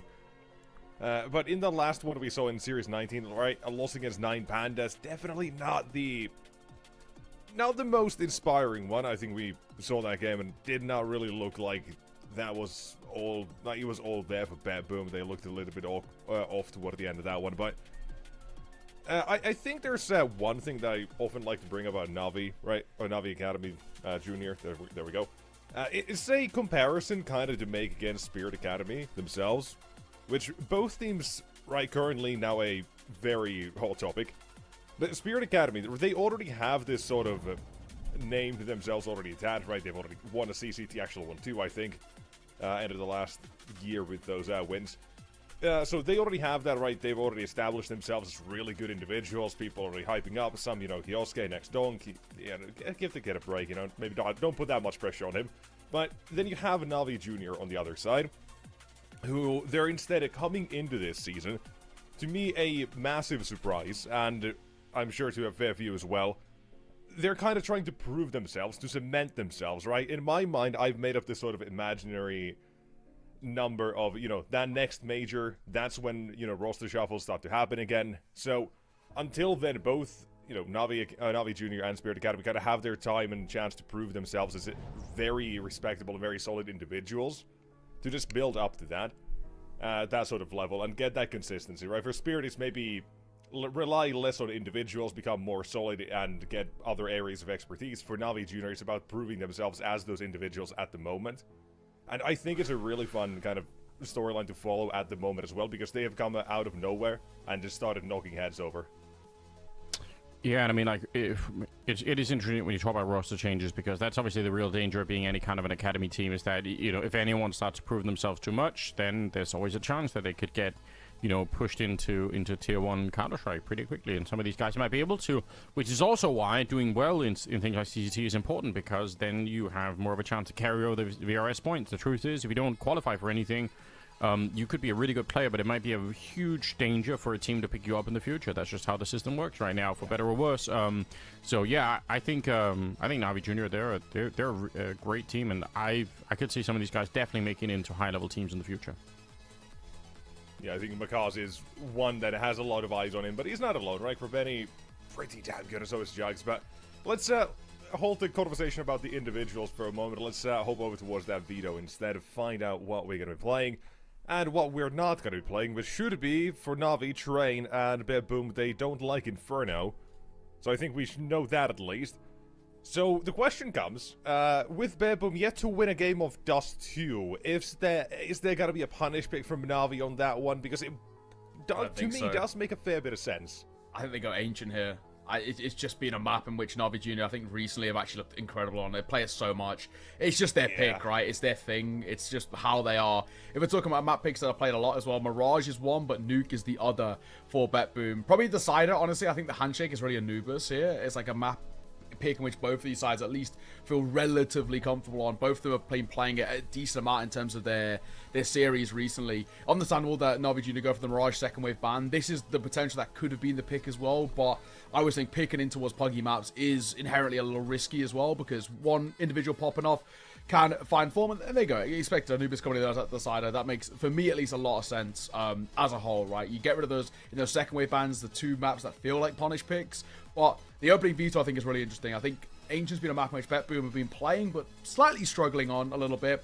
Flip side, Nuke, while it may statistically not look that good, it's a map in which a lot of these players have played at the top level, especially those XC9 guys, so that one could be quite interesting. And then Anubis as a Handshake, as a Decider, I actually think it might be required here. I think we're going to have to go all three. I've got a bit of a hot take about the Veto here. Go on. I think Boom were better on Nuke with Nafany. Ooh, okay. I don't think they've really lived up to that level yet. I don't know what it is. Boom with Nafany are worse as a whole. That's my hot take. Sure. I don't think that's a hot take. That's pretty lukewarm. But I think on this one map, they're better. This one time. Okay.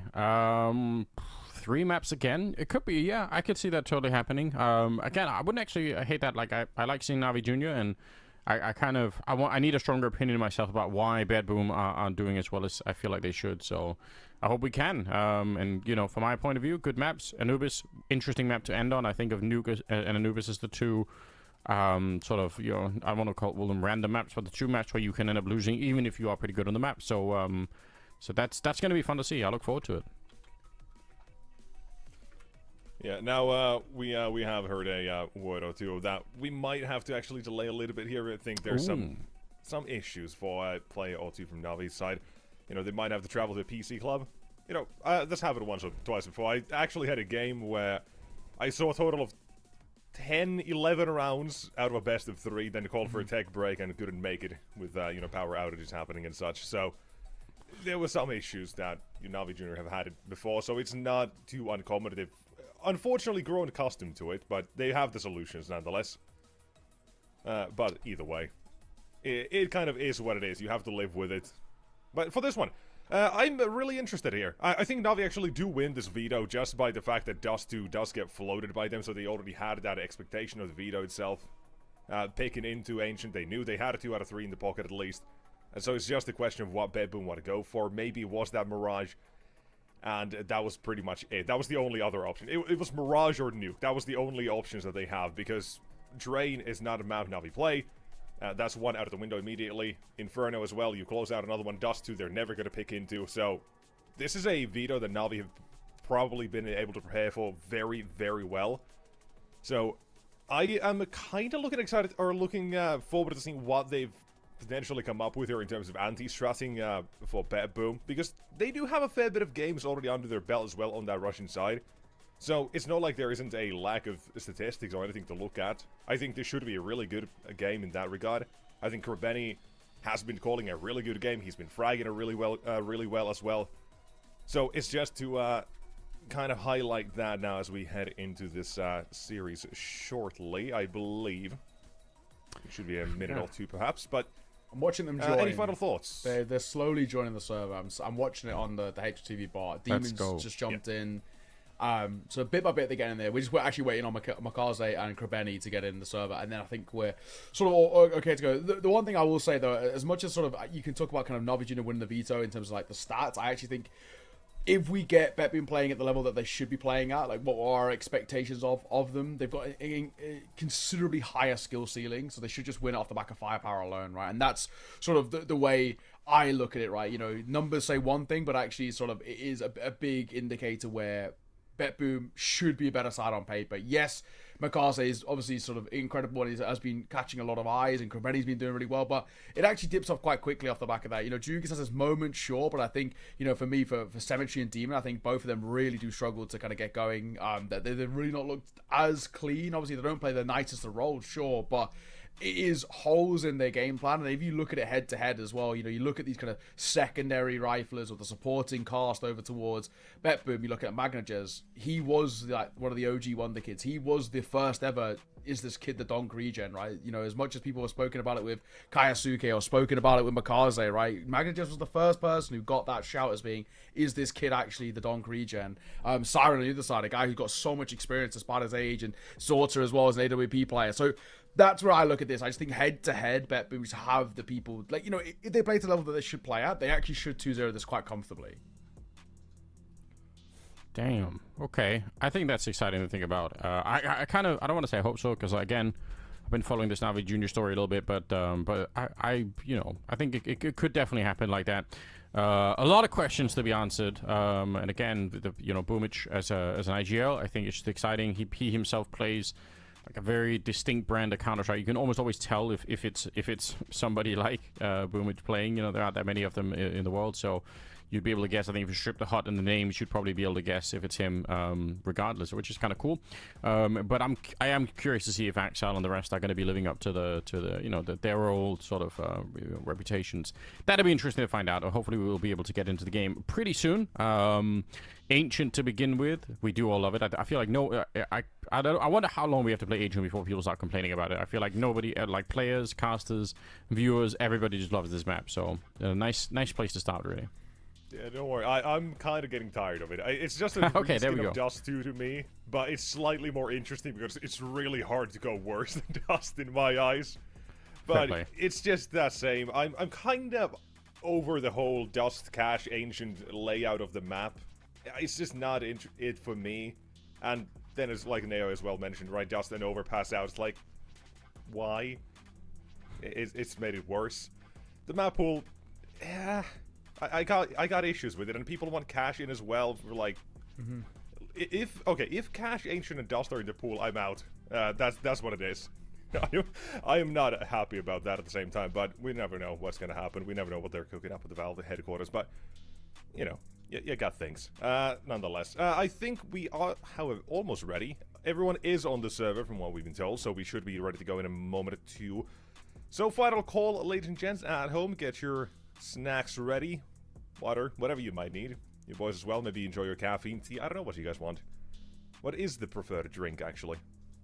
I mean, listen, I've lived for way too long in esports. For me, it's definitely the caffeine, some variation of energy drink, like, let's go. I feel like as long as you don't overdo it, you're probably going to be fine.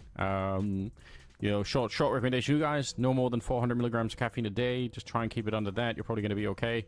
But yeah, get something going. Now's a good time for it. Don't do it too late in the day or can't sleep at night, like nothing past 3 or 4 o'clock, just stick to some basic rules and caffeine's gonna be fine, I'm a coffee guy. I've always been a coffee guy. Let's go. I can back that. I normally have about 2 a day. I keep it nice and sort of nonchalant. One when I wake up, one actually just now, right? Midday coffee for me, and then that'll sort of see me through the rest of the day. So I think it's good. There was one thing I did think about for a while. When obviously we see players at events who have like a Monster or a Red Bull or something along those lines, right? Some sort of energy drink. And I wonder, because obviously it can have some sort of effect on you in terms of how you feel, but I wonder whether there's a world in which at some point later down the line, and they do this in like, traditional sports where you got to time everything similarly, same with your practices, right? If you're having caffeine at a certain time at a practice or like, 30 minutes before a game or during a game or whatever, you should do the same in an official. So all your circumstances feel the same, so your body reacts the same. So it's not like overly jittery or like kind of hyper aware, and then you have like a bit of a crash, like a sugar down or whatever it is. I always wonder whether that's something that kind of comes into the future, like kind of going into the nutritional side of things.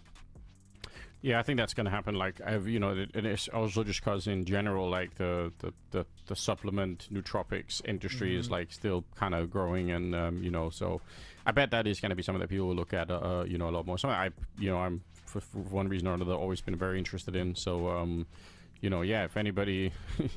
If anybody, is going to try and go down the road, I'd be very interested to see how that plays out. I could totally see how that could work out in terms of, not just in terms of like during the game, but even in terms of having a routine for sleep and all the rest of it. I think there's a lot to win on that front. I'm sure it could be, that could be part of the future. Maybe it is already. I'm sure there are, players out there who do care about this stuff and have their own little routine, Yeah, I know that I had a 9 Pandas game some days ago. I noticed actually Crad was using in-ears at home. So that's, it's one thing, right? Most people do prefer headphones at home. But it's that sort of fun conversation of, right, how much do you want to mitigate the difference between LAN and online as well, right? That maybe gets you, or helps you get in the mood at LAN a bit easier as well, not having to be like, oh, these things kind of suck, they hurt, whatever. It's a fun sort of mental game as well to think about what everyone likes to do. All these little things that really do exist, just routines and all that. I think it makes sense. Very fun thing. Yeah. I think it makes sense to try and acclimatize maybe a little bit. I mean, obviously, it can be very hard because, again, the online Counter-Strike is just absolutely brutal. And maybe especially for online Counter-Strike. Like I think we were talking about this the other day with Fnatic, who ended up playing, I don't know, 7 best of 3s in 2 days or something crazy like that. And, for that probably is like a real challenge to overcome, is how can I actually make sure that I am somewhat functional all throughout the day. Obviously, if I go into that and I start by drinking like 4 energy drinks in the first best of 3, man, it's going to be hard to make it through to the end of the day, no question. So I'm sure these are conversations that people are having, but it'd be fun to have like a real spotlight on it and kind of get people's opinions. I have a ton of them, as again, like I'm like a human pharmacy experiment in that sense. I think it's all very interesting. Don't recommend you guys do that, by the way. But yeah, I think it's there's something to be gained if you want to be patient and try and look at some of the research or whatever. There's stuff out there. But yeah, this game, Who are we missing? Who's not on the server? Who can we blame? Krabeni apparently is dipped out. I'm kind of keeping an eye on the HLTV bot, and the people are dipping it out. He's quit and then committed suicide and then quit again. Oh, so no. Who knows? Is it the anti-cheat thing? Maybe might be. It actually honestly might be the call here to break just in case, because who knows? You know, sometimes with anti-cheat things it requires like a whole reset or a reinstall or like verify the game files, which depending on your CPU can like take ages. So I think probably actually calling for a break is the way to go forward here. Who knows how long it's gonna take? Hopefully only a brief one, but we'll try and come back as quickly as we can, I guess.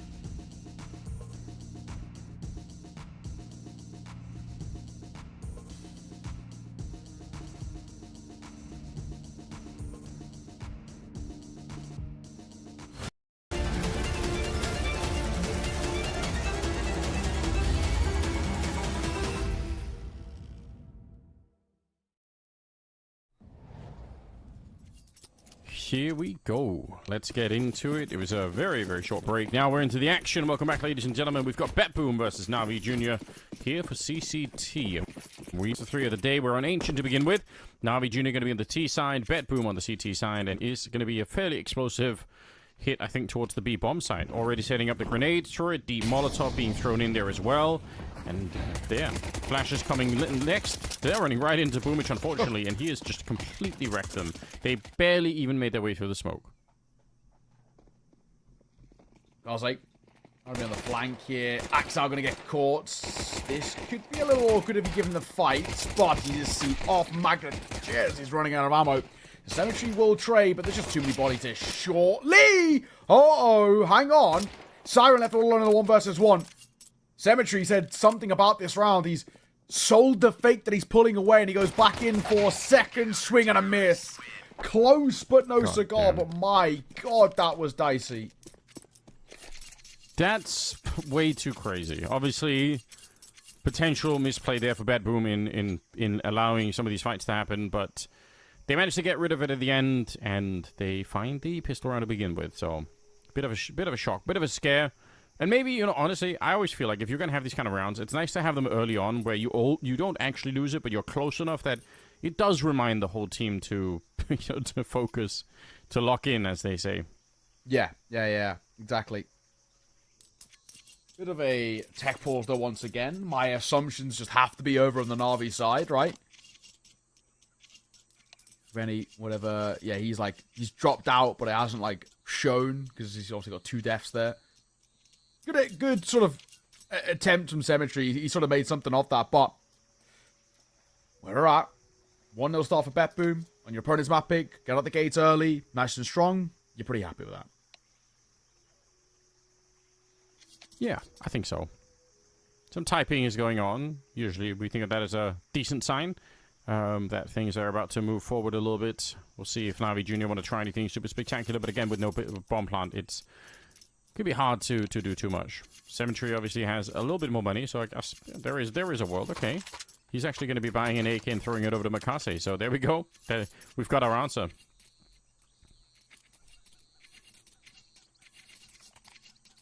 Yeah, a lot of faith, right? Put in the youngster. You can kind of tell.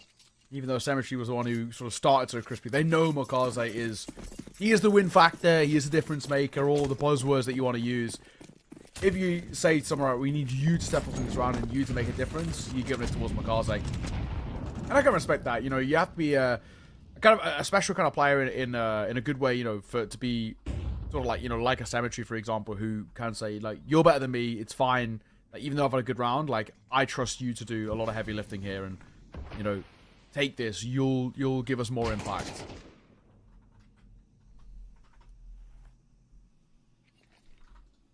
That could be the case. I kind of do like here. It's risky. It does risk an early start here for BetBoom where they go on, a 4-0 kind of lead. But at the same time, maybe you can shock them. And I think Na'Vi Jr. again, I trust them right now to make these kind of decisions. So let's see if they can find a little bit of damage. Even if you lose this round, if you can get like 3 or 4 kills, it's still pretty decent. You're still doing something to slow them down. And there's the first one. Symmetry taking down Boomich, who otherwise is in an angle that can be very hard to clear. Danger now. You're going to get swung on by multiple people. The Siren not quite ready for that one. AK comes in, but he doesn't actually do anything with it so far. It's the Deagles that are doing a lot of the work right now. Surprised to see so many of the BetBoom players ready to take these fights. I feel like that's a big risk right now. You must know that one more Deagle headshot and this round could be lost here. Nice work on with the FAMAS. That's not going to be bad at all, but Krabani still takes him down. And now it's Axile 1 versus 2. He's picked up the M4 on the other side. He's got the kit as well.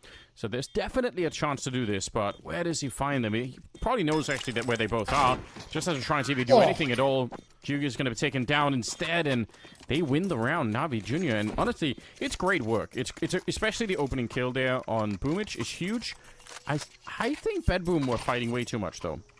Yeah, I agree. I think they maybe just came into that because there was no bomb plant in that first round. They were probably sort of internally thinking, it's probably not going to be a buy, guys. We can get some sort of ecos here. And then they overfought and overface, and it made life actually very easy for Na'Vi Jr. to isolate. So credit to them, actually, Na'Vi Jr. Really, really well done. Responding well and immediately putting BetBoom right back on the back foot. Yeah, that's huge. Fighting in the middle. Not running into too much trouble either. Going to be a bit of a trade to begin with here. I am seeing a 5-7, so... Oh, not a 5-7, sorry. A CCT-75, which is so rare, I half forgot the name of it. But it does make its appearance every once in a while. A gun that I've myself never trusted, but doesn't mean you can't use it. Yeah, I don't like it. I don't love this gun. The IKEA builder gun, it's not my favorite. And I also just like, it's not even that I like hate it specifically as well. It's actually just the fact that you're picking this over a 5.7 is like my internal thing. The 5.7 is, you know, we've had this discussion before, but I think it is value for money, the best gun in the game. MP9 being a close second, but the 5.7, the fact that it can one tap at close range to full head armor is like ridiculous to me, and it can 2-tap to the body at close range. Those sort of things for a $500 pistol is insane. And yes, the CZ's good, but also it's like no ammo as well, so if you have to multi-fight, you're in trouble. But when we see the best clips, right, out of 5.7s, it's normally where they're able to sort of spam down 3 people at close range. The CZ's running out of ammo after the first. Yeah, that is like it's really been a while. Like obviously in the past, you would see people sometimes get like double or triple kills with the CC. I can't remember the last time I saw that. I think it's so rare nowadays. So not a big fan, but happy to be proven wrong in the future, of course. USP's now back, and we've got one single flashbang. You can see on Magna just, oh wow, he's the most far away player. Like he's at the bottom of the bomb site, and he just catches every single bullet there. Oh, nice reaction, Makaze. He just heard them step, and he throws the Molotov. He was meant to throw that into the bomb site, but it couldn't have been better. They don't lose a single player. Na'Vi Jr. off to a flying start. They've got so much money to work with, and BetBoom under a lot of pressure coming into the beginning of this game. Yeah, it's true. Na'Vi Jr. looking good. Of course, though, BetBoom, you know, right back into the buy, so not the warning bell is going off just yet, but they are sort of looming a little bit, especially if this gun run is to fall flat for BetBoom. This allows Na'Vi Jr. to build up a real nice repertoire on the early part of this T side. Of course, on their own map pick too, exactly what you want to see. This is BetBoom decided to start CT. If they can't get anything going, no foundations built, what do you want to see? So mid control taken alongside ramp and shelf. Pretty good early presence here by Na'Vi Jr. And it's an interesting decision for BetBoom. Maybe learning the lesson a little bit against the force buy in the second round, but they've decided really not to fight at all. They're not taking any control. They're not even looking towards mid. Yeah, I think they, you know, without a lot of the utility, it's so risky to try and take a lot of mid control. So don't really blame them for maybe being a bit more careful. Deep grenades, some spam for the smoke, and actually lands a dink, which is being heard. Siren, he knew that one of them was going to be low there. Good trade for Demon, who's hiding in the corner, and he's going to keep on going. He's one of the interesting players to watch on this team, no question about it. And the deep nade. That's actually a third kill for Demon. He finds Boomage. How wild is that? 2 versus 3 all of a sudden. It's all on the back of Demon. Otherwise, there would have been no bomb plant and no entry onto the site itself. Flank is coming in, but it's been spotted, and he doesn't quite get the kill. So now it's Axal again to try and clutch it, which he's not going to be able to do. Demon finds a 4th kill, and Navi Jr. just keep on rocking. This is... Yeah, this is very interesting. Bedboom just don't have the economy. Maybe they could, you know, go for something interesting in this round, but they have to... Some of the shots they're hitting are actually really clean, and it's, you know, a variety of different people that are stepping up. Especially for me, you know, I obviously had my reservations about Demon and Cemetery, and both of them have had pop-off rounds to get Na'Vi at least in this conversation. Cemetery's unfortunately didn't, you know, lead to that round in the pistol, but, you know, when we can see Demon find form as well, and you obviously get Makaze and Kraveni coming online as well, and everybody's having a little bit of a look in, it's a really difficult side to break down. The issue to Na'Vi is that it's always felt like they're quite top-heavy, right? They've got one guy who's a superstar, another IGL who can put up incredible numbers, and then it starts to sort of drift. I think there's normally quite a big gap between the top and the bottom, right? And if you get Na'Vi Jr. all playing on the same sort of level, all quite consistently, and doing well, that's when real scary kind of predicament comes into place for Betboom. Yeah, I do agree. And I mean, it's a struggle for a lot of teams who are playing in CCT. It's, you know, it's the consistency as a team, but also for some of the individuals, you know. It can be pretty detrimental if 2 out of 5 players, you know, just don't really show up for some of the early rounds. But for Navi Jr. right now, it's not the case. They're loving life. You know, just going to be taken down. That boost is super common, and people are going to be looking for it, especially if you know there's low economy. Way more of a chance that someone's going to be up there with a 5.7 or an MP9 or something like that. This is an easy cleanup and no real danger at all in this round, to be honest. Shouldn't be losing any guns. If they do, they shouldn't be allowed to carry them away. I say that as Jugis just does kind of go for it. Bit of a wacky situation. If they really wanted to push, he could have just brought Makaze as well, and then at least this AK is going to be alright. It's going to be taken away anyway, but yeah, got to be careful you don't offer an opportunity, because one AK on that CT side is absolutely an important tool. It's going to be 5-1 though, and the Bedroom still, in spite of winning the pistol, getting nothing done past that point. Yeah, it's true. Bedroom looking actually quite muted, if we're being completely honest. We spoke about this side having sort of superstars of their own regard and having individuals who can really pop off, and we're actually just not seeing it. You know, sure, we're getting a little bit out of Siren, but it's actually maybe even slightly alarming that it is Siren, more so than, you know, Actal and Magnagels as Orte as well.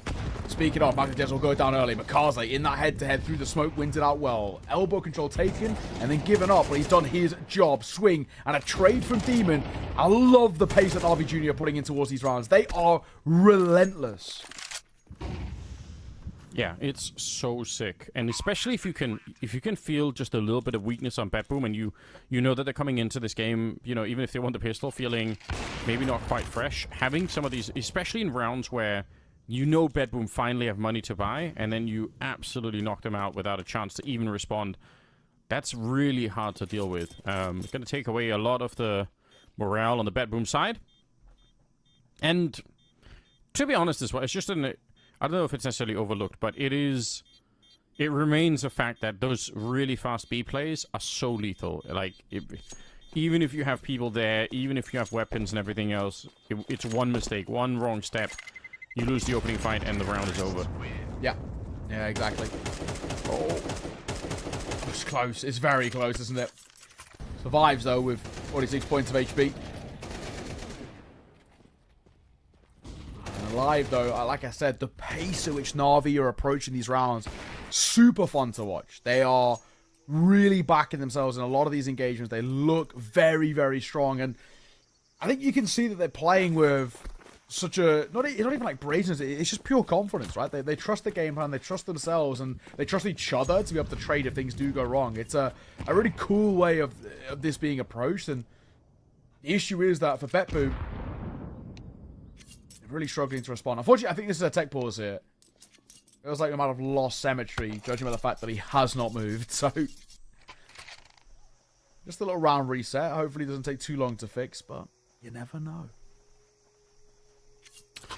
Yeah, you really don't. Yeah, maybe it's just a chance for Bedroom to sort of collect themselves a bit too. To be honest, obviously we don't like the tech pauses, but they really need to have a bit of a conversation and try to figure out how to stop some of the early madness and get anybody to do anything at this point in time. If you look at it, it's 2 kills on Magnoges, on Axile, on Boomich. Yeah. These are some of the people we came in praising, and I think for good reason, but they haven't been able to show any of that right now. But again, I'm not too sad. Na'Vi Junior, like I said, they I think are one of the most fun teams to watch right now in this part of Counter-Strike, and I think more and more people are starting to wake up to that fact. You're seeing more of the conversation spread out. It was quite interesting for a while, especially the end of 2024, because there was like a really big discussion of like who's better between Spirit Academy and Na'Vi Junior, and most people assumed it would have been Spirit Academy because obviously they've got a lot of great talent themselves, and obviously Kaisuke is just like the next coming, right? Everyone's sort of seeing him as this sort of future superstar, right? But interesting enough, it's actually Na'Vi Junior who do prove themselves to be the more consistent top team as an academy side, and especially with Miles and XT not being around anymore, they've sort of plugged the gap as being who is his academy side, who's going to be super competitive in tier 2, and also Na'Vi Junior, they're consistent in these playoff runs. Yeah, I would agree. They are showing a lot, and again, it's not just in having 1 or 2 potential superstars. It really is, I think, more of a team as a whole. We are praising them, and of course, fortunately, Makaze goes down here. Miner just dropping very low. Surprised that he lived through that one. Looked like there's a little bit of spray coming in on that side. They've all stacked to the B bomb site, and this is another side to Na'Vi Junior, though, that I feel like I've seen in the past where, sure, they can be fast, but they do also seem to have a good understanding, a good read of when it's too much and when it's time to play a bit slower. And they're comfortable doing that too, which can be another thing. If you have a fast team that's shooting really hard, sometimes slowing them down, can make them look uncomfortable and can sort of make them look like they don't know what they're doing in the slow style. But I feel like Na'Vi Junior, they have a little bit of both, really. Yeah, no, I think you're right. Well, 30 seconds left. Krapeni is barely alive, but he is alive, so that's all that matters. Well, jinxed. Yeah, I really cast the curse that one pretty badly. I'll hold my hands up. This is an interesting round, right? They split mid to B while still having a player in Donut on the other side. I'm going to be honest, that Donut player is going to be super hard to read. I doubt if anyone's going to know that he's there. Might be a free kill, but it's not. Siren was already low on health, unfortunately. And Cemetery, that second kill, though, is absolutely huge. And like I said, if you're Salty, how could you ever know that there was going to be a player? It's so unlikely once they've already wrapped through middle that there's also going to be one more player at Donut. It doesn't make sense. If they're wrapping through middle to B, the most likely thing is that the last player is going to be out by T-spawn somewhere, and that they're meeting up with that person, through B. So yeah, just almost impossible to understand. I think can't really blame Salty on that one. Not that I think it would have made any difference. This kill from Cemetery probably seals the round. So 7-1, Na'Vi Junior unstoppable at the moment. This is feeling very similar to our previous series as well, right? Yeah, With these you're right. sort of no contest maps. It's it's difficult to watch, right? Because you're wanting a bit of a competition, you're wanting this back and forth, but not getting any of it. Axel will start well though. Makaze going to get caught early. You'll take that. The fact that he gets a second behind it, pretty important stuff. But still, a lot of recovery he needs to do in this series, and they've got to take a couple of these rounds cleanly just to build up some econ.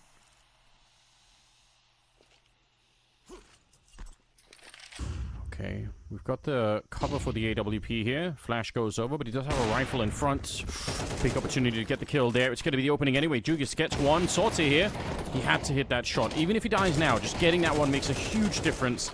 Spray comes through, and that's very close to equalizing into a 2 versus 2. Boomich doesn't get touched by the Molotov. If he had and he would have been hurt, there's a chance that they would have continued to try and maybe do something. Deep nade, it's going to be Kobe on top of Cemetery. That's really sick. You can see the jump there for info, just to get the info, and then finds the grenade on top. So nice defense being put out there. But honestly, even that at the end was scary. It was a bit close. You could see a world in which if they got the spray through the smoke there on Boom. I think especially at the start. Right, it started so well. There was a moment that looked really, really uncomfortable. So I think that's probably testament in itself to Na'Vi Jr., right? They're making rounds look, believable when they absolutely should have no look in at all. I think that's actually testament to how good they have genuinely really been. So, real credit. 7-2.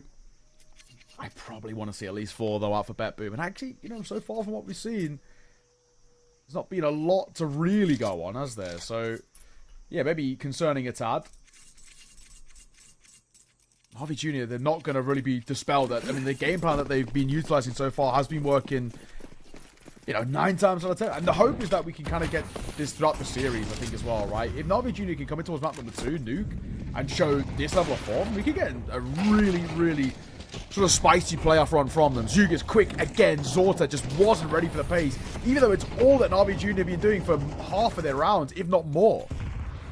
Yeah, it's really just cementing the fact that this is a strong way to play the round. And the issue is, to stop this BetBoom, if they really wanted to make absolutely sure to stop it, then they could. And they could bring a third man over at the B-bomb side early on. But the problem is, if there's a round where Na'Vi Jr. go fast A, or even just try and take some mid control, you're really going to regret that choice quickly. So it's not easy. You're putting a lot of pressure on the CT defense to try and figure out how can we do this properly. But so far, it doesn't seem like BetBoom have the right idea. Siren fighting a little bit at the end. Not really sure what's being accomplished by doing that. He already had 1 kill, and going to be giving up that rifle. They're going to lose the AWP as well. Kind of devastating stuff here, to be honest. BetBoom looking a bit uncoordinated, and okay, this is a really brutal first half already, but why not try and see if you could have as many rifles and utility and everything else going into the next couple of rounds. You have to try and win the last year. Yeah, exactly.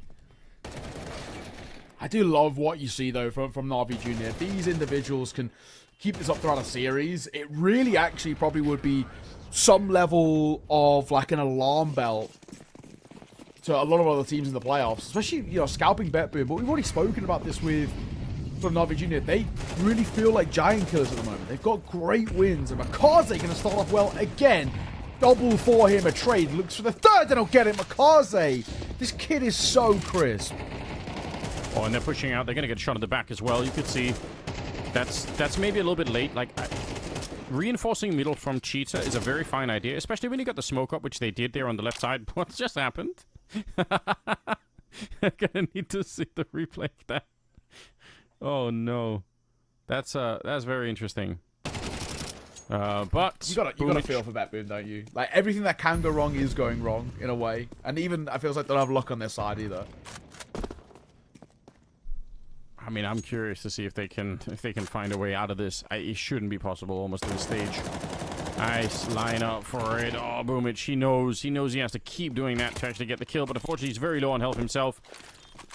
He's done remarkable already, but we're talking about him trying to get one more kill here to actually make it through. It just doesn't seem like it's going to be possible. He's low on health already. Does have the kit. Gonna tap the bomb. I feel like a full defuse might have actually won here. Goes for the swing, and he lands the shot onto Demon. Oh, you know what? That is an insane round from Boomich, but it is mostly powered by Na'Vi Jr. just not talking to each other enough. Yeah. There's no way that he can win. If they just talk and disengage and don't fight him, he loses 10 out of 10 times. I think, what we've kind of just seen just there, it's one of those where Na'Vi Jr., because they've been able to come into so many rounds and let an individual just completely take over, they probably regressed into a bit of a bad habit, I think. That was, in that replay, I'm not too sure what was going on there, to be honest, but hey, it happens. It is what it is. Boomich in towards me. Makaze going to get caught early. Boomich gets the second. He was just recovering from the first flash, gets second flash, and still gets both. Very impressive work. They will lose a player, though, towards Cheetah. So it's not over yet. Looks like Na'Vi Jr. saying, hey, we've been feeling pretty good about this. I'm surprised to see that they didn't try even once to go for a faster A play, just because they've had so much, so much control in middle and B. It feels like throwing in one round to do that would have been really interesting, but we haven't seen that. They're happy to go back and fight this. Krabani in a very forward position. That it's easy to not be ready for this. If he just crouches in, takes the shot, he actually probably had the advantage against Boomich, but Boomich saved the last round. He's looking to save this one as well. And with the jump on over, he's going to confirm that someone's there. Yeah, he's going to be baiting this one for Siren. So he doesn't care if he dies at this stage. Just try and make sure that they're never going to expect the second player to be there. All right, Siren. Actually playing a little bit forward on his own. A shame that they gave up on that setup, because I think that probably is an automatic kill. Might be anyway. Boomich taking up this position. He walks into it, and now it's Demon to get the kill.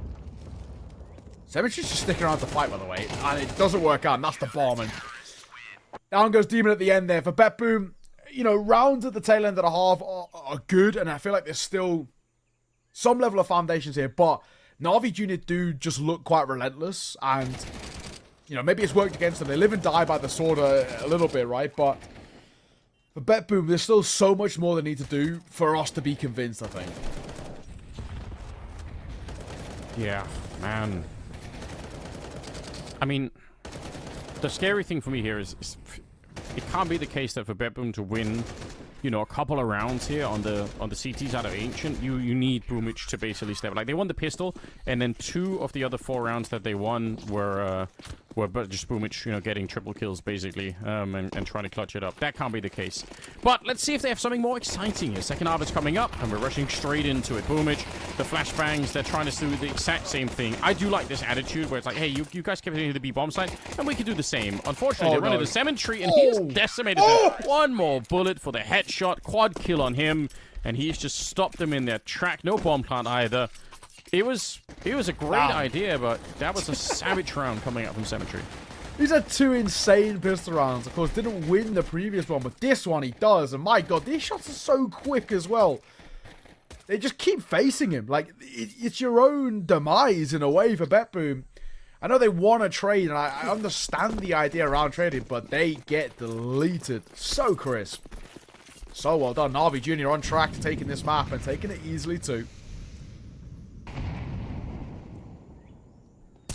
What do you do here?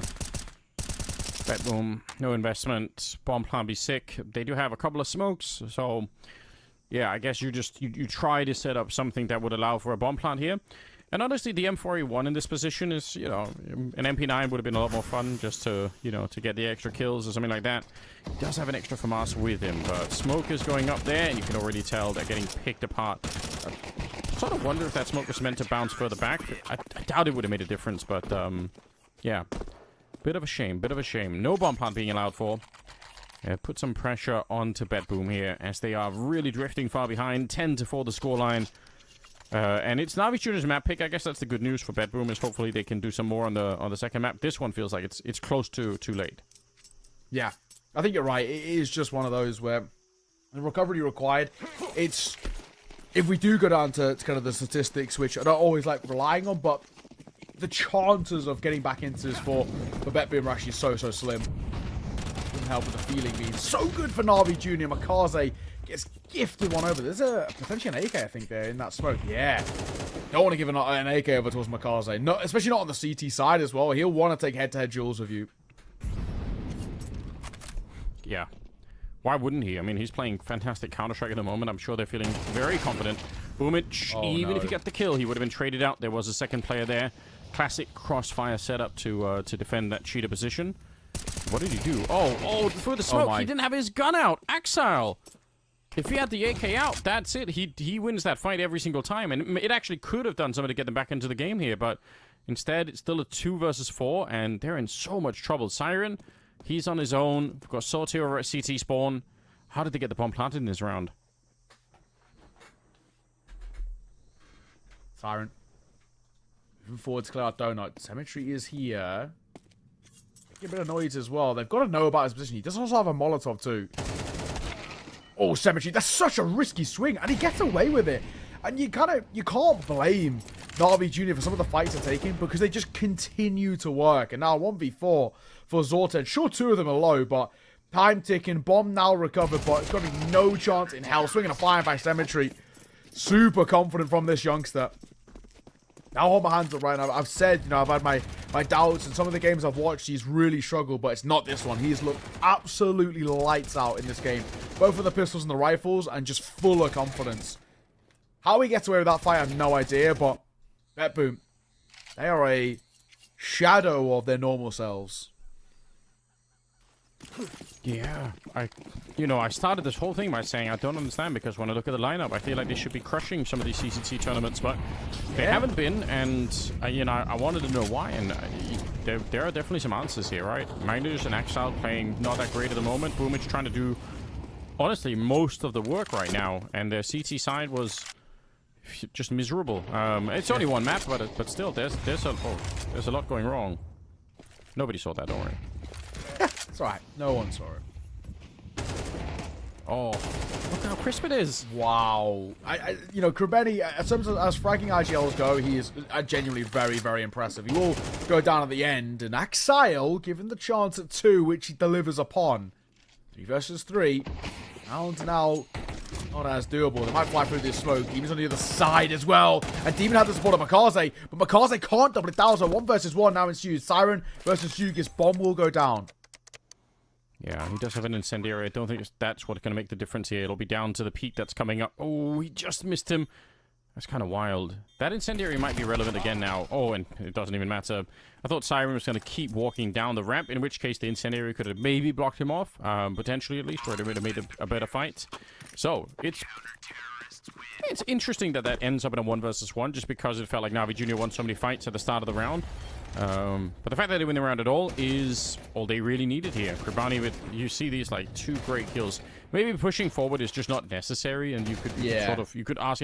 And I'll say this: even if you wanted to push forward, I don't really hate it, but the fact that he's running forward might be the bigger problem. But these are small details, because again, they're winning 12-4, so kind of who cares, Just keep doing it. All right, so.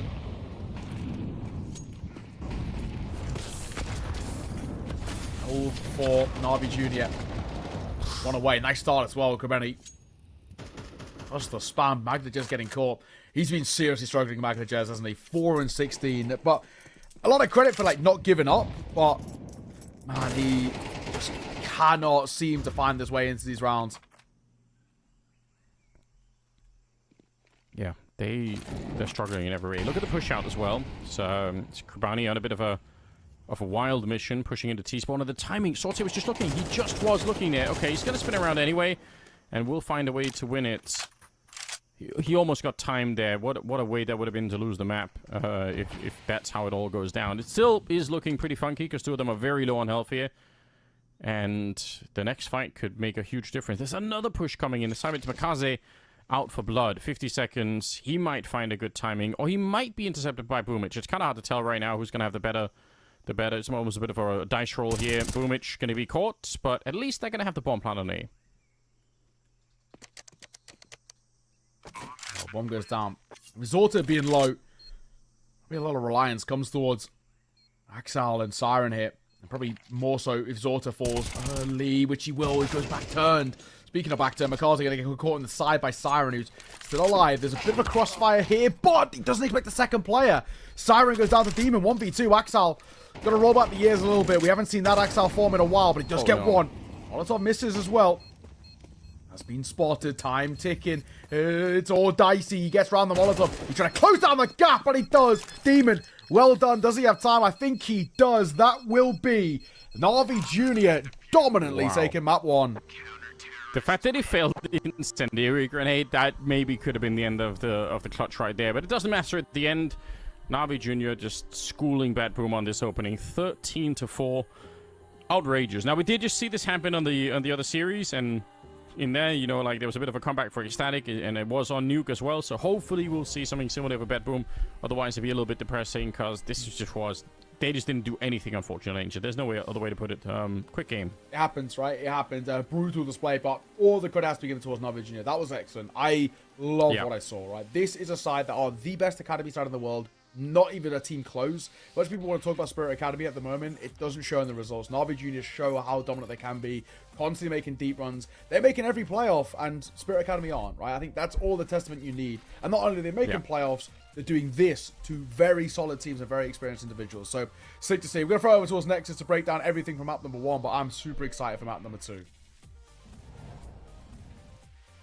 Thanks, boys. That was a one-sided show yet again.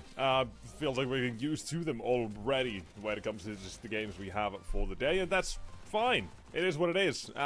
For right now, it's still BetBoom struggling to live up to the expectation that we kind of have for this team itself, and it's just not happening. Doesn't really, or doesn't. There's not an easy answer for why it feels like the team is still struggling and why these games don't go their way. But what we do know for sure is that Navi Jr. are yet again disproving themselves as that team to look out for, to be on the up and up, and everyone needs to be careful of them. If you have even a slightest chance of going against them, you might end up falling. You've already seen that as well in the last few series when it comes to ends, right? That's the one team that Navi Jr. faced in the playoffs every single time. First round, ends out, and even in Bucharest qualifiers, they again got them out as well. So they've proven themselves time and time again to be that sort of dangerous team. And this is nothing short of that danger either. There's only a couple of rounds of the first half where BetBoom really look decent, and it's the ones where they do find the opening frags here, where they do get that mid control from the very get-go. Because every round, and even those rounds that they still did manage to find those openings in, it wasn't a clear-cut situation. You have clutches, you have a situation where you leave, well, if it is just Symmetry, Demon, and I think toward the end of that half, all loaded 2 versus 4, something along those lines, they still make that a close call. But you do also get to see what BetBoom can kind of do if their individuals would be on their best form. Or if an individual was in their best form. That's Boomish right here. You saw his 1 versus 4, then he opens up the next right here with a couple. Closes out with a triple axle as well. He showed up for a brief couple of moments there for the entire map. But when he did, it was good. And that's all you can ask for BetBoom, is to get these individuals aligned, to have Axel be there, right? Maybe a shadow of his top 5 rifler of what, 2021, 2020, whatever that year was, I can't remember exactly. But it has still been a resurgence when he has joined BetBoom, or since he's joined this team. And that's a good thing to see. You need him online, you need BetBoom to have him as an individual to deliver these sorts of games and situations. And if not, you kind of see how things can go. When Boomich is your best player, right? Not unheard of, he has had these moments in the past as well, where he's been dropping wonderful games and series. But when effectively in this map, despite not being at the top, that was Siren at 13, Boomich is still the best player for the map, or most impactful for BetBoom. That's not a good sign. When Magnolia is dropping 4 kills for the entire game, you need to know what is going on there. Because on the other side instead, you have, as we kind of touted as well from the very get-go, Krabeni as a fragging IGL. He's doing well. Guess what? He did well again. Then Demon as well showed up, right? Him and Symmetry in a couple of those later situations did show themselves to be very dangerous yet again. Even if rounds look like they might be done, you can't say they are dangerous as all hell. And even here as well, he's the one to close it out against Axel to deny that 1 versus 2, to deny the game to keep continuing. And that's even without even mentioning Makaz, who just wasn't on an absolute tear. Kicked ass, took names, and then said, "See ya later, suckers." Wants to send this one toward Nuke, and that at least is where BetBoom will do the best work they can. Yeah, sure. But it's still one where I haven't really seen BetBoom be the best that they can be. They've been struggling on this map, I think, and more for one game against Mouse, and that was with, well, what we now know to be a team they weren't really happy with Shuhei still in. I don't really know how that really looks, right? The results against Hesta, sure, that whatever, Arc Red, nah. Spirit Academy a win, sure, that's fine, 13-11. But I haven't really seen a single good game from BetBoom on Nuke as of yet that I can be convinced by, and that's the issue. I'm still heading into this one feeling like BetBoom now, if they don't show that form, if we have that asterisk that we did say from the very beginning, if they live up to those expectations, that we know they can, then it's a different sort of story. But as of right now, Navi Jr., they just look unstoppable every single game, series, day. Haven't really disappointed at all. And thus, I have a hard way seeing how BetBoom do take this one. unless it is the individuals to wake up, unless we start to see Magnolias, until we start to see Siren in the clutch factor as well to show what he's capable of. I don't really see it. So, my expectations, my heart at the moment is all with Navi Jr., and that's where I'm going to be saying this one goes as well at 2-0, but am I right, am I wrong? Debate all you want, but we'll find out in a little bit when we do head toward that second map. We're going to be seeing you guys on Nuke in about 5 minutes, maybe 6 or 7, but don't go too far nonetheless. We'll see you guys in a bit.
Turmoil for Bet Boom on map number 1, and now headed back to at least their territory of Nuke. We're hoping for a lot better, but I have still some worries, because we had that asterisk. We know Bet Boom should be better, but they're not. They are not performing to that level that we expect them to. Currently, Nuke as well, last for a couple of games, hasn't gone their way. They're picking into it. They weren't given a lot of options, to be fair. But it does not fill me with confidence. I don't know about you boys, but I am feeling Na'Vi 2-0. I think I probably have to agree, actually. Just because when you look at the way they played and like the rounds and how they were actually sort of formulated, it's super replicable, I think is the main thing, right? You're looking at them, you know, it's like what are we doing? We're running on T side, we're just running into fights and we're backing ourselves. We're mechanically doing a lot better. Our trades are excellent. On the CT side as well, we're taking great map control. We're starting to put pressure on them. We're making it very difficult to get a bomb on. This is all stuff that can be done on towards Nuke as well. So yeah, I just think like it's an on the day type thing, and on the day right now, like Na'Vi Junior look 10 times better. Yeah, they absolutely do. Brutal starts. Bet Boom. There's a long list of things that they would have to correct, and you know, just starting on the individual front. Like, we need Axile, we need Sortie in there. We need a couple of more players. They should never be relying on Boomich. Like, it's fun when he's fragging, but that's not what this team is about. So yeah, there pretty much has to be a brand new beginning. Like, forget about that first map if you're Bet Boom, and just try and come in here with some of your better players really showing up. That just has to happen. I think this is as well a topic as well we can kind of discuss a little bit, because I know people kind of put it, you know, a lot of hatred, not really, something along those lines of criticism towards Siren specifically, but I still find him to be an incredibly good clutch player for this team. And if there is a map I've kind of seen that happen on, it has been Nuke most specifically. So to that regard, I think, you know, you have Bet Boom, as long as you at least get 20% out of it, 20% extra out of everyone else, I do think you have that game still possible.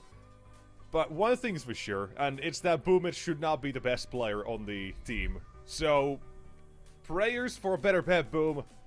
Hopes and dreams, however, we'll see how far they can take them, because they are up against the giant killers Na'Vi Jr. It's Nuke. Take it away. Yeah, let's go. Let's get into it. Second map coming up. It's going to be a Nuke. We appreciate it. Thank you, Nexus. And let's just get this rolling here. Na'Vi Junior going to be starting on the CT side. Bet Boom on the T side. Let's get this underway. I'm looking forward to this, right? I want to see if Na'Vi Junior can just do exactly the same thing.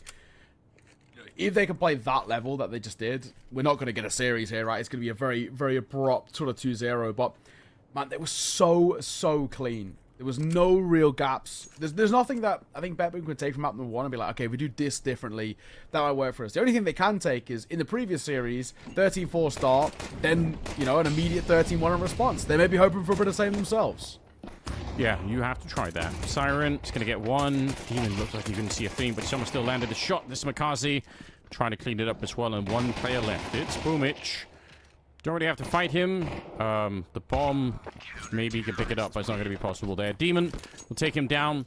Honestly, this is... I know it looks bad at the end because of 4 versus 1, but I think in general, for Bet Boom, that's the kind of round where if you just land one more headshot with a Glock, you probably at least get the bomb plant, maybe even win the round. It just comes down to, I think, you know, not quite converting some of those opening fights. So, close enough, I would say. Pistol rounds are, you know, they're like that sometimes. Yeah, exactly. Yeah, but it's Na'Vi Junior for them, right? You know, you win a pistol, you come into a buy shot off the back of it. You should expect that Bet Boom won't have one as well, even though they did do a force buy Na'Vi Junior, despite losing the pistol. Remember when McCarthy got dropped over an AK, and they actually ended up making that one stick, which kick-started their runner thing. So, you know, you can't be overconfident towards this. That's actually the thing that killed Bet Boom, but Na'Vi Junior, I feel like they've actually been really disciplined. For a side with, you know, a really, really young core of players, they look so disciplined in their approach. Jugas, good for 3 as well, looking for the 4th. He's got a Glock by him, and he'll get the trade. Nice work. Cemetery dives for the cause to allow Jugas to be on for the ace still. Okay, I mean, why not start with that? Looks like Makazi's going to be the one to run into it here. Just a Glock and not going to be able to quite get the kill. Bit of a shame. It all counts at this point. You just, you know, you've got to try and do whatever you can here for Bet Boom. Get things fired up. make the team feel a little bit better. But yeah, this defense is absolutely huge. Sneaks in that last one. Pretty sick stuff. Na'Vi Jr. Again, good strong start. But I'll reserve any opinions. I want to see how BetBoom do on this round. I think these couple of first buy rounds are going to be really indicative of what they've got. Again, this is their map pick. Let's hope that they've picked it for good reason and that they're going to be ready to show us something exciting here on that T side. This gunround's got to be pretty emphatic. I think it's safe to say. I'll find form here. Might be... It's a little too late, right? I mean, even though it's so early, it just kills your mental, right? And these are players who, you know, they definitely succumb to tilt since being in this BetBoom side. And I just think Na'Vi Jr., who are so relentless at the moment and so crisp, if you come into a gun round, you get immediately shut down in what is traditionally just revered as a bonus round. I don't know for BetBoom, I just feel like this is where some of these players are just off to check out, and they've definitely had that before. Yeah, I felt like they checked out about halfway through Ancient, so even come a little earlier. Cemetery was pushing outside here. He still is going. Spots one. And he gets it as well. It was a second behind. He now needs some support. He's trying to stay alive for as long as he can. Throw it down to the right. Swing on towards the left. Cemetery. That's so smart and so well played. The power of those wide swings like that. Because that corner is being held. They knew that he was there and that he might go for the swing. But because he just steps as wide as he did, it's very, very hard to deal with. Cemetery. 3 kills with a FAMAS, no less. And just really well played. A lot of presence outside for Na'Vi Jr. Stopping BetBoom from executing part of their default there, which I think was to try and take control of the yard. Obviously very, very common for the T's to want to do that. Put some pressure on the CT defense to try and rotate somebody downstairs, and they weren't even allowed to do that. So really well played. Yeah, brilliant. Brilliant stuff. Really got no complaints at the moment. When you're seeing individuals step up like that, get multi-kills with ease too. My oh my.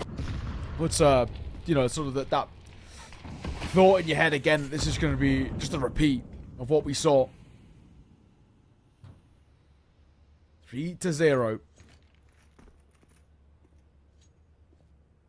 Yeah, we gotta hope it's not right. We want to see some more stuff here. Gotta find a way. Tech 9 to take down Makaze. It's Magnogis picking up the M4 and also dropping Cemetery. This is not bad. Kurbani's here. That's a scout on the other side, so always going to be very, very hard to do anything with. He does try and make it out, and there was a moment, I think, there where he could have been jumped on by the secondary Tech 9. Not going to be the case. Magnosius coming up to the high ground. Nobody's ready for it either, and he is just completely wrecking them. He's looking for an ace himself here. 1 versus 2. Juga's all the way back there. He's going to drop down, and that is exactly the right move. Disengage. Bomb is weirdly out in the yard here, so this is actually a bit funky. Jugas, can he get a bit closer? Oh, is it on the other side of the wall? I guess it is. Yeah. Okay, fair enough. So at least it's on the inside. I thought looking at the minimap, I was like, is it actually? Did they drop it over by Hell there? But they didn't, and Siren's going to be able to find the kill. Huge round. Magnolia's coming in with... Oh, it was there. Oh my god. Oh, it was. Why didn't he just stay? Did he not spot it? No. I thought I saw the flash of it. I wasn't 100% sure. But I don't think at least I thought the radar would have picked it up. That's so unfortunate. I think if he sees it, surely he goes back and just plays like far away towards CT spawn or something and try to like... Anyway, funky round in a couple of different ways. But well done. They needed that bedroom. They needed it so badly. This has to be the beginning of something big where they really get this rolling. If not, then... We know Na'Vi Jr. are going to take over the game once again. And they've got them in a great position for it. Look at the buy here. MP9, FAMAS. Yes, there's the AWP on Cemetery. And that's a problem, but... BetBoom. They've got to make this work. Yeah, they do. Yeah, I mean, absolute credit. That was... a well-played round, at least, you know, from the individual. Right? If we can get Magnagers online, I think we've got a decent chance at things being a little spicier in towards this game. You know, we've had where it has been a little bit of a one-track thing, and we've just not seen anything, or at least enough, out from BetBoom. We've got to get Magnagers online. He had a really, really bad first map. So he can reclaim a little bit of form himself, bit of confidence. You never know, he can start putting some pressure on in some regards. I mean, still, the... response required is mammoth. No two ways about it. We need to see them look like a completely different side. And BetBoom have definitely had their problems in the past. Okay, Axel. Pharmacar's a great person to find in the open. And they're down towards B. Yeah, classic nuke stuff again. The CT side just don't really know. Oh, we saw the gun barrel. Yeah, Siren going to be dead this time, but that might not make the biggest difference. The question still is, can you actually get close to retaking this? They didn't have the defense quite ready for it. Hard decision to make right now. You actually can defend. Yeah, they're going to walk away. I totally understand, right? All they've lost in this round, really, is... Well, they had an MP9 and a FAMAS. They've upgraded into another M4, and they're going to have the AWP here. Well, it's a lot of money to throw away on a potential retake that is quite far away. Yeah. I still don't think it's really worth it, in all honesty. 4v4, time's already 3/4 of the way gone. You just keep hold of what you've got. You reset, you go in towards the next. You lost control too early there. I think, you know, you went for a bit of a gamble play, considering a lot of presence towards that top site. It doesn't work out. It happens. But I like the move from Navi Junior. We talk about kind of, it feels like they're a side with a lot of experience about them, and that's just the way they approach it. They say, okay, fine, it happens. That round's fallen flat. We don't need to give away our guns for nothing here. Reset, go again. Not the end of the world. It's fine, right? You know, you come back in towards round number 6, and you start to feel you've got at least a better idea what to do here. Because they just can have a FAMAS for him, but very workhorse. We've already seen once with that cemetery play outside. So yeah, let's see. It's at least a better start here, right? There's something to consider, something to talk about for Bad Boom. Don't know if I'm, you know, I'm not sold over completely yet, because Magno just really was the guy to sort of bring them into that one round. And while that's interesting, it's gonna have to be more. It's gonna have to be something they could replicate across multiple rounds in this first half, or they're gonna be in trouble. It's gonna be the grenade blown open, or the smoke blown open there with a grenade. Not really trying to fight it too much. I think just throwing in the grenade and walking away from it already. Yard smokes being set up, so executing the beginning of their default here as they're watching lobby for a crunch. And not seeing anyone out there. Gonna throw out a second HE, hoping that that's gonna get the job done. Again, it's more art than science, trying to figure out when to actually blow these grenades open, and they don't actually get a chance to spot them, but he does see that, and the smoke is faded. Oh no, Sorte not quite crossing the road in time, unfortunately, gonna get trucked. And he's just pushing forward. Oh, nice swing on for Benny! Ah, how does Makaze not get a kill there? The FAMAS let him down. Magna Jez. Wow. This is the Magna Jez that we want to see. You know, we spoke about this kid, you know, at one point getting the future or next donk sort of, you know, look-ins, and it's these rounds like that. You know, another 4K for him. Brilliantly worked. Yeah, that is incredibly well played. Oh, the flashbang to set him up for the last kill was pretty sick too. Yeah, I don't know. It feels like that from us there. That needed to be a kill, or maybe it could have been a different round. But for Bad Boom, it's great news. Look at this. Tying up the game 3-3 already, but I think more importantly, just getting rid of the money here for the Navi Junior side. So everything rolling out according to plan, right? That wasn't the best start really on this first half, but it doesn't matter if you can make up for it, and it feels like they are at the moment.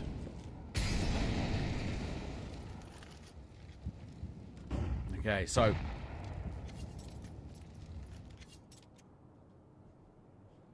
we're right as well for Navi Junior, with them starting to feel a bit of pressure on their shoulders. I mean, the one thing that I will say, you know, and you touched on this, I'm not like, same way you were saying it, I'm not super convinced on Bet Boom just yet. And the one thing that I do worry about is, yeah, of course, the rounds that they're getting are requiring one individual to really pop off. But it's actually the other thing is that Navi Junior's T sides is where it feels like they do a lot of the best work, because they allow Makaze to play quite a loose style. We know that, you know, what we saw from that previous map where Cemetery and sort of, you know, Demon were finding their moments. Jugis too, right? And on that T side, they were really allowed to sort of free roam and get, I mean, a lot away, right? And I think that's the thing for me, is that I think at Bet Boom, they probably need to build probably at least a lead on this T side just to give themselves a real decent leg up and a chance. Like a 7-5 would go a real long way. I feel like even if it was to be like 5 rounds, which I normally say is good enough on the T side, it's just that worry of what we see of Navi Junior's T side, right? Where they're just so relentlessly quick. 5-7 up close. Krabeni might be able to get 1 or 2 here. There's the first. And the second. That's the bomb. Oh, hang on a second. That's the third. Oh my god. That's why. Why do you buy a CZ when the 5-7's that good? Yeah, that is the big question. That's so much production out of one pistol, point blank range. Bit scary, to be honest. they might have managed to slow this down, but look at Demon. Look at the positioning here. Oh, he's missing the first shot. Imagine if he hit that. If he kills Sorted and Boomich got no health at all. Bad Boomer gonna make it through that round, but that is way too scary for my taste. Yeah, this is really sick from Krabani. That's what you want to see. It's not far off him actually being able to win the round almost single-handedly. Yeah. Very, very close to actually being a massive upset there. Coming through with a low buy. Now we go back in towards the investment and a lot of money to work with. It's good. Orb out in play. Not T-side Orping for Betboom. They've got money, but I can understand it. I think T-side Orping is very, very difficult on this map to do sort of effectively. Outside crunch is the play. Bomb in tow as well. Makaze got Yuto in hand. That very nearly got out of hand, but Krabeni and him combine well. They are down towards Secret, but it's a 5v3. See if they can hold on. Makaze wanted to stick around and take a bit of a look, and I mean, this is how you sometimes end up losing some of these rounds. Nice shot from Cemetery. Re-peeks as he is, you know, still getting another bullet into it. Just to take a look at, I feel like, again, probably didn't need to actually take the shot on the next one. I know he probably had the confidence to do so, but you got to be careful here. Axile ready to spray. It's now a 1 versus 2. Getting the bomb planted, or at least trying to. Demon's going to show up just in the right time. Definitely a couple of moments in this round where Navi Jr. or some of the individuals are playing in a way that would maybe allow Bad Boom to kind of get into it, and you know, that might have worked fine on the first map of Ancient, where it might not take a lot for them to start to wake up and get back into this game. I mean, they're already doing pretty well at the moment, and yeah, scary stuff here for Axile. Alrighty. 4-all. I think as well, now that we are getting a bit of the back and forth, I think we've got to try and find ways to shut down this CT economy again. Krabeni, he will fall, and Siren gets down too.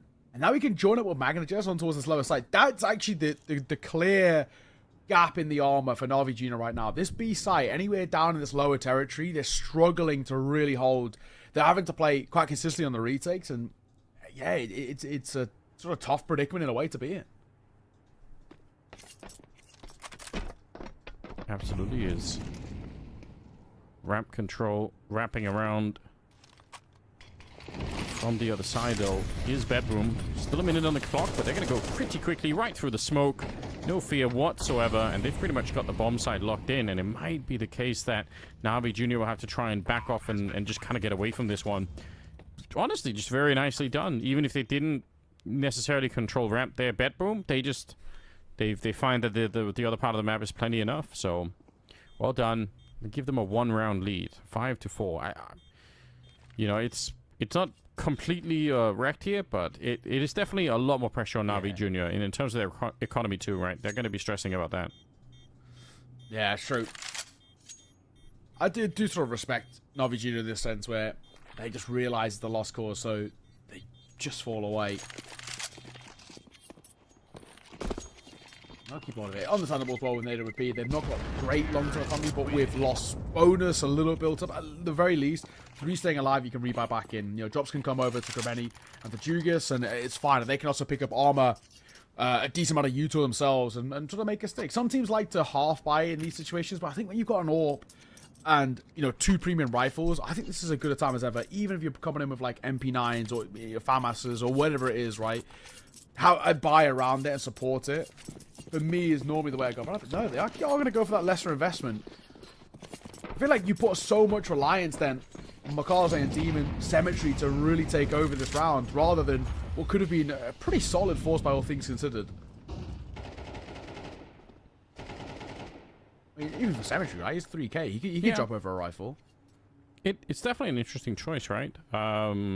Maybe it does make it so that they, you know, that they can get an extra round in somewhere towards the end, even if they lose this one, but there is definitely more pressure on. Ravani up close. Oh, they're going to check it anyway. There was a bit of spam coming in from Mini, and I think that was to distract from the fact that Krabani might have been there. They're going to lose Demon as well up next, so this A defense wiped out already, and Navi Jr., I mean, it's not even a choice, right? You're going to be staying away from this one. They're already making a bit of a run for it, so boom. This is really cool, though. Again, it's their map pick, so seeing them play well on the T side is exactly what we'd want to see. And it's kind of the whole team. Exile, Yeah. he had his round so far. Maybe apart from that, it hasn't been too impressive, but like the whole team is kind of doing an okay job. Yeah, it's true. BetBoom actually looking a lot better. Really, really starting to sort of see their form now and start to see actually what BetBoom are all about, right? You know, in towards their own map pick. Quite effectively, I think, just shrugging off Ancient, which is it's important. Cemetery at the end is going to just get Magna Jez, 5-7, chasing, Boomich will go down. Axel then goes down to the bomb. It's not the end of the world. There's so much money over towards BetBoom, but it also, I like the sticking around there, Brax. I'll make sure there's no guns collected. There's no sort of upgrades given over for free.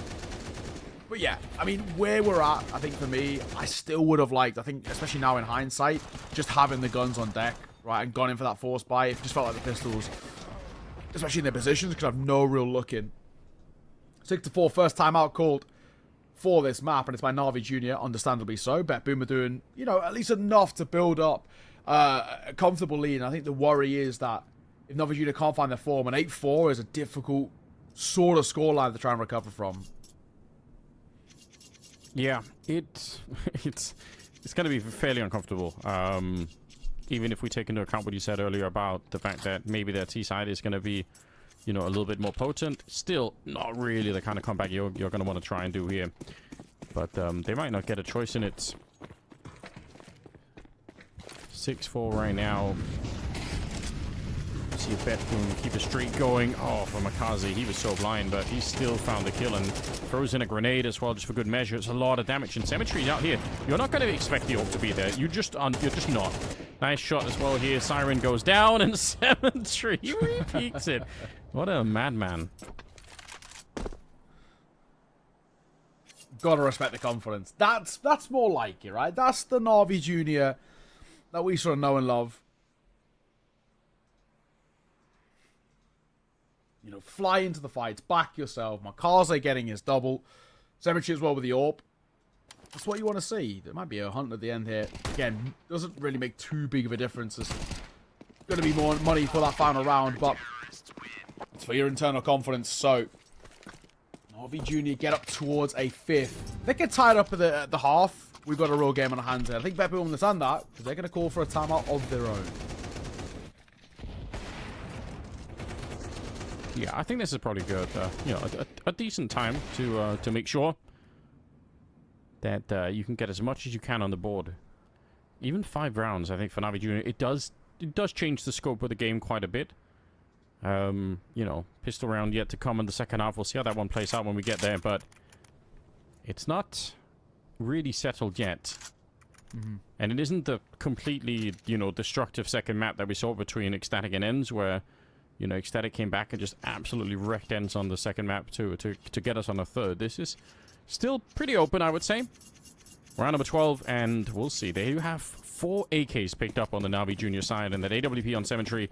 So it couldn't really be a better round. If you were going to get 6-6, then this is exactly what you'd need. Let's see, right? All part on the T side as well. For Zortet. Push on the back of that double here. Can he get the shot? Quick one and a quick miss. Cemetery posted, ready, and waiting. Simple. Yeah. Again, just like outside by the red container, really close position that you kind of know there could be a player there. You're maybe not expecting for the AWP to be there, and it just feels pretty defeating when you peek in and you're like, oh, I'm just dead immediately. Yeah, exactly. He's trying to sort of take that front foot in a way and try and be the one who can make a bit of a difference, and yeah, very immediately getting shut down like that. Awkward work. Kaze. Boys the flash. It's a step as well. And hits on the swing. Boomich never going to get away with that. No chance. Yeah, not happening. Makaze does go down at the end, but the trades continue. Still a losable round here for Na'Vi Jr. Okay, they're going to get the kill on Exile, and they'll find Magno's outside. So at the end of it, not a bad little comeback for Na'Vi Jr. No, 6-6, there definitely was an opportunity for them to have a much worse first half. But I think both teams could probably be okay with this. Maybe a little bit more pressure on BetBoom just because they lost the opening map.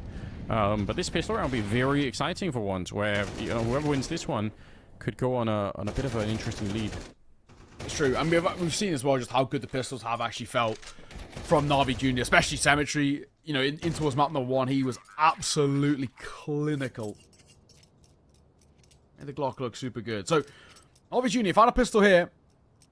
And that 2-0 discussion right back on. BetBoom find it, though. And we can start maybe thinking, at least in the back of our minds, about Anubis.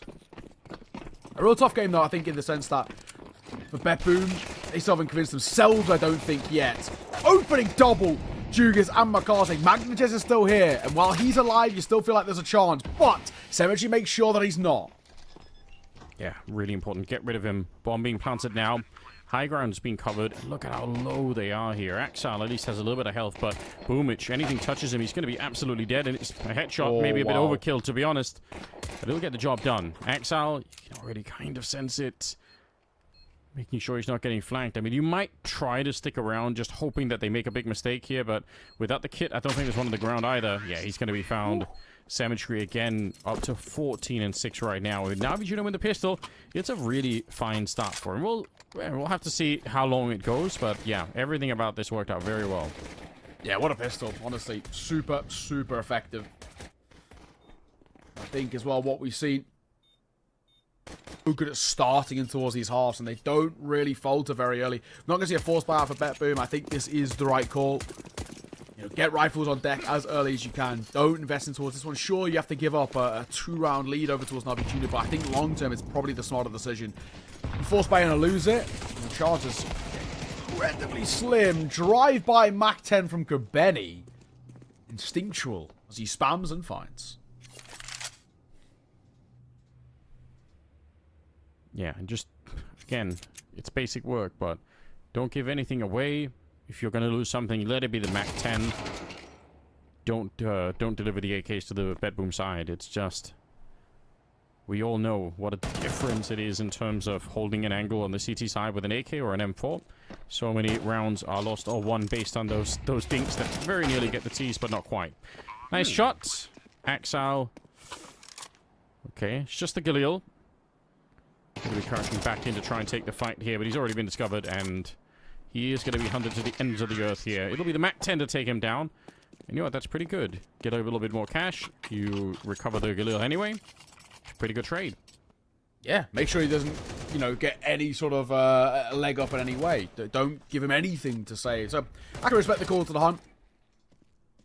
Well, yeah, well done from Na'Vi Jr. Didn't expect anything less or against a no-buy.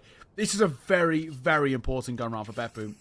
You lose this one, and it once again sort of reinstills the idea that Na'Vi Jr.'s T-sides are absolutely excellent, which we saw in towards that first map, right, in towards the Ancient, but also probably puts you in a real dire spot in terms of your confidence, your mental. They got to know he's up close. They do. Well done. So Jugas just makes sure that he can't set himself on the site. Heaven play. Zorta and Siren combine on the site very well. That's so crazy. They forgot about the player on the site because of that Heaven timing coming in. Right through the smoke. It's Grabani going down. Bomb is planted, however. So there is some pressure on here.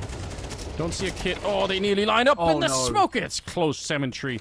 He could have got the double then. Look at how low they are on health right now. Flashing their way through. Demons on the one side here. Is he going to be ready? Right through the smoke. He gets the headshot. Trying to find another pistol or another rifle. Okay. He's got the USP out. Just hiding inside. No way. No health at all. Sorte, he might be in a lot of trouble here. Oh, it's so close. And now he's a little bit escaped here, and time is running out. Again, it's a 10-second defuse. What a well-played round from Demon. He understood very well what he was up against there. That's so cool. Yeah, he did his job, and he did it excellently. Demon, play time. Patience is a real virtue in those sort of situations and scenarios where everybody is low and just creeping past each other in that smoke. Really, really well done. And I think as well for Na'Vi Jr., that's going to instill so much into them, saying, right, we're making hard rounds stick and we're making clutches work for us. And even when the chips are down, we can still bring up something. That is massive to see. You can maybe talk about a little fortune there as he finds that first player coming through the smoke, but I love it. I mean, when we talk about patience, we normally look towards veteran players. These are all youngsters, and they're playing well above their years.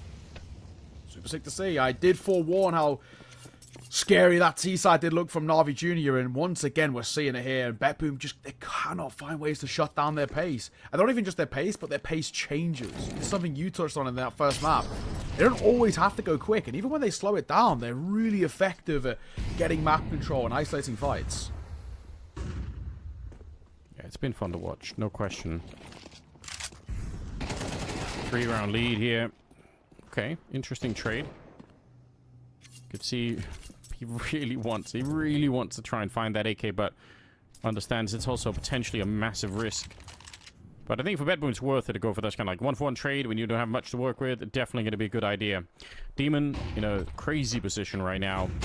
Not flashed. Sorte instantly dead. Yeah, that I don't know how you're supposed to win that fight if you're coming in on the CT side, to be honest. 3 versus 4 here in 45 seconds. Still plenty of time. Bomb is being carried down towards the B bomb side. There are exactly 0 defenders down there, so even with this kill, which is very nice, the bomb should be... Oh!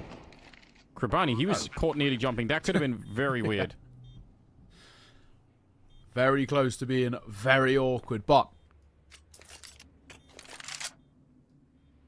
I think for Siren, he's going to keep on the AK if he can. I don't think he's going to get caught on the way out, but Axel, you can maybe talk about having that pistol, have a little look in, and he might actually, on timing, get something here. He's walking away, though, from the vent player. Demon's trying to hold for exits, and it actually cost him his life. I don't know if there's a recoverable gun. There is for Axel. He actually gets it and gets out. So, silver linings, maybe, for BetBoom, but it's still a 10-6 scoreline. So, sure, we've got a couple AKs to work with, and, you know, Krabeni's gone down at the end there, which is nice if we're thinking long-term econ. But the way things are at the moment, it doesn't feel like there is that much long-term as a whole. Certainly running out of rounds to play with at the moment. Yeah, a couple of finds, but ultimately not enough here. 10-6, round number 17. We do have a bit of a buy coming back in, and they did steal a couple of AKs. So, yeah, if you want to turn it around, it's not too late for BetBoom. It really isn't, but these next couple of rounds will tell us everything we need to know. And look at the pressure here. Axel, the flash is a good idea, but there's way too many, and they are already way too deep by the time the flash lands. Even if he kills one of them there would have been at least one more player who would have been around the box and ready to fight him here. Magnogus, maybe in a little bit of trouble.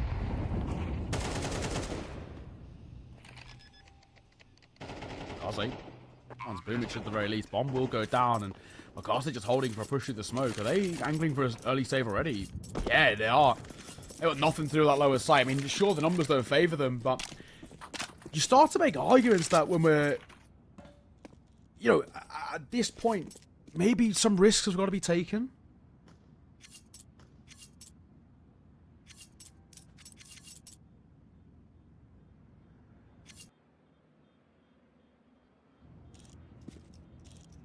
They won't, so... Oh, double AK saved. Na'Vi Jr. 3-11. 2 away from the map in the series. And yeah, time is really running out. In all honesty, there is not a lot left in this. BetBoom, sort of with this rebuy back in, it is in that now or never sort of territory.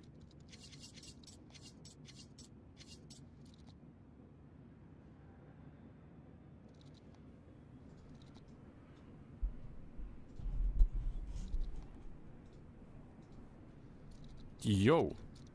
Oh, there we go. I thought you went a little quiet. I was going to say. My entire internet disconnected. I'm so sorry, guys. Ah, no, it's all good. I was going to say, maybe I wasn't sure if you were really pondering how BetBoom get back into this, but I was painting the narrative that it's sort of now or never if they want to get back into this. They are, I mean, sure, there's money left over, but it's 11-6. Yeah, damn. I was, you know, I was in the middle of looking at that fight out by the red container. I was like, oh, this is exciting, and then and then it all just implodes. Yeah, yeah. Classic Danish instead. I'm sure actually Danish instead is very, very good. Typically, we're all right. Here we go. Let's see if we can get through this one with no disconnects. It's going to be another push towards the ramp. I like it with the Mac 10 leading first. It's just putting pressure on Axel. It doesn't. And McCarthy is so carefree. He doesn't have to worry about it. Smoke down towards single as well. I mean, They don't have to commit towards B either because they got down here so early. And the rest of the team didn't come with, right? You know, Demon's got his kill and he's got out. He dropped a single door smoke to sort of draw attention there. And how they go for a topside hit, they actually do have maybe a gap, especially if they can hit this shot. And Symmetry does. Really, really sick move from him. Magnajez will trade. And there's a Heaven player. Zorta with the orb. That nade comes over, softens off two of them. I mean, Zorta got softened up with a molly. Magnajez with a HG, but he gets a kill through the smoke again on towards Krebeni. Second time he's done that this half. Bomb ticking. Magna just trying to get up to the high ground.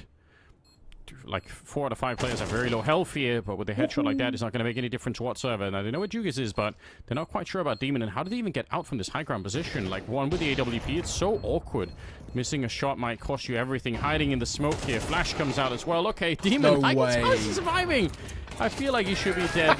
Like, that flash didn't even do anything. It's going to go the other way. Navi Jr., they pick up the round, and they're back to dominating once again here. This is very, very convincing. 12-6. Yeah, my God. Demon does about 7 360s trying to avoid bullets, and it actually somehow works as well. And then one of them is also a kill. Kind of ridiculous stuff that he gets away being alive there. Magnajez has got that spam angle on lock. He's got Krebeni the second time there, but I can't believe Demon gets away with that. The amount of times he's jumping around, spinning like a Beyblade. Na'Vi Jr. mapping series point. At the moment, across the series, we've only got 10 rounds. That is a woeful display. How is Jugas still alive? Yeah, good question. That's it. GG. What a game, though, honestly, for Na'Vi Jr. Bet Boom, non-existent. Axel, maybe in his prime, I could have a bit of faith, but not today. Just a shocking display. Bedboom obviously better on map number 2, but unfortunately nowhere near enough. It's Na'Vi Jr. once again here at CCT, running through the early part of the bracket. You love to see it. They are a really fun team, and you can start to see why a lot of us are excited about them. So huge victory for them. Very well done. Yeah, honestly, it's a sick result for them. Like I said, 10 rounds across the series for Betboom. Simply put, not good enough. But Na'Vi Jr. continue to prove that they are the giant killers, and they do have this ability to completely take over. Sick though, honestly, and the hope is that for Na'Vi Jr. we can actually make, you know, he's actually kind of semi-consistent deep runs. Player of the match, of course, going to be Symmetry. You know, this is a guy that I did bring up at the start, saying I need to see more of him in consistency. Well, my God, did we see it? He heard me and he proved me wrong, and it was a really, really excellent series coming through from him. So awesome to see. You love everything about it. Yeah, player of the match. I mean, it's hard to argue against. Yeah, it was very, very cool, and on both maps really. The bracket here obviously looking very interesting. I think Nexus already talking about this, the chance for ENCE to meet Na'Vi Jr. in the semis. That would be like almost like a CCT grudge match at this point in time. So I'm in for it. Like, that's a fun rivalry that we got going on. But there are so many good games, honestly, for the rest of it. So I don't think we're going to be bored for this series. I think it'll be really interesting. Nexus, how are you feeling about the whole thing? Feeling pretty good. I've actually got one little gripe about this game that I don't really know why Na'Vi let Bedboom get away with, but in the end it doesn't apparently matter at all. I think there was one round only where Bedboom lost when they went outside to B, and that was a round where they actually split into main. Every other round they went outside to B, it was free. It was free as all hell, and it was... I just don't know how they Bedboom got away with that the entire half, which to me is just insane. But second half comes, and then it's just Na'Vi Jr. all over the board. Like, no, you kind of mentioned that's where they do their best stuff. Guess what? They did it again. Just consistent as all hell. Yeah, really, really strong performance, showing a lot of the qualities that that I think a lot of people are enjoying at the moment. So, I don't know, like they have to be tested more and more. Obviously, the fun thing is going to see how far can they go. Can they make enough VRS points to start to make it into some bigger tournaments and all the rest of it? Like, I would love to see these guys play, you know, on LAN at some point. Yeah, don't know what's going to happen in terms of, can Na'Vi have both Na'Vi and Na'Vi Jr. in a tournament? I don't know how that plays out. Probably not, right? But confirm that is not allowed. I remember looking into it, but the reason why I looked into it is because both Na'Vi Jr. and Spirit Academy were in the PGL Bucharest Open Quals, and if they had made it through, it was like the indication that maybe Navi and Spirit wouldn't go to Bucharest or whatever, because if they had made it through the qual, but they didn't. Yeah. So. Fair enough. Well, either way, like I hope they get a chance somewhere, even if it's not like the most prestigious land. I just want to see how these guys fare, because I think that they're super fun. Great work. Yeah, yet again they just proved that. And apparently there's no end in sight for this team. That is a great little sign. Now, if we can bring up that bracket as well a little bit, we'll actually go through what we have up next in terms of what there is. And that is going to be the bottom right and then the top right. So we're going to be finishing off the entire right side of the bracket today. So that's interesting. I think usually we've just gone for a little bit of a split on both sides too, but today we're starting a little bit differently instead, with Eclot 500 coming up next, and next is 9 Pandas to finish off the day. Now, I kind of said this one probably could have been and should have been perhaps the game of the day, but with Bedboom not showing up, which one of the latter two are we kind of looking more forward to instead?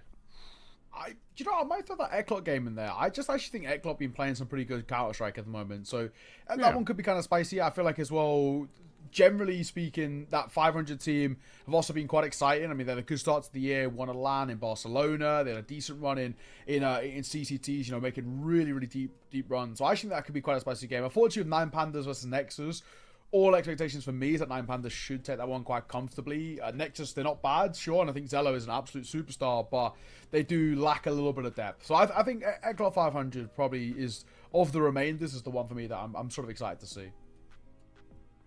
Yeah, I think I'm tempted to agree. I'm starting to worry that maybe the 9 Pandas sort of honeymoon phase is starting to cool down a little bit, where like they're having the fun, and they are a fun and a hard team to play, but like maybe it's not having the same impact as it was a couple of weeks ago. So yeah, I might go with something similar here. We'll see how that plays out.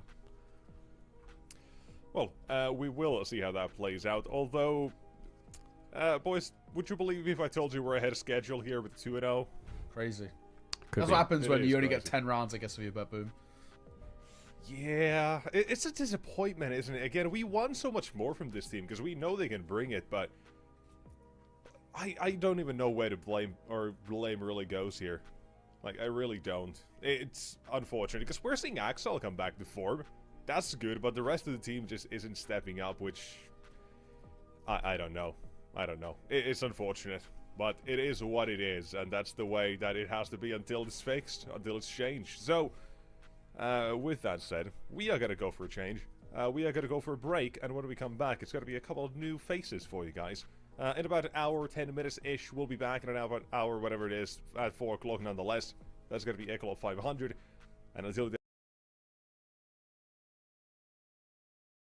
later.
Do I wanna try? Can I let it go? We're running from the past, wanting to be sure. Chaos in my mind, constant deja vu. But every time, it comes back to you.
Hello, ladies and gentlemen, and welcome back to the Series 20 playoffs. We're still in the round of 16. We've already had 2 games today, but they ended pretty early. Now on to our second and, our last 2 games of the evening.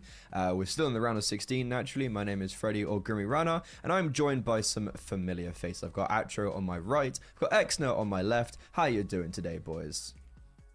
Yeah, doing great. I'm feeling ready and excited for the games, especially seeing as what the video 3s are gonna be here for the RO16. So, of course. But yeah, I'm feeling happy. I'm feeling excited. I heard though that Cole isn't as excited today. Sadly. Well, yeah, I'm out of my home turf, right? I'm in EU right now instead of North America or South America, so I'm in a bit of foreign territory. But I am looking forward to catching some of the action here, as I haven't been able to, catch a lot of like EU CCTs here. Been busy working over in the Americas regions. I'm excited to see how these teams are kind of performing after watching a bit of a hiatus and seeing some of these rosters put in a lot of work, build up their teams. It's going to be an exciting rest of the day for sure. Yeah, we've brought Cole over from the dark side into the good side, the light side. I don't even know what the other side of that would be, but either way, it's the better side. And as we can see, playoffs have basically just started. So normally when we were on like the semi-finals, it's talking about maybe some upsets or whatnot, but we're very fresh so far. I guess already we've seen, I don't know if you would gauge as an upset. Would you guys gauge Na'Vi beating BetBoom as an upset? I don't know, Cole. Like, I feel like that's actually, I almost expect that. I mean, obviously it's gonna matter a lot in terms of the VRS for Na'Vi Junior, which in that sense is considered a pretty big upset. But other than that, I mean, I'm kind of with you here. They've been able to prove a lot in terms of the opening matches. I would definitely consider it an upset, though, in terms of the players that they bring to the table. BetBoom, I think, kind of having high expectations with the roster that they bring to the table here with Boomich and Axile and yeah. So, I mean, I think that's a huge shock, especially given that BetBoom are so close. Like, if they were to win this CCT, that could maybe inch them into, like, invite territories potentially. But it's a really frustrating loss for them, I'd imagine. Yeah, it's kind of like one of those things where, Cemetery drops a 1.79 rating. It appears. Yeah. Like, what can you do about that? It's like an upset on the fact of name value, but then when you kind of have your finger on the pulse, you're almost like, is it actually an upset? But our third game of the day, it's going to be Eklot versus 500. We have a previous CCT winner, 500. They've won our LAN this year, as mentioned, that CCT. But Eklot, they are a force to be reckoned with, even though the Yala Compass tournament they won yesterday was unranked. They still did win that, and they still did play against some very legit opponents on their way to that victory. And first up is the 500. It's the Bulgarian boys. They've been having a pretty good year, Atro. Talk me through it. They have been having a really good year. It's been a lot of ups and downs in the Twitter department, but in the playing department and the resulting departments, right?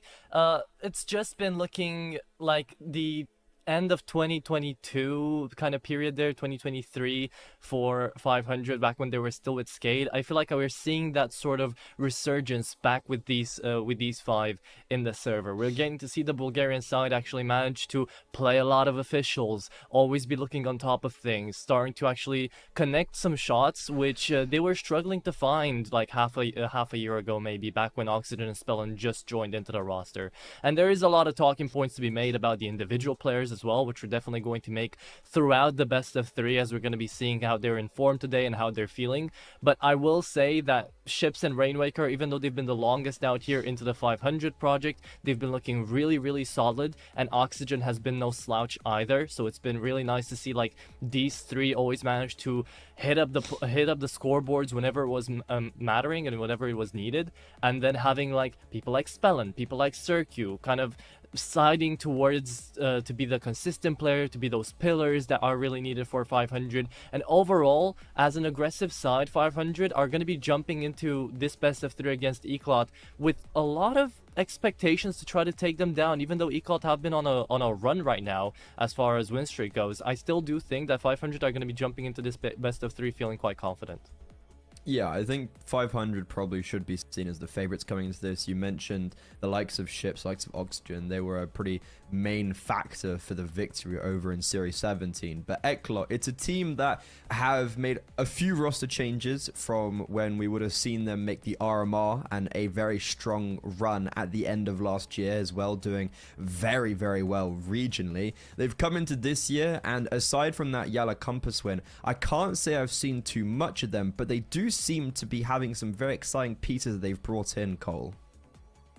Yeah, I mean, I'm definitely looking forward to seeing, you know, what these guys are able to do. I know Mike, towards the tail end of last year, got to watch him actually in Thunderpick really step into his roles quite nicely and prove himself, and I think that can be a huge asset. They've already proven that this is a team that can get victories as well. So if you're talking about a roster, even though it's a unrated Yala event that they did close out, it was a pretty, you know, impressive run throughout the playoffs that this team was able to manufacture for themselves. So looking into another playoff run off the back of some momentum, getting to take, you know, names like Big down in that final especially is the biggest proof of concept. And whenever I get a chance to watch Forzy step into his role, step into this roster and be able to succeed here, I'm always really excited for his potential here. He's still a very young player who's, I would say, yet to really grasp the like heights of entering into like the tier 1 conversation, but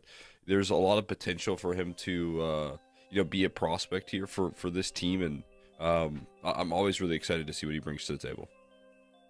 Yeah, I think you've hit the nail on the head with the Forzy one. Of like, he's been around for a good while now, but he still isn't like old to call him experienced, right? But he also hasn't made that berth into tier 1 like I think we would have anticipated, because he has still been putting down some serious numbers. Like that Yala win, he was at the tippy top of that scoreboard for Eclot, and that's something that I anticipate coming today, that I think he's probably going to have the edge over Cirque, and that could cause some issues for 500. But as the Veto now rolls through our screen, I think map 1 is going to be a very exciting map of Mirage, isn't it, Atro? It should be. It definitely should be. The Alive joining in just 2 months ago, right? Eclot, after the Yala win, have had to change a couple of things on a couple of maps. So it's going to be interesting to see what they peek into. But of course, getting so many best of 3s experiences, getting so many maps played is going to allow Eclot to start things off with a Mirage pick. Interesting that they choose to ban away Dust 2 first instead of trying to, you know, actually permaban Train away. They gave the opportunity to 500 to pick into it for a bit of a wild card, a bit of a Joker play. But instead, 500 play it safe. They send us into Anubis, which is of course going to be that little bit of a punish pick coming through, as it's kind of the best next thing after D2, and then an Inferno Decider to leave it as a literal coin toss, 50-50, to see how this best of 3 is going to go if we need it, because this best of 3, as it's going to start things off, if Eclot don't manage to start things off really well on Mirage, I can see this going 2-0 for 500 just because it's Mirage Anubis. Yeah, I think the Dust 2 ban at the start is a really heads up smart play from Eclot, because it allows them to get the edge in the Veto by taking away a map that they're not very good at, and 500 would, I think 100% would have picked into it. We're going into a very competitive Mirage with 2 very competitive teams. It's our 3rd best of 3 of the day in our final CCT European Series of this year. We're in the round of 16. Mirage is going live. Eclot versus 500. Boys, take it away. Thank you, Freddie. Yeah, Cole, we're ready for this one, aren't we, buddy? Last 2 best of 3s of the day. I'm so excited. I'm ready to see what these 2 teams have on offer here. Like you mentioned in the Veto, you want to get off to a hot start. And you know what I'm most excited about? I'm watching Cirque here, back in EU. We're ready to play here up against Forzy, and obviously, as an NA guy, want to see him thrive on this team. Be interested to see what he can bring to the table. Spellin taking some shots over towards the A play here that's coming on through. Play deep in towards jungle, and that control is established here, conceded by the side of 500, but it will be planted for here. And they'll set themselves up into some decent little post plants. Yeah, this was already in the strat book though for 500. They invested into the smoke defuse kit there for Spell, and the IGL has got to come through and defuse it. The Alive, speaking of IGLs, just came through 2 months ago, is looking to try to deny this. Rainwaker takes a dink through the wall. They're still alive on 11, but it's Ships to take down one, spots out the second in towards Connector, and this late flank might just actually make the retake so much faster. Oxygen, good for another tap, and the 2v4 incoming. It is going to be Spellin, almost being knifed away here. Oh, Detour does manage to get it, and it's down to a 1v1, spamming through the smoke. It's a 2v4 post-planned, which Ships is definitely not going to be happy about, and neither are the rest of them for 500, as Dynamo Eclot will be taking that round away. Yeah, what a sequence right there. Being able to cover off the bomb plant in a 4v2.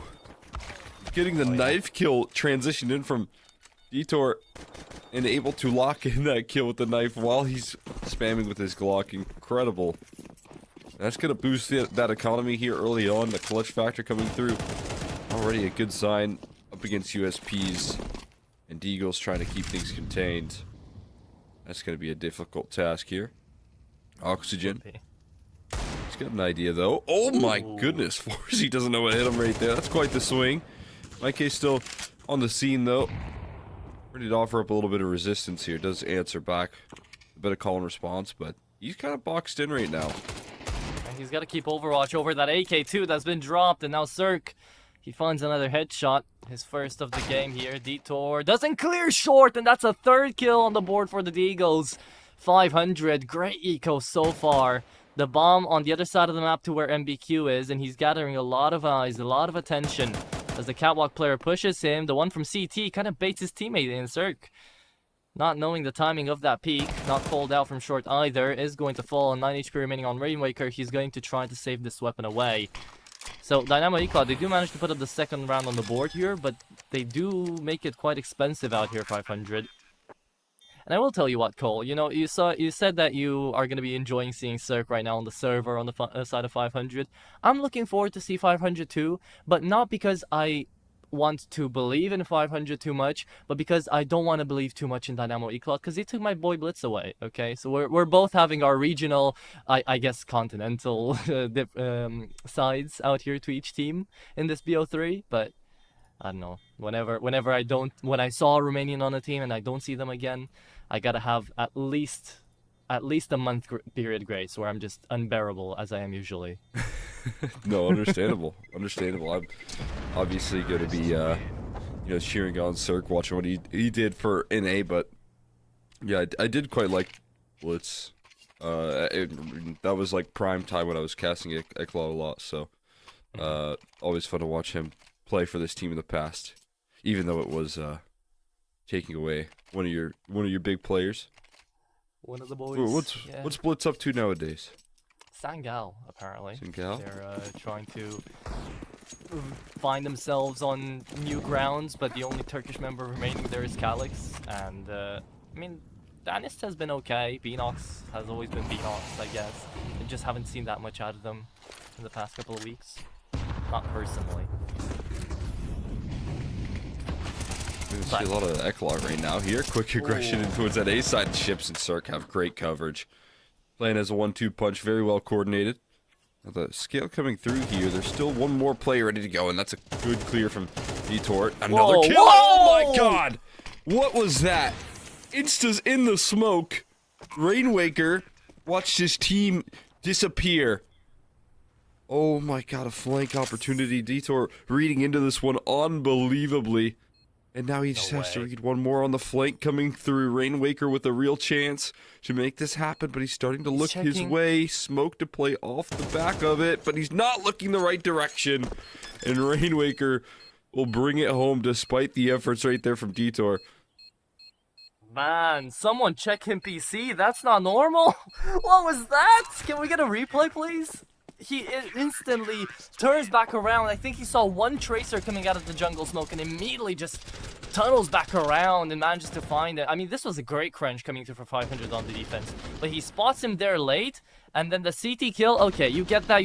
You had shadow advantage information. One tracer is all it took from Cirque for Detour to just immediately step back and deny. Oh my lord, he had a chance to make that a 2v5. Nice try. Indeed, man. What a attempt right there. That's incredible. Oh, but a missed catch jump. Maybe could have got ships activated in a duel here. He's just going to take it a little delayed. Forzy in the wide open, but a reload necessary. Covered off by Rainwaker. That's the op on the floor. And unrecoverable here for this T side at the moment. Good tactics out here from 500. Good tactics to actually push middle on this round, knowing that there is a huge possibility they force buy into this one. Dynamo, after they do lose the round number 3, and then out here into round number 4, they're going to be forced to try to do something wild. It comes down to Ships to again try to be the difference maker into a round like this, find the multi-frags, and so far he's already pulled 2 of those off in 4 rounds, so definitely keep your eye onto Ships here.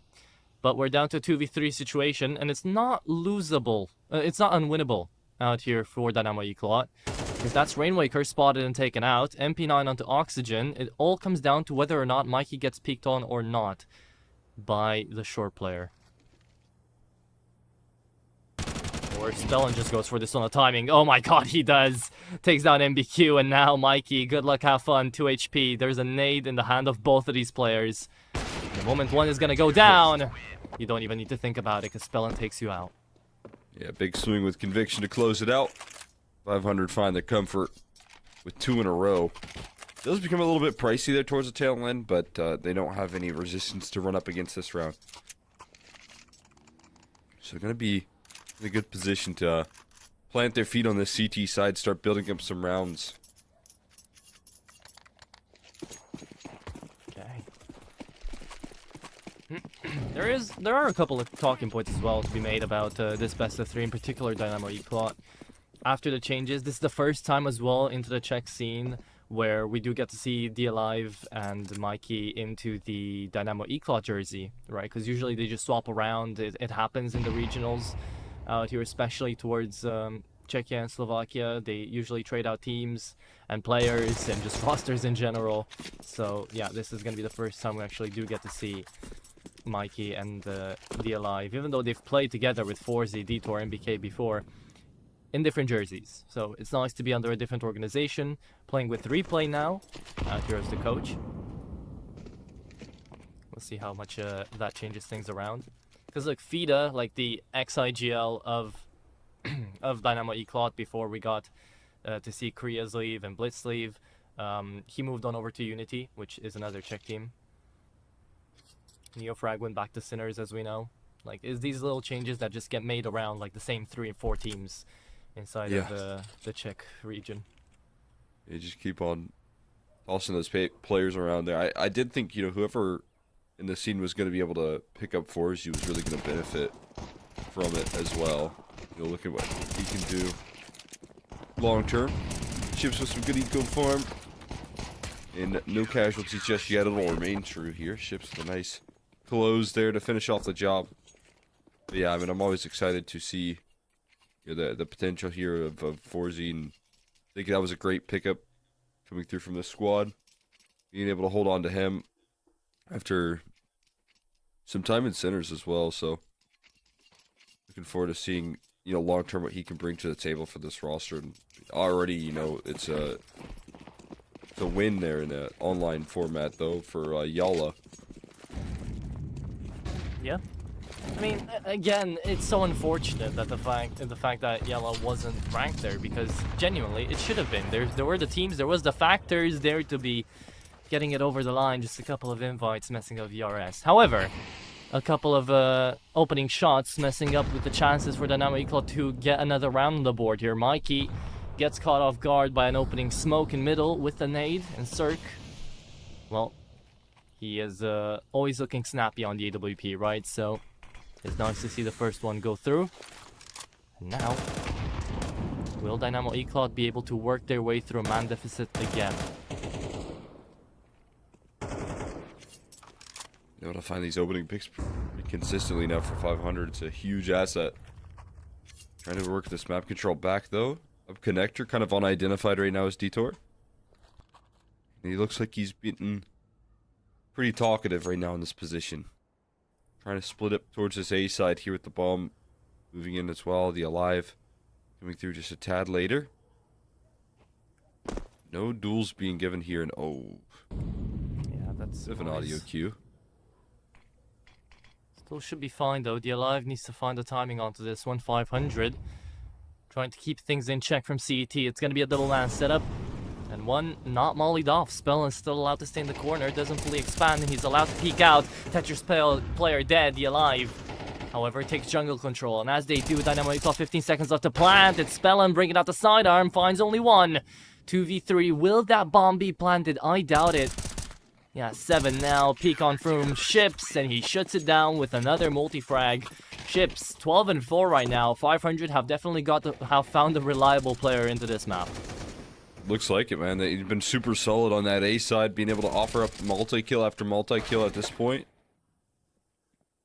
And that helps out big time in the site defense. Once again, trying to split up connector. That 4v5, of course, part of that assistance. So the way that we see this team open up rounds consistently and close out with confidence now. Give me a scary sign. There's another opener. An op versus a scout right there, but the op much more powerful. One shotgun gets the job done. Oh, timing though. Mikey good for one, and it's Oxygen. Almost making things interesting there in Apartments. Started off the spray a little bit late. Still though, the round shouldn't really fall away from the hands of 500. Should be looking like the 5-2 really quickly out here. The Alive is trying to make it expensive though, and look, 30 HP on 2 players right now. Needs one good bullet to at least make this one as expensive as possible. Spellin, oh, the only one on full is the one that peaks. The op sees him, and the Alive is just playing this island until he finds something, goddammit. He's not gonna get out with nothing. What he's gunning for right now. He's gonna look to hunt him. Actually, you know, with a smoke to kind of work off of, could catch him by surprise. Don't quite know for sure that he's repositioned, and now he has. He's gotten out of dodge. So a little bit of a great escape being made here from the Alive. Can he make anything into it here? Maybe a bomb plant, something of that nature. Now they're not hunting, they're just backing up into bomb sites at this point here. And a scout isn't a lot to save, so it would be kind of ideal if he could go down in this round as well. Yep. Go down with the ship. And that's exactly what's gonna happen. 500. They keep it up. It's 5-2. They found 5 in a row here.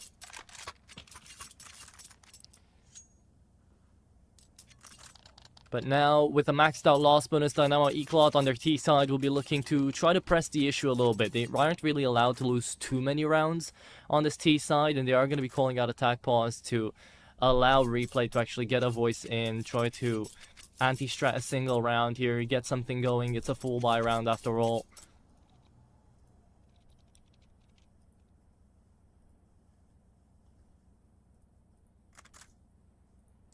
Yeah, I think most importantly here, you need to see Eklot, you know, be able to establish a little bit of this ground towards middle without losing anybody. So I think that's kind of what either this timeout needs to be called, or maybe just lean away from some of the mid control here. And while 500 use so many of their resources to try and take that control, you probably want to target a bit of an off spawn call here potentially. Good work. So far, we haven't really seen the underpass player, though, from Equal actually have a lot of impact. So maybe we get to see that be a little bit of a change-up. Wait for him to actually get out and peek at the same time while you're waiting for that utility to go away. It's looking so far like Mikey is a little bit lucky to not get taken down out there in the one-way. Sneaks around the crosshair right there. Sure can't quite find him sliding by towards the top of middle, but here's that underpass player that you're talking about right there.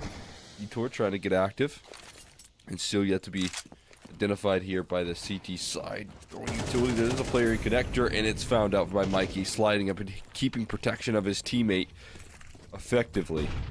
So good coordination right there to open up the round. They've got great map control off the back of this. Rainwaker, though, still could be the element of surprise. Oh my god! Oh. Mikey gets a jumping headshot onto him right there. That's unfair. But a little bit of a lifeline there for Rainwaker. Oh, indeed it is. Now, Cirque, if he just finds this kill, positions of Dynamo Eclot are going to be left really defenseless. Everybody's going to be on different parts of the map, and they're just going to be relying on 1v1s to get them through the round. Oh, a drop and a kill. Rainwaker again keeps it up. And that's information gone. That's a flick from Circle, again connecting. And the second, almost. At least information gained as he falls down here into the A-bomb side. Do they check ramp? Oh, they do. Spellin, is his position known? MBQ, he knows something we don't. Yet Spellin always held the line. So a 1v3 now, 15 seconds. Forzy just trying to save this and is never going to work because of Oxygen's off angle. There you have it, 500 seemingly just running away with the CT side so far. Feel really dominant up against Dynamo Eclot. Yeah, we do get to see a effective mid-target here as well, right? They get the opening pick off the back of that connector presence, but then Rainwaker just equalizes, jumping around in window on the bricks. Gets the equalizer there. They're super prepared for the end goal being towards that A side. That's great positioning from Spellin. It's out of A main, and from that point forward, nothing really working. Missed window smoke with an op scoped in is quite the luxury there for Cirque. Back in EG, right? Cirque was under a lot of different IGLs, correct? Yeah, quite a bit there. I mean, especially during the later stages, that role was pretty frequently moved around there. You had Nealon at one point. Yeah. Walco stepping in at a time there. He's been around. He's seen quite a lot. So it's interesting to, have that voice in 500 as well behind Spellin, kind of just trying to continuously be the second caller, I presume, out here for the Bulgarians. However, put a hold on to that one. Detour is about to make a play, about to make a round. He's already taken down 2, and now the AK in hand. He needs 3 more to win the round. Yet he can make this one very expensive. Nade onto Van. They might have late information about him. He's already on the bomb site. One lurking around, and that is going to be Spellin looking for something to work with. But the short player taken out, and Detour has no idea about this. So he will fall, but he still gets 3 into this eco round. Nice try out here from Detour as he makes the half investment at least worth it here for the Dynamo Eclot. Able to do some serious damage right there towards the tail, and it's a great sign from Detour there, but they're hunting these rounds on the board. And that's where things start to get worrisome. It's been a huge dry spell here for Eclot since the pistol and the conversion that they got in kind of a crazy fashion. If you remember that 4v2 that rolled out there with the knife kills and such, so very glad that they had that as a luxury here to this start on this map, but it's still looking like 500 are running rampant. They certainly are right now. That off-spawn call right now that I was highlighting, that could be an adjustment with all the eyeballs tucked in towards this mid side, but it's so effectively held together right now. Ships is just so dominant, denying access here. Mikey somehow slid into the firebox here, but getting hunted by Spellin, chased down and eliminated. And that exact round, okay, 4Z, he still tries to keep it going. 1v3 here now. Yeah, good luck. You're getting peeked in too. Yeah, he could have actually made that a 1v2 had the bullet connected on Cirque. He moves CT, he knows it's going to be fast, and the pre-fire works! 4Z. Great crosshair placement. He actually does manage to get it, and he locks himself into this round. He tries to make it into the 1v2. Needs 2 more, and he's already doubled his KD, so might as well try to triple and quadruple it too, right? 40 seconds. This is a really tough setup to get through, though. One in sandwich can always just wide swing out after Spellin kind of tries to spot 4Z in. Even if Spellin dies here, Oxygen's still ready to trade. Bomb right in front, and 4Z just crouch walking on into them, sees both, and he only takes down 1, as that was the plan all along. 500 do manage to make it, but again, it gets so close, and this is why that man, Ships, is why Dynamo Eclot are not pressuring the extremities. They're not going in for those execute-heavy plays, because they can't get through Ships right now. He's 15-7. Yeah, that's an excellent point right there. You don't want to go A side when this guy is always available for a multi-kill. He's just constantly denying them access at the very entrance of these bomb sites. This time he has to transfer through a couple of smokes. It doesn't matter what he has to do. He's going to figure out a way to lock in this A side, offer up that support. And even when he goes down, Spellin's still involved to close it off and keep it just that much more confident. That's a great two-piece they're making. But another round is about to start here in the A1S. Oh, it's going to win out again. Ships is unstoppable, man. Even on 9 HP here, he's still going to be able to press the trigger. He's still going to be able to take away a lot of space. So they play the man advantage. They reset a little bit. Yet Spellin hasn't gone down there yet. Missed the entry into the stairs, though. And that is going to be unfortunate, because now a 4v4.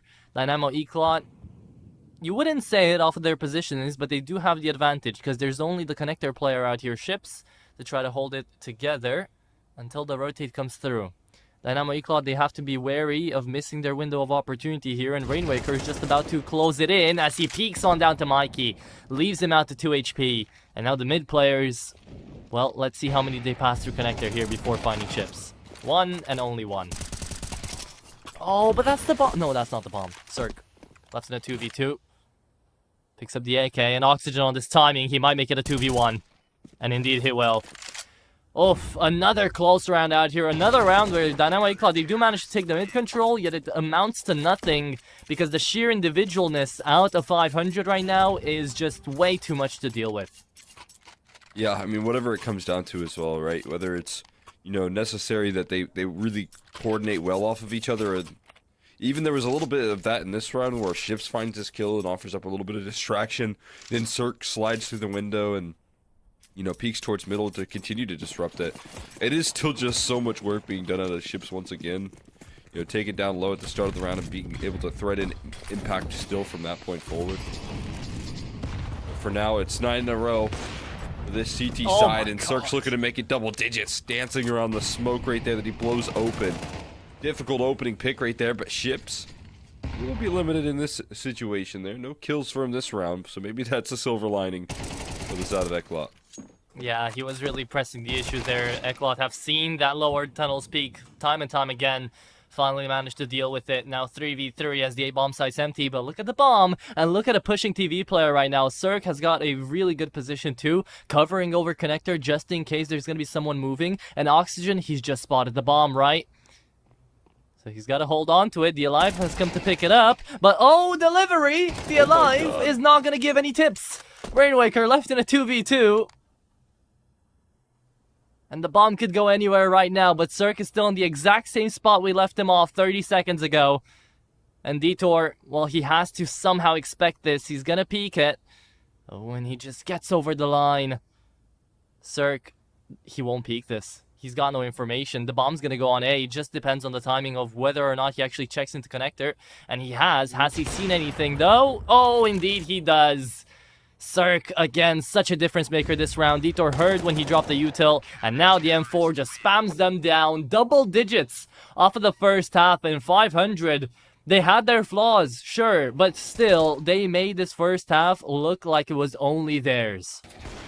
Yeah, I mean, they maybe only had their flaws when they got knifed in a pistol round, and that was just about it right there. Being able to do damage in the follow-up round and then not looking back when they got those rifles out there. Having so much impact out of Ships early on, you know, getting Cirque on the AWP, being able to do what he did in that last round for a couple of mid-fights. And even when there was some access points granted here, overall to 500, or rather to Eclot, it just looked so comfortably shut down with some of the individualism that we get out of 500. It's a great first half for them. And that individualism was crazy as well, because towards the latter side of that first half, it kind of came down to a lot of clutches needed for 500, like 2v3s, 2vx's coming through all the time, and 500 every single time they didn't manage to find them. That was 10 rounds in a row for the Bulgarian side. So now, Cole, they find pistol, they win it. They don't find pistol, they still win it, because it's 10-2. I mean, you know, it doesn't really get more than this. You couldn't be more proud of this first half, and we saw what happened last time they lost a pistol. They just had to wait to get the rifles out to start winning again. Yeah.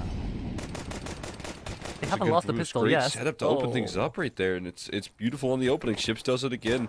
Nice start to this round. They've got the Alive back against the corner here. Ships moves into the window room, cutting off rotations. He's on Glock burst mode because nothing can go wrong. He's gonna knock down another kill here. And well, they will make sure to make their lives a little bit easier by winning this pistol. Yeah, they knocked off the rotations, they cut off the circulations out here. Eclot are just left lifeless up against the behemoth that 500 are right now. They are feeling this game. Oh, and some nice taps coming out of Mikey, but ultimately it won't really matter. Even though he finds 3 here, he doesn't have the time to win the round. Yet, at least we'll get some of those kill bonuses. And I guess to a certain extent we should have definitely anticipated this sort of result, because back before when 500 and Dynamo Eclot did meet, it was back in Series 17, and sure, there were a couple of different players on the server onto the Eclot side, but it still ended off as a 13-6, 13-7 on Mirage Anubis for 500, and then you back up to like 5 months ago, which isn't even a talking point anymore, but still, you know, it was the same core versus the same core, and it's still 500 ended it off in 2. So now they're just adding it up to the tally. They're just adding it up to, like, you know, the reasons Eclot should have for a revenge, but just aren't ready for it yet, I guess. Yeah, not quite. Yeah, I mean, I'm with you though, right? It's 500 looking in dominant form lately. It's a good look out of Eclot there, but that's, again, a bit of a different story when it comes to the rated nature of that last event they were able to run through. This time, you know, when it matters the most, you're seeing 500 really elevate their game for this matchup, and you know, just map 1 here in this series so far, so there's maybe room to bounce back for Eclot, but the way that we're seeing 500 step up, the coordination and some of this utility already on the CT side, or T side rather, it's looking fantastic. They are walking into a bit of a stack here a little bit, so that could be a bit problematic with the HE to open things up there. Looking like they can still chew on through. Boosted for MBQ. It offers up some resistance, but they got this flank from ships. Late lurk activating there, and it's going to thrive, succeed.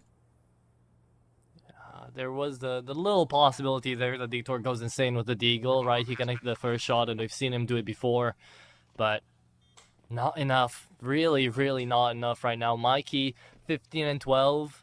If he had just a couple of less kills, if he had just like 4 less kills right now, we could have said that everybody out of 500 is looking better. Like, the worst player on 500 is looking better than the best player in Dynamo Eclot, and that's not that far away from the current situation, especially since it is 12 and 2, and Eclot have just been getting overrun both on their T side and on their CT side. But now 500, 10 map points to try to close this off. There's not really going to be a lot for Freddy to talk about after this, huh? No, not quite. Not quite there. Last time I think Freddy was the analyst as well. It was like back-to-back, like 13 ones or something like that for him. So he's just somehow managing to snake by his job. It feels like whenever I'm on the casting. Maybe you're his lucky talisman right now. I might be. Gets off really easy, yeah. But hey, if he gets off easy, you get off easy. He gets all excited there. Gets a little giddy.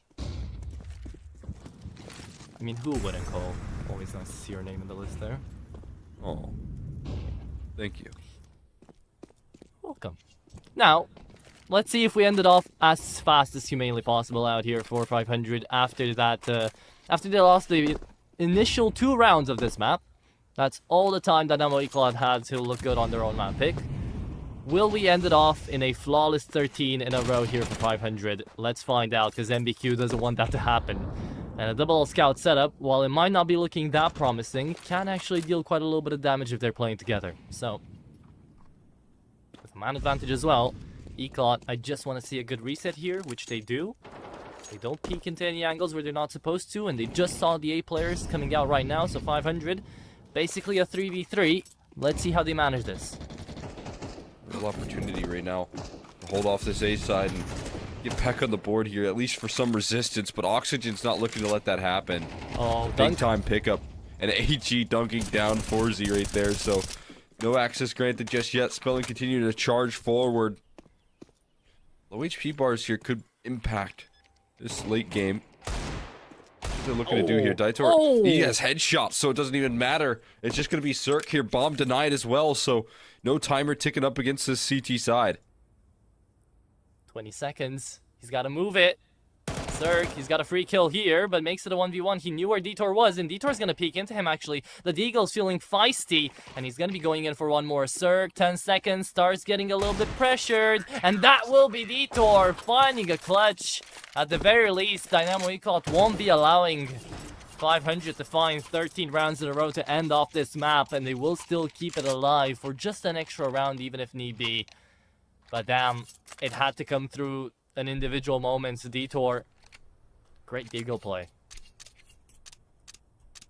Yeah, fantastic work with the Deagle right there all the way through, capitalizing on some of those low HP bars and stepping up for the finishing blow. 500 into an instant timeout, which, I mean, you got to respect it here. Even with the lead, you can't take things too lightly. Yeah, I was just going to mention the fact that, you know, even in a 4v5, even the way that round starts off, 500 still looking so dominant inside of the A site with only 3 people there, managing to find the players down on short and taking them down, finding the openings in towards jungle because they were mispositioned. There was no smoke coverage, there were no counter flashes coming through from Eclat. Like, it just felt like 500 were still in the range of that, and if Detour wasn't hitting some really nasty headshots, especially the first one on Rainwaker, that round would have been done, and we would have had 13 in a row there. Like, some clear miscommunication, some clear not good days out here for Dynamo Eclat, at least on Mirage to start things off, that hopefully they'll be able to change on map number 2. See how this hold comes up here. Rainwaker, instant trade with the Molotov, and Cirque has coverage for that swing on the bench. They're just taking control. Off the back of a timeout, I just love that they don't really complicate the matter. It's just a quick play in towards the A side, some good utility, trusting that you are the team that's hitting way more shots. And this time, Detour not going to be able to bring the big time play to slow things down. It's all on Mike A, and I don't know how much longer he has left in him. Not too much here. Cirque going to find him fairly quickly, and 500 dominate. Not 13 in a row, but 12, and then one more splashed into the mix. With 2 players on 2KD, of course you'd be feeling good. Great map out here for 500 on their enemy's map pick. Next one up is Anubis. But Freddy, try to break down as much as you could of those 16 rounds, buddy. Oof, that was very one-sided, wasn't it? And it was a pleasure to listen to you boys. Cole, I always get flutters in my heart when I hear and see your name on the paper and I see you in the Discord. It really resonates with me. But my love aside, yeah, what a crazy game where Eclat, they win the pistol rounds, they convert the anti-eco, just about, may I add. And from that point onwards, it was a very downward spiral, and it just kept on getting worse and worse and worse. 12 rounds in a row is just crazy, to be honest. Like, that is something you don't see every day at this level of Counter-Strike, especially when these two teams are supposedly quite evenly matched as well. That was a big upset, but it does... Well, no, sorry. A big upset in the sense that it was like so dominant. I think the result of a victory for 500 was anticipated, but maybe not in quite the same way. And a big reason for it is, we just saw it there, Cirque got a lot of opening kills at the AWP in middle, and he was being a real nuisance. I think Cole at one stage put just like, Eclat need to figure out how to get out of middle without losing someone. And even though Cirque maybe doesn't look massively impressive on the score sheet, he still had immense amount of impact when it came to just purely getting those opening kills in middle, being like that 1 kill per round that was ever so important. And it allowed for the elevation of someone like Ships. He was a individual that we highlighted coming into this game, saying that he was the main reason, and he was at the forefront of success when they won Series 17. Well, he stood up to the test. He was just ridiculous. How many kills was it in the end for him? It was like over 22 kills in the end, 22 and 11 with 130 ADR. Like, when an individual is doing that and no one else on the team is inherently playing that badly, it's a really impressive result. And like, also, after those first 2 rounds, like, it's a very crude thing to say, but Eklot just, it didn't feel like they were getting kills. You know, Forzy, Mikey, these individuals that we hold to a very high standard and for a very good reason, they were rarely contesting anything, and it was the ship's one-way battle against Forzy, which was not the anticipation that I came into this head-to-head. I would have expected Forzy to have more oomph than ships, but that wasn't even remotely the case. Sure, there was a round at the end by Detour, but 500, they were just all over their opposition. And to be honest, I think this is somewhat expected. These two teams have already played in Series 17. It was when 500 did win that tournament. They played in the quarterfinals. It's a it's the exact same Veto. Apart from Inferno being last map now instead of Ancient, but last map wasn't needed when they played previously. And on Mirage, it was a fairly similar story. It was Eklot only really getting some of their rounds from a pistol round victory, and it was a 13-6 for 500. Then at least you had Mikey step up a little bit, but it feels like we're in a very similar predicament where 500, they should be making a deep run in this tournament, and they're playing like they will. That was a superb victory against against Eklot, who have had some really successful form recently. But as we now go on to map 2, it's equally a map that I'm not too sure about for Eklot, because last time, even though Eklot are able to start on the T side, they only amassed 5 rounds, as 500 had a 7-5 half, and Ships was just a tormentor once again. But the one thing I find for 500 is that every time I look at a scoreboard for them, it's actually very rare to see someone like Ships so far ahead, because it seems to be a real consistent team where there seems to be an immense amount of firepower split across the project. So when I go on to Anubis, it's been a pretty ropey map for Eklot just in general recently. You know, they beat Unity recently. Whoopee. Cool. They lose to 9, Aurora, 500, Guns. These are some not great teams to be losing to.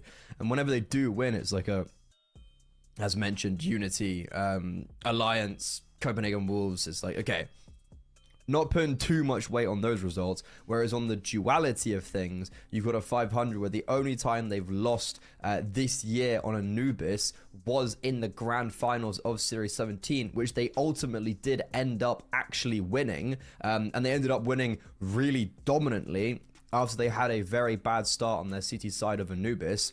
And Inferno was a decider in that game as well, where they won 13-4 on Parzan's map pick. So I'm looking at this Veto. I've got Anubis Inferno up next, and it feels like every sign is pointing towards a 500. But the key features that could be there is a Forzy. 4 and 16. Forzy had 38 ADR on Mirage as an AWPer. That is simply unacceptable. Enbic, Detour, and Mikey, you know what? They held their own, especially Mikey. I feel like Mikey was the one where I looked to and I'm like, he did try his best. He had some big impact fans. Detour had that like one deagle round at the end, not putting any weight on that because it doesn't matter. It was like, cool, you got a nice clip as you're like 12-2 down and you've lost 12 rounds in a row. But simply put, if you look at this result, if any team is able to win 13 out of 14 rounds, they're the better team on your opponent's map pick.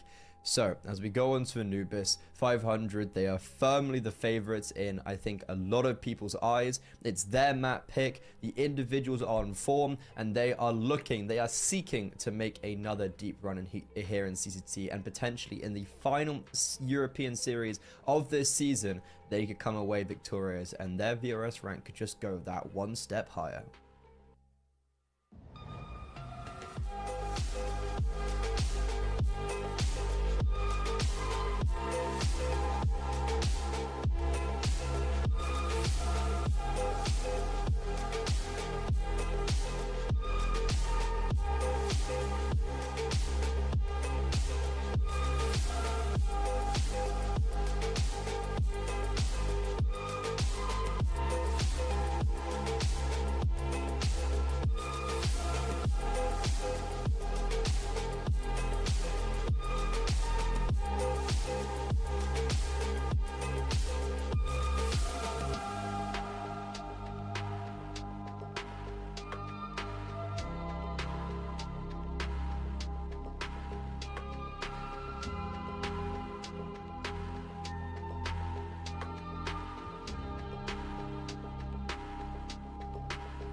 Well, that was a pretty quick map one. Blink and you miss it. I think it was like 25 minutes in total that map was. So 500, they reigned supreme on their opponent's map pick, and now they go to their home turf of Anubis. Cole, are we expecting some of the same, or maybe Eklot a little bit more contestable? Or do Eklot even win, or is that not really a chance? I think it should be more contestable, right? I don't think that Eklot are in a position to get back into the series in the Veto here most of all. I think they can fight back, but like you said, some of these wins aren't super convincing. And for me, the way in which they did collapse there, in what they brought to the table there last time around, up against 500, the fact that it wasn't like a key piece of their victory in Yala, they played it one time in that department in the playoff run, it just makes me think here that 500 are looking to close this one out strong. Yeah, they're going onto a map where even when they have had success, it wasn't necessarily on this map. Atro, do you have any thoughts on this topic? I think Anubis is going to be even worse off for Eclod, just because of the fact that we talked about Mirage being a very mid-heavy map, because Eclod weren't able to really pressure ships off of the bomb side, weren't really able to contest the anchors. So Anubis is going to be even more of a map where CT side for 500 is going to be looking great, because if ships continues to play off the same performance, mid is not really going to be getting that much use, unlike Mirage. So yeah, I think 500 can end this one off just in the same fashion as they did Mirage. Is there any expectation of perhaps if Forzy elevates himself, Atro? Like, he had a monumental shocker, like 4 kills, right? Yeah. As someone that's supposed to be a driving and leading factor for this Eklot side, he was simply non-existent. Do you think if he steps up, then there could be contention, or do you feel like 500 are going to continue to shut him down?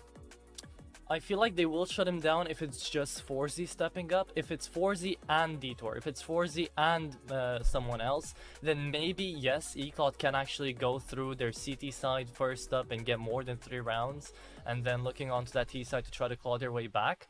But it can't just be a single person, because we got to see a little bit out of Mikey, as you said in the post game, but away from that, Detour, sure, he hit a couple of deagle shots, that's it. MBQ didn't have any impact with his kills. The Alive, I barely remember seeing him alive on the server enough to actually have impact. And Forzy, yeah, he didn't have a great map, but if he can have a better one now, is that going to change? Do you think that's going to change too much out here in the 500 matchup if all 5 of the enemy players, if all 5 of the Bulgarians start shooting again? I don't think so. Okay, I mean, like, look, it is T side that Eklot will be starting on, and I've seen Mikey beat like VP on this map when he played for OG. Like, that's what me and Cole were saying when we saw him on the Thunder pick when they made it for finals. Like, Mikey can be serious, and especially on the T side, there's a real high chance that Eklot could get the ball rolling and at least get something substantial to their name before they bow out, or potentially they push us to a 3rd map. Inferno could be waiting in the wings, but 500, they'd love to close it out here now on map 2. On their map pick, they've won a CCT. They're looking to see if they can reach those heights again on the CT side. Let's get it.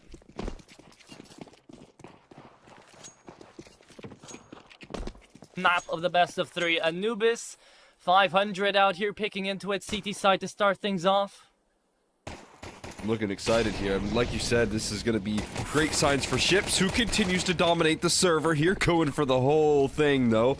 And maybe plucked off a little bit more than he could chew. That's alright. He's got teammates close behind him here, ready to offer up the defense. And, oh, man. Oxygen doing such a good job of continuing his aggression. Shuts off the A main lark. Big time pickup here into the dual Beretta crossfire.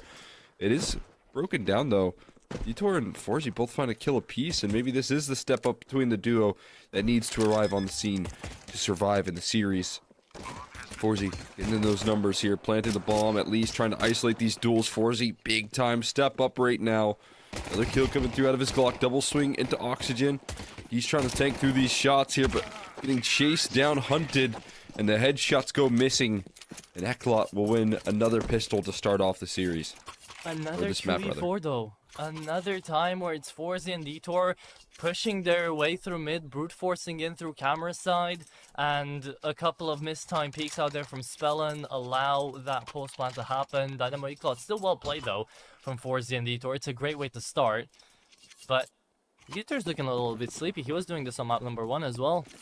I don't know if Eclot right now are fully locked into a playoff game, which is crazy to say, but that's how it's felt in map number 1, and now as we're jumping into map number 2, at least the webcams aren't giving us too much to work with out here, Cole. Yeah. I'm looking to wake up here just a tad.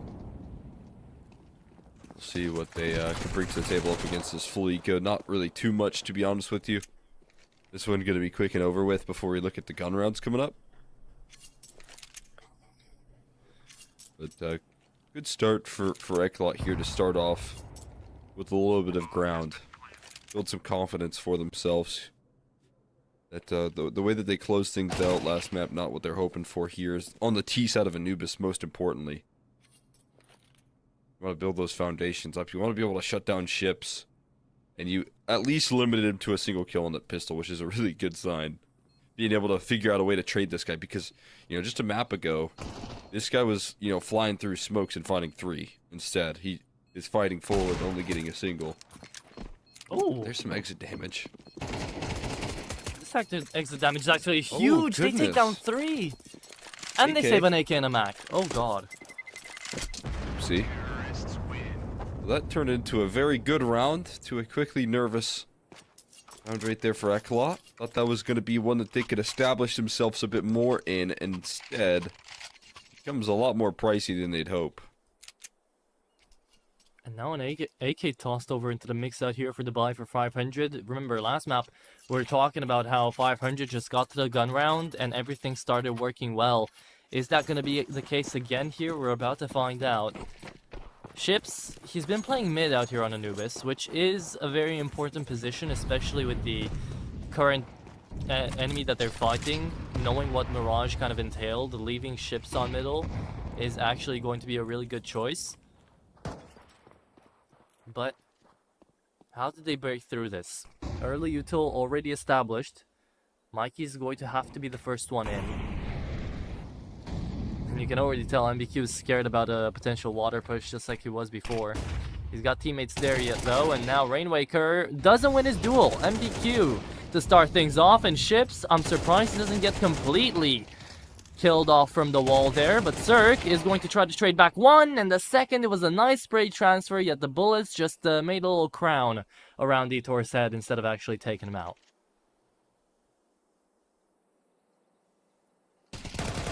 Regression continues in towards middle. Thor catching it and chased out eventually by Oxygen, but this does open up access into a pretty comfortable run straight down into the B side. Numbers punched in. Rifle recovered for Oxygen, but I imagine it's going to be safe formation here from this point forward. Yeah. Should be Oxygen trying to save this one away.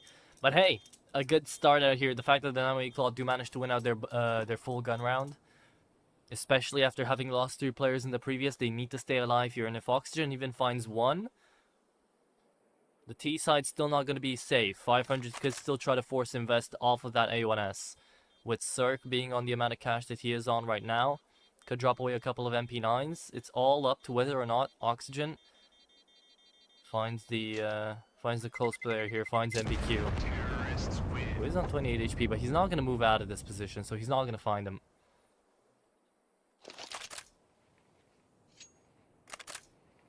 So no real need actually here for 500 to overinvest and force. But they'll still do so, I think. Or just buy until 2k. Okay. I get a little something for this. You know, sometimes listening to some like interviews here with some coaches and how they talk about the way that they operate around these timeouts, that these are used to kind of open up surprises, try and get into the head of the opposition here, and you know, this is a good time to throw in a timeout because you don't know exactly what's going to be in the cards here for 500. You know that there's a saved rifle in the mix, but you don't know how much reinforcements are around it, so you know, looking to make sure that they set themselves up for a big surprise onto Eclot is exactly what I think they're gunning for here. Let's see. Mikey still working on the Galil. It will be effective. Spellin. out mid. At 500, they're taking a way more advanced approach into this round, at least Spellin was. Trying to actually find a little bit of a timing. Was checked for though, was denied. It's important to see what these A1Ss do, because they invested into them specifically to be able to give breath into this round, to give life into it. And a good little pop flash later. MBQ just peeks off dry and had a full belt Veto, knowing that there would be someone pushing. Interesting. That's maybe exactly what they were hoping for, right? To catch him off guard, catch him a little lackadaisical, and it's mission accomplished so far. Big time entries coming through from Cirque to continue coverage over there towards middle.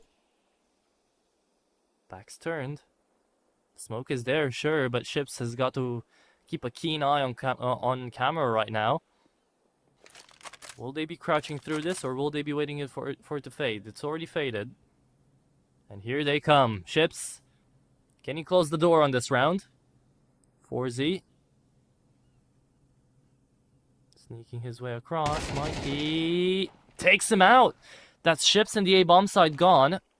Dynamo Eclot, can they get off to a post plant? I believe they could. Mikey searching for the camera player, finds Oxygen, doesn't take him out yet though. A flash there, a little bit late. 2 HP left onto Mikey and a dead 4Z later. A bomb plant, sure, but a round not connected upon. Rainwaker quad kill for his first 4 kills of the map here. And that is how 500 find their first gun round on the board. That's quite the big splash right there. Went through from Rainwaker to introduce himself, especially in such a crucial turn point right there. That's an investment that they end up paying off the back of a timeout. Where again, you're hoping that your aggression and the rifle purchasing, the amount of A1Ss that they do have in play, catches your opposition off guard. I think that's exactly what you did see here for the side of Eclot as well. They did not anticipate the amount of resources that 500 had at their disposal. It ends up working out in their favor big time. For a round on the board here, and most importantly, getting all of the pieces activated. That's what you're really wanting to see out of the 500 camp. It's what helped them out. Sure, we did have the star performance from Ships and a little bit of extra influence from Cirque in some of those openings, but having everyone involved was the way that they kept that last map so comfortable. And what a play from Ships. Oh my god, no respect given. He wants to keep up leveling his performance.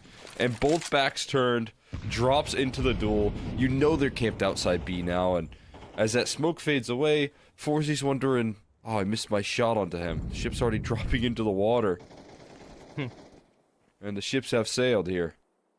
Oh yeah, butterfly effect. You connected that shot, the round could be easily won for Dynamo Eclot, but now 5v3, 4Z stuck in middle. Bomb on him too, and Detour could have been caught off on the timing. He had the knife out in mid. Cirque just holding the line here. I like to see the passiveness out of Cirque here. He just needs to hold this off angle, because he realizes a lot of utility has already been gone out here from the Eclot side. And that's Detour still left alive, but that was the bomb spotted. So 500, they've got all the information in the world right now. Dynamo Eclot have got two choices. Either make a run for it and choose to give up information, or save. And the latter is the one they'll go for. Still though, that's 5 guns and a flawless round here for 500. That is going to be rocketing their economy at the cost of 3 weapons out here for the Dynamo Eclot. We'll see what the next round has to give us, but Eclot, they don't have that big of a loss bonus. They only lost 2 rounds in a row, so if they lose this one, things are not going to be looking too grand. Not at all. You know what sucks right there for them is that B play could have lifted off so effectively. There was so much utility being used right there for 500 early on in that round to ensure it. But I feel like, when Ships makes a play like that and it instantly wins you the round, it is going to feel like a pretty cold reminder of how that last map went. With a lot of opening duel success towards middle, as we've highlighted. He finds a way to impact the round even when it's not necessarily all through middle. Yep. So this is just truly an ascension from Ships right now in this map and series so far. And remember, Ships wasn't even the guy we needed to highlight at the beginning of this. It was Oxygen, it was Cirque, as we mentioned, it was Rainwaker per usual, right? So the fact that Ships is alleviating so much pressure from his teammates in moments like this, 500 are just having a really clean day. However, Ships doesn't spot out 4Z just on his angle. And speaking of ops, that is going to be Cirque taking down the IGL. And like now, speaking of IGLs, that's Spellin catching the back turn on 1 and wins out the 1v2 on mid. Okay, that's the round. That's the way we end up that one off. And would you believe it? That situation that I said would be very unfortunate for Dynamo Eclat to come through is gonna come through. Yeah, I mean, we just highlighted right there, right? Ships goes down early. He wasn't the player that we necessarily expected at the beginning of this map to have as much impact as he's having. But I tell you what, when he goes down early and he gets rewarded by the rest of his roster shutting down the 4v5, only losing a single player so far to a 4Z save, it's going to make you feel confident that even if I go aggressive and get punished, my teammates have my back. They can recover the round. So, you know, I think now that's just more encouragement for, even though he gets punished finally, Ships to continue his aggressive stance here in the mid duels and not fear what the punishment is.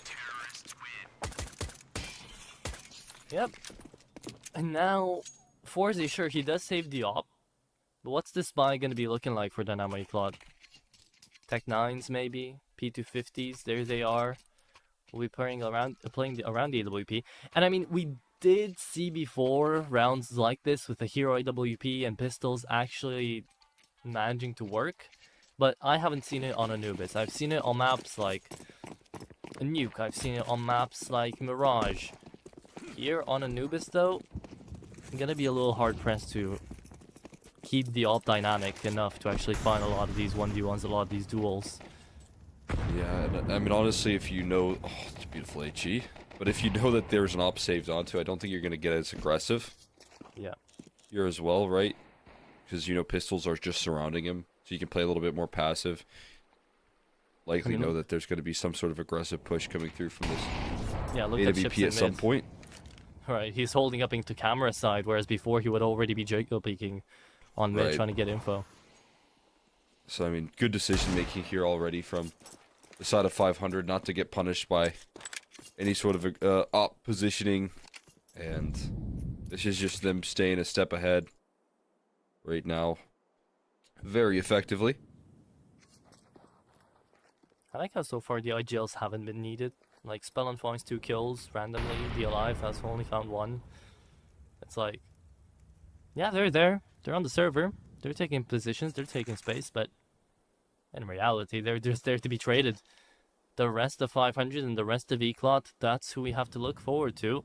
And 4Z is shifting his way into camera side. The Alive might just be getting in his crosshairs. There's the bait. Here. It's going to be Rainwaker, though, shutting it down. And oh my goodness, just no access right there.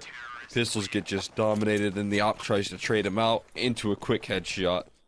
500 deny any access, and now their CT side economy is really being built. They get the secondary op as well for Ships, so I mean, he may be interesting to see him play with that weaponry into its middle, but adding that into their bag as well of tricks to play up against this Eclat camp is going to be very difficult to deal with.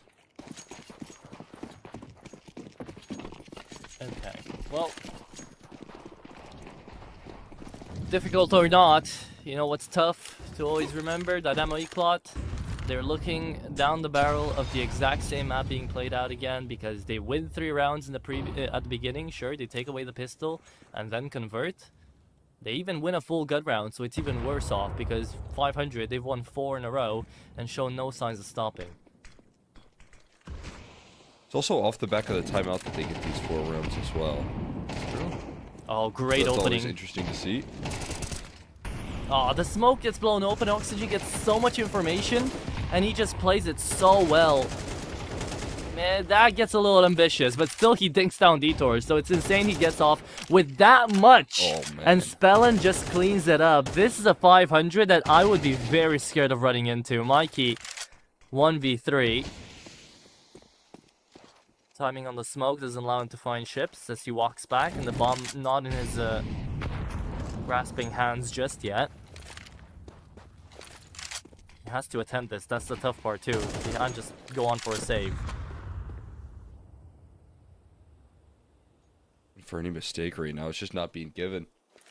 They got him boxed in right now. Maybe a bomb plant, and that will be quite nice here. Keep the pressure on. Can he make anything happen in the post, though, is a big question. Tech 9's out. Reposition looking decent. Leaves for a shot. Okay. He's got himself in towards main at the moment. There's no injuries though. Surely. One is gonna get tossed. Yeah, there it is. A little deep though, and here's the second, trying to tap on the smoke. Okay, he's gonna hold it. The spray comes through. Oh, it's a beautiful peek, and no one even falls. Mikey, he tries to at least make it expensive. He got the bomb down and everything, but it's 5 in a row here for 500. And this is the point where they start becoming unstoppable. This is the point where Dynamo Eclot need one of those big individual moments like Detour had before in the previous map to break them through, to allow them to actually shut down this dynamicism and this momentum from the CT side. Aye, aye. This is quite something, Cole. Yeah, I mean, and I gotta give them a lot of credit here, right? I know Eclot obviously having their struggles, but I do just love the way that 500 are positioning themselves for success in just about every round. Last round, it's Oxygen finally tested on that B side, and he just looks damn good holding it down. Finally, though, Dynamo Eclot, they've called a B hit. The first one in 9 rounds. Because so far, we've just seen Oxygen being the sole man here. A lot of the time, Spellin is playing really far back on the rotate, trying to play CT down to mid and help out Chips just in case he's gonna get overrun because of that pistol round. But now, double op setup on Anubis. And apparently Ships is going to get that second scope. He takes down one, and Spellin's still inside of the bomb site. Even though Oxygen falls, look, the rotate was fast enough, and he pop flashes his way in. It's so aggressive, but it's so good as well. Spellin takes down 2, and Cirque utilizes his main AVP to shut this round down again. And there's just a slight smirk out of Cirque himself, because he knows that was a decent call out of Dynamo Eclot, but they don't move fast enough. They get 2 denied, and it's just the individuals out of 500 looking damn scary. Yeah, I don't know if you even can move fast enough up against this 500 team, right? They are so quick to react and rotate over their resources here. Once again, you see a prime example of how quick the motion is on the map whenever they feel ready to get in position. Struggling to find answers here on the Eclot side. It's once again a string of rounds that remains dominant here. Back by the timeout, no missing pieces here. Ships tossed in with a lot of utility. This is a bit awkward right now, but he connects the difficult op shot to survive. The much needed connection right there to alleviate all that pressure. Was it much needed, man? Give Dynamo Eclot something to work with. I mean, they play that well. He just gets away from the Molotov, jumps into double doors, fully ticked away by the Molly, and then still allowed to get out with his life. That's just bullying at that point. It's the kill on the alive. He's 1 in 9. He's not allowed to play the game. Like, sure, IGL, but at some point, the IGL is not really allowed to have no impact. He's got to do something. It's a 5-man game after all. And this is a half investment. Maybe even more important than lighting up these kills, right? It's about finding some sort of reaction here, adjustment to deal with the overwhelming success of 500. Being more of my concern coming through from the IGL and game planning here, but again, I think it's this team right now with how sharp they look here on the individual front, combined with the fact that they're so well coordinated in the rotations. I don't really know, what reaction you're able to call out here at this point. Try and punish it. It must be very irritable as well for the Alive, because he is the entry fragger. Like, in a lot of these rounds, Dynamo Eclot can't really utilize the map to their advantage, use that T side, because he's the first one to go down. He wants to call out these rounds, but he himself is the one not fighting these entries. So after he dies, he might just get disheartened a little bit and say, okay guys, just, I don't know, try to work out a round. He's leaving it to the second caller maybe. Because those rounds can happen to you. Those days can happen to you. But especially in a playoff game, especially up against 500 who are just hitting every single shot and denying things with just a single guy on a bomb, it gets really annoying and it gets disheartening, and I hope we get to see another tactical pause coming out of Dynamo Eclot soon. But before that, it's a rush through into the A bomb site. There you go. 500 leave the bomb site away as Rainwaker was caught off guard by the utility, and it's a 5v5 on the retake. Alright. Double op retake as well could be tricky. They're moving quickly with pace right now. There's no hesitation on this retake, and Spellin will lift it all off right there. Now, it still is a tough post. It's equalized into the 4v4 at the moment. See what they can do to scale their way through. MBQ not allowing for that to happen. Not allowing for any of those conversations here. Cirque trying to dance around the smoke. It's Nop maybe looking to bail out here, especially as he's lost all of his teammates at this point in time. And going for one last ditch effort around the corner right there to no avail. Eklot will respond in a big way with the fast A take. Oh no, they saved double ops. Okay, yeah, that's going to be one of them going away. You don't need to use 2 of them in the last round of the first half. But look, see, that's why it would start getting annoying for DLive. Because in a round like that, the big main difference is the fact that they do get onto the bomb site, they do plant it, they do force out the retake quickly from 500. Also the fact they had 5 players into the bomb site to be able to hold on all the angles. But, you know, like, that's the round that works. That's the round where they just find that timing, good execution, and they utilize that T side to have the advantage on the map. Now, right, whatever may happen here, 8-4, 7-5, doesn't really matter. It will come down to 500 to try to put the pressure and pace onto Dynamo Eclot, and I really do hope that not only 4Z but everyone on that CT side will be able to respond and come up in a big way, because otherwise 500 will just be playing their own map pick to perfection. Oh, we're gonna try to run it back here.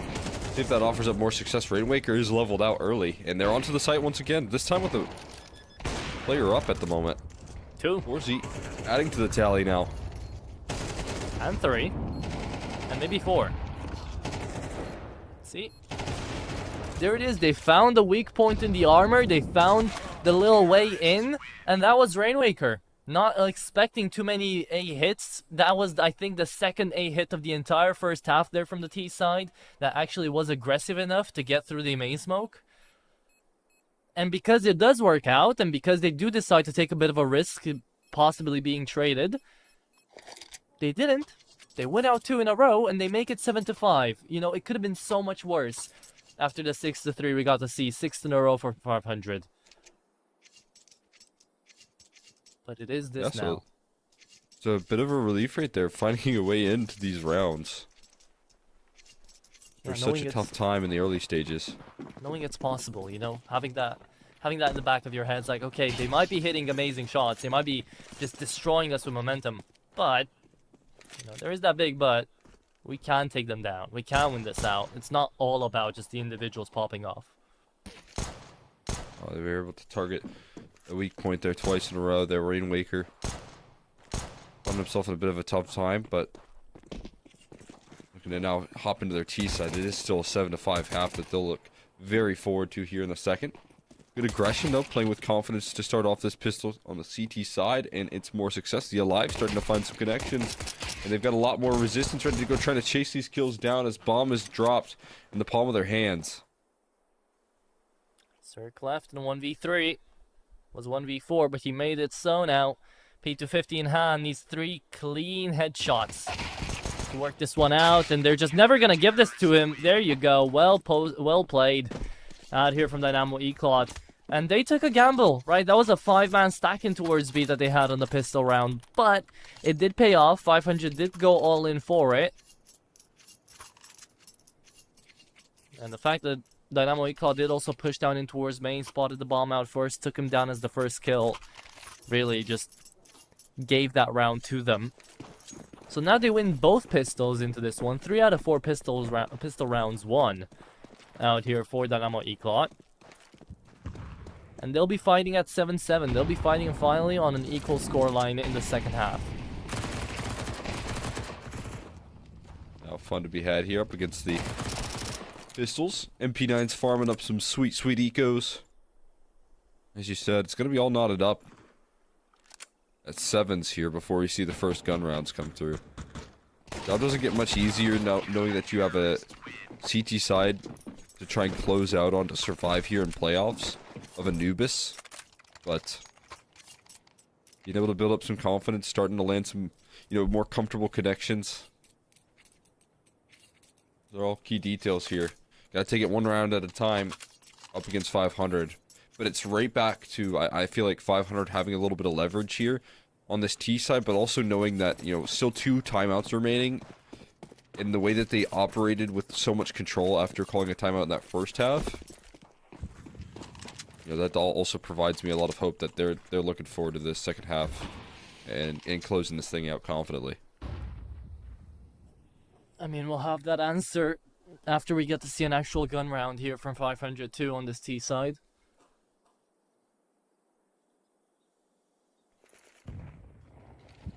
Bit of a default round here from Spellin. Surprised he's going to be calling this out on the first gun. Knowing it is a bonus from Dynamo.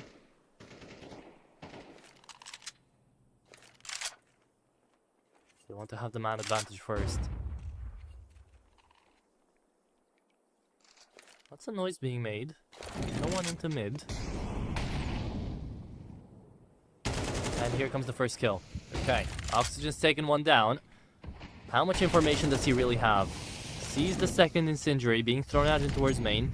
Does he know there's 2 players or that there's only 1? Because mid is being pushed through right now. And Camera is going to have a bit of a connection. Who's going to go down first? That is going to be no one as MBQ falls, gives up space. And we're still going into A. Thought this would have been a clear B hit. Oh, of course they push through with a smoke deployed right there and a great trade from Cirque. That's all that you need. Great timing on the aggression there. And now the flank being covered as well from Spellin. So no access back into this round, and that is a scary look to open up the gun rounds for 500. It is. The fact Spellhan's allowed to just run and gun, and while he's still doing it with an AK, he beats an MP9. Just beautiful no old walls CS2. in CS now, is there? I guess not. There you go. 8-7. Dynamo on a force buy as well. Like we were talking about the way back in, we were talking about Dynamo maybe managing to find a good CT side here. If they lose this one, Cole, it is 10-7. It's double digits for 500, and we've seen how well they perform at double digits. You're gonna have to play up against this default as well, right? I mean, obviously Anubis comes down to a lot of how you can thread in CT side aggression effectively. And knowing that you're up against this incredibly effective 500 default that's been holding together all the way through. For only a little bit of T-side rounds, but in the past here on Anubis, so tough to catch this team making mistakes. And that's what they do the best here. I mean, everyone trying to get aggressive on 3 facets of the map, and that's what the default does. It instantly punishes.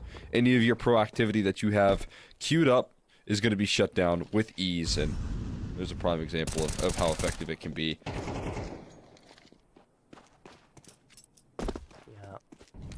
Rounds not nipped in the bud yet, but the moment the noise gets heard out here into CT, round's over anyways. It's not even gonna be Ships who takes him down, it's Spellin. And look at how the scoreboard has changed, right? Because in map number 1, everyone out of 500 was shooting indeed, but it was Ships sending things off on 22-11, Oxygen right behind them 14-7. Those 2 right now are on the bottom of the leaderboard here for 500 as everybody else has stepped up.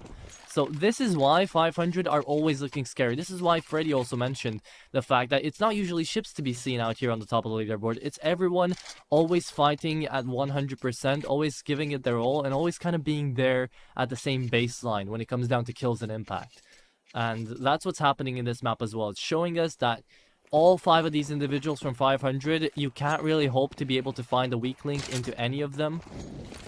Especially on a map like Anubis, especially on their T side. Like, anyone you peek into, anyone you try to have a fight against, even here, like the Pistols know if they meet a single dude out here in towards main, it's going to be at least 2 to 3 players falling. There's one. And multiple players ready to go. 3v3, but you have USPs, we have AKs. Well, those AKs are being used against their teammates, but it's not too big a concern. A kill back from 4Z. They're playing this one super careful. Forza knowing that he needs to thread some more aggression. There's no way out of this position except forward, except through spelling. It's a tough target to take down.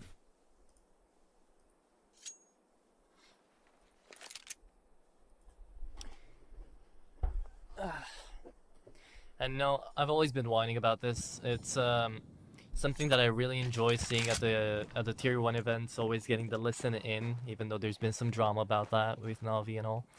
But always hearing the little listen-ins, knowing how the vibe usually is inside of the team speak is so nice. Yeah. Because it gives you so much insight. I mean, I know that would be a logistical hell to try to figure out, especially here at the CCT.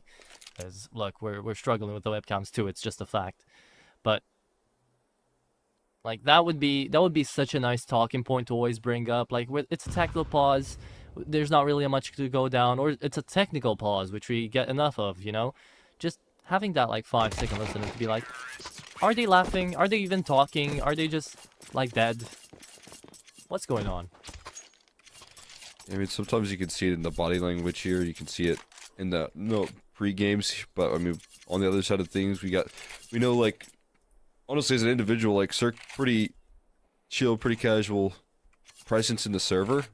He's having some smiles. He's having some fun. You know, when they win these rounds so cohesively, when they're so effective on the CT side, we saw those smiles come through. We saw the vibes in 500 just looking very positive, and that's when, you know, everything's flowing here. On the other side of things, like you said, you know, is there a slight slowdown in the communication, the callouts? These freeze times not really offering up any relief or any ideas from any of the individuals on this team when things are, you know, rather consistently going wrong. There's all questions you have to ask, and you know, we've all been there before where the communication kind of goes silent, and that usually leads to some difficulties getting back into a series, getting back into a map here. Yeah, it definitely does. And I haven't seen any interviews, I haven't seen any like CS talks or TED talks as we've seen before with Anders, just now that Ted did. But I haven't seen anyone that's been getting a talk in with Cirque especially to be like, hey, does it feel nicer to communicate in Bulgarian now instead of like back on EG? Are things feeling a bit more fluid? Mm-hmm.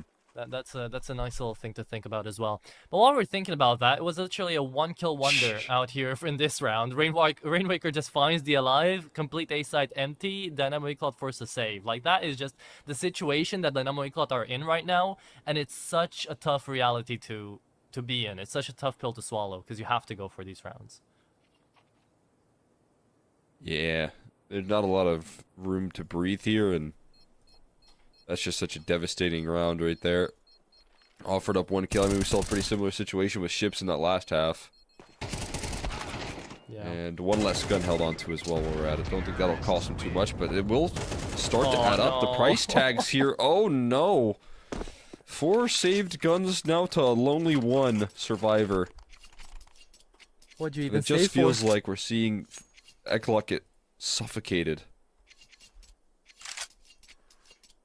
Yeah, I think we might see the next best of 3 quite soon out here, buddy. It's gonna be in schedule. Where I don't think there's any worries of being delayed. With you on that one. Yeah. That's for sure. That's a brutal exit right there. Eklot running a bit out of steam. It is good to see, you know, again, Cirque. He has obviously looking to unleash his potential, but I feel like even when he stepped back into this roster, it wasn't necessarily fully unleashed. It took him a little while to have a lot more impact, and we're definitely seeing that impact here today. Yeah, but It's been fantastic for him. You know, that's the fun part. That's the really fun part. Like, who was expecting Spellin to pull through 15 kills in this map? Not everybody. Ooh, nice little flank down MBQ though. Takes down the man of the talk. And suddenly, somehow, Ships hasn't seen that. He's down to 42. It's a 3v5. Make it a 3v2, 5v2. MBQ. Really dynamic with this MP9. He finds 3 in this round. And this is the round that gets Dynamo Eclot back on the board. Okay. Okay. We don't know ball, apparently, Cole. It's just MBQ Yeah. on a 4K. Yeah, I mean that's definitely one of those plays right there where it feels like you got nothing to lose and everything to gain right there, and BQ able to make a big time play accordingly. Plays without fear, aggresses all the way from, you know, B into these mid fights and closes out a round pretty much through his own volition. Oh yeah. But And there look- is that timeout called, and that's what I said was going to be a pretty big luxury here for 500 if things did start to get complicated. Exactly. That's what they did in the previous map too. Like, it was 12-3, right? And they just call out a timeout the moment they lose a round. It feels so nice to see this because, you know, they want to close this off. They know that they don't want to take any rounds, you know, by chance. Give them to Lady Luck and see what happens. Especially on this T side, it makes the most sense. But they're gonna do exactly what they did in map number 1. They call it attack pause and they go for something simple like a B pop. Quick punchy play, but into the AWP. The flashes don't connect. Forsey perfectly reading into this now. And the setup very much offering up persistence behind this AWP. Oxygen still somehow threads at a kill. And Forsey with one miss. Will it cost him at life? It certainly will. Cost them the Too round, I quick think. on the draw. Cirque. Oh no! No, alive! That's so unfortunate. That loses them the round. That loses them the game. 500 at the map point. It's first a whiff coming through from Forsey on the AWP, basically putting the first big nail in the coffin out there for Dynamo Eclot, and then the alive being the hammer that nails it in. Wow. That is so tough. It's a brutal way to go down right there. Such a frustrating exit in the round. And as you said, for the other side of things, it's 500 just simplifying. No vulnerabilities if you just execute so quickly as they did. And the trades, the aim, the trust in the ability of this team here just remains strong. Understandably so.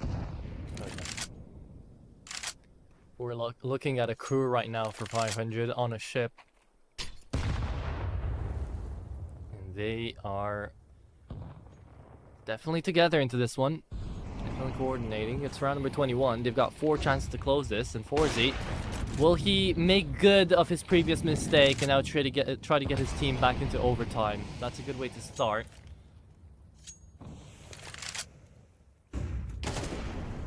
Rainway. Oh, Jeez. it's nasty. And that's the B bomb side open, basically. It's only Detour to hold. Yeah, it's being run into as well. You can see the motion in from the offense here into the site. They go, but met by Mikey with a quick transition in. They might find a little bit of fight left in them. Detour able to offer up some coverage from E-Box as well. And a 4v2 into a 1v4 now. Okay. Much for Rainwaker. There you go. Much better off, much better looking. Dynamo Eclot played together. And you know what the difference in that round was? They didn't peek. They had the information. They didn't overstep. Besides the pillar player who steps right into Cirque, but he actually wins out his duel, so we can't say too much about it. Still though, overall, Dynamo Eclot managed to win that round off of their better positionings. And because of Forsey funding that initial frag. So more of that, please. 500 might be realizing, though, that round we lost because we tried to pull a little bit of a flanking play. We tried to be a little bit more passive. And look, they managed to catch us off guard, 1 by 1. Now, all playing in towards A. If the Alive falls, which we know he hasn't been having the greatest of games, it's the A bomb side empty, and it's Dynamo Eclot forced to retake. MBQ, though, first in mid, doesn't get spotted on window.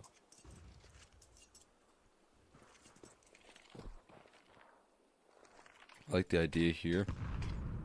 It's about simplifying here, trying to target a bit of a weak point. That smoke blooms here. They're going to look to HE it. That molly goes a little too deep. They're waiting behind it. Here's that execution utility tossed in right now towards the site. The Alive forced to shake up his positioning right now, put under fire Will he find any sort of success right now? Test it. Here as the flashes come on through. No, instantly dismissed. Oxygen doesn't even let him fire off a shot here before the flank comes through. Ships has coverage on that flank. Denied access for MBQ and Forzy and Detour. Not long for this world. It's all on Forzy's shoulders. And missed top shots here. 360s. Anything to desperately pull this round back. Not going to be, as they close it out with confidence here. 500 do not hesitate. Oh, they don't. They close it off and they solder that coffin clean as Dynamo Eclot are going to be sent out of the CCT. 500 move towards the quarterfinals out here. And that is how things are ended off for the Czech side. Damn, I thought there would really be much more of a fight than it was. And I'm glad we got to see it on Anubis. But Freddy, you're the one that's going to be the third face out here. Let's see what you've got to say about this entire map, this entire best of 3, man, because it's been quite a whitewash. Yeah, I'm the third official. In all honesty, I think the whole theme of like, oh, it was more contestion is a bit thwarted, because the only reason it was like that was because of a low buy win and pistol round ones.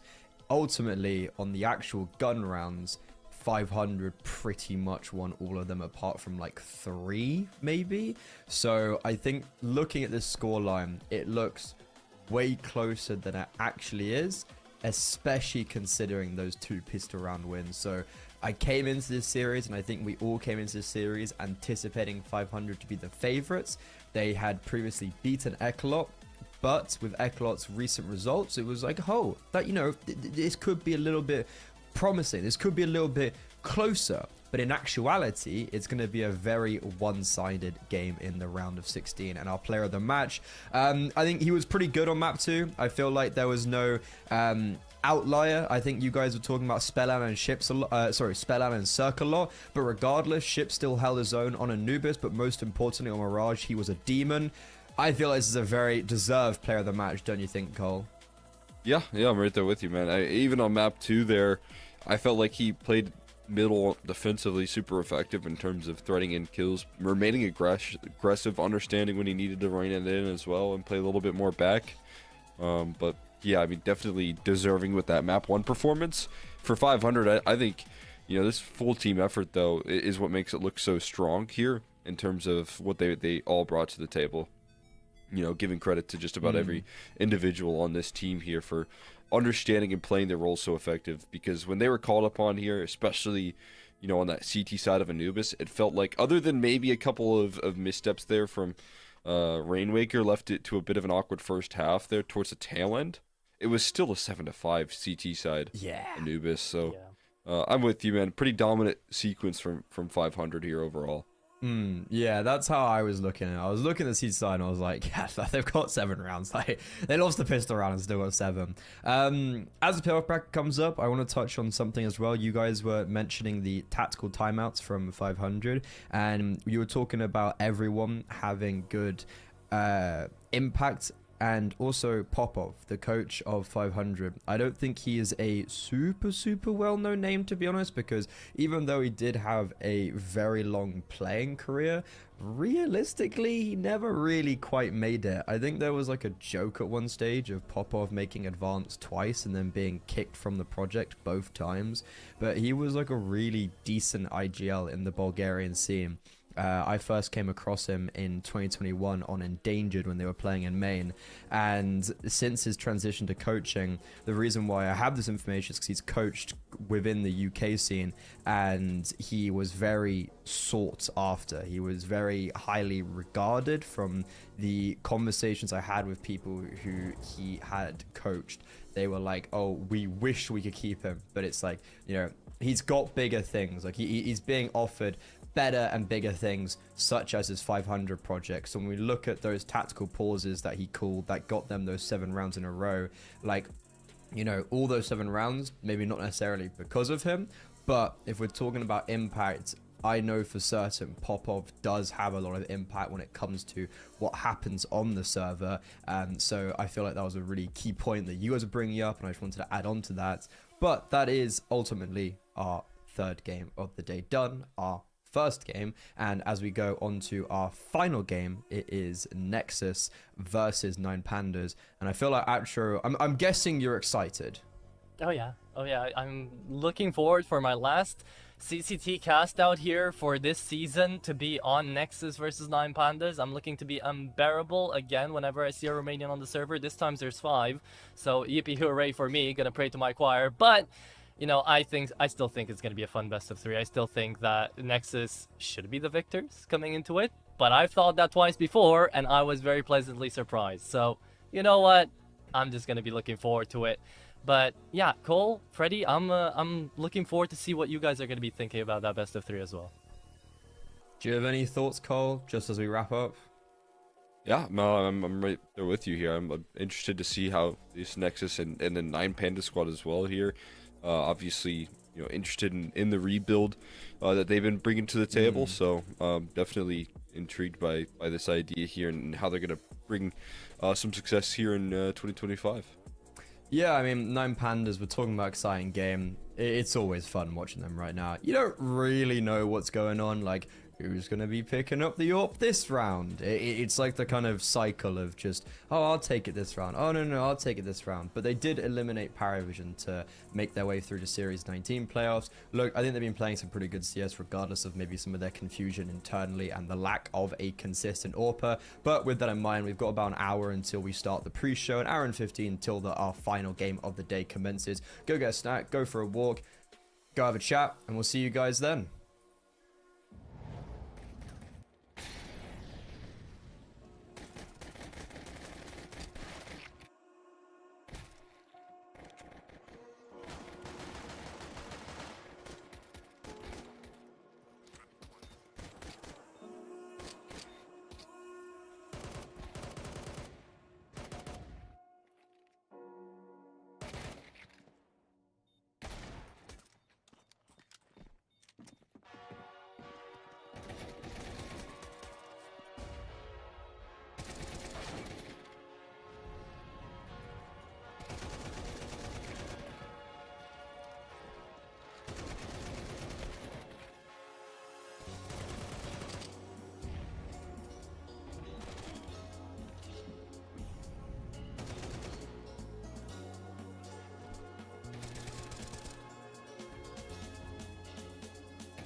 Thank you very much for bearing with us. We now commence with our final best of 3 of the day. We've already seen 3 games played out, and the previous 2 have been pretty one-sided. Our hope is that for our final game, we are rewarded with a barn burner. My name is Freddy, or Grimmy Runner. I'm still here, unfortunately, and our casters, fortunately enough though, Outro and Exner, they're going to be taking us through Nexus versus 9 Pandas, and I already know that Outro is a little bit excited about this game. Outro, give us a reason why.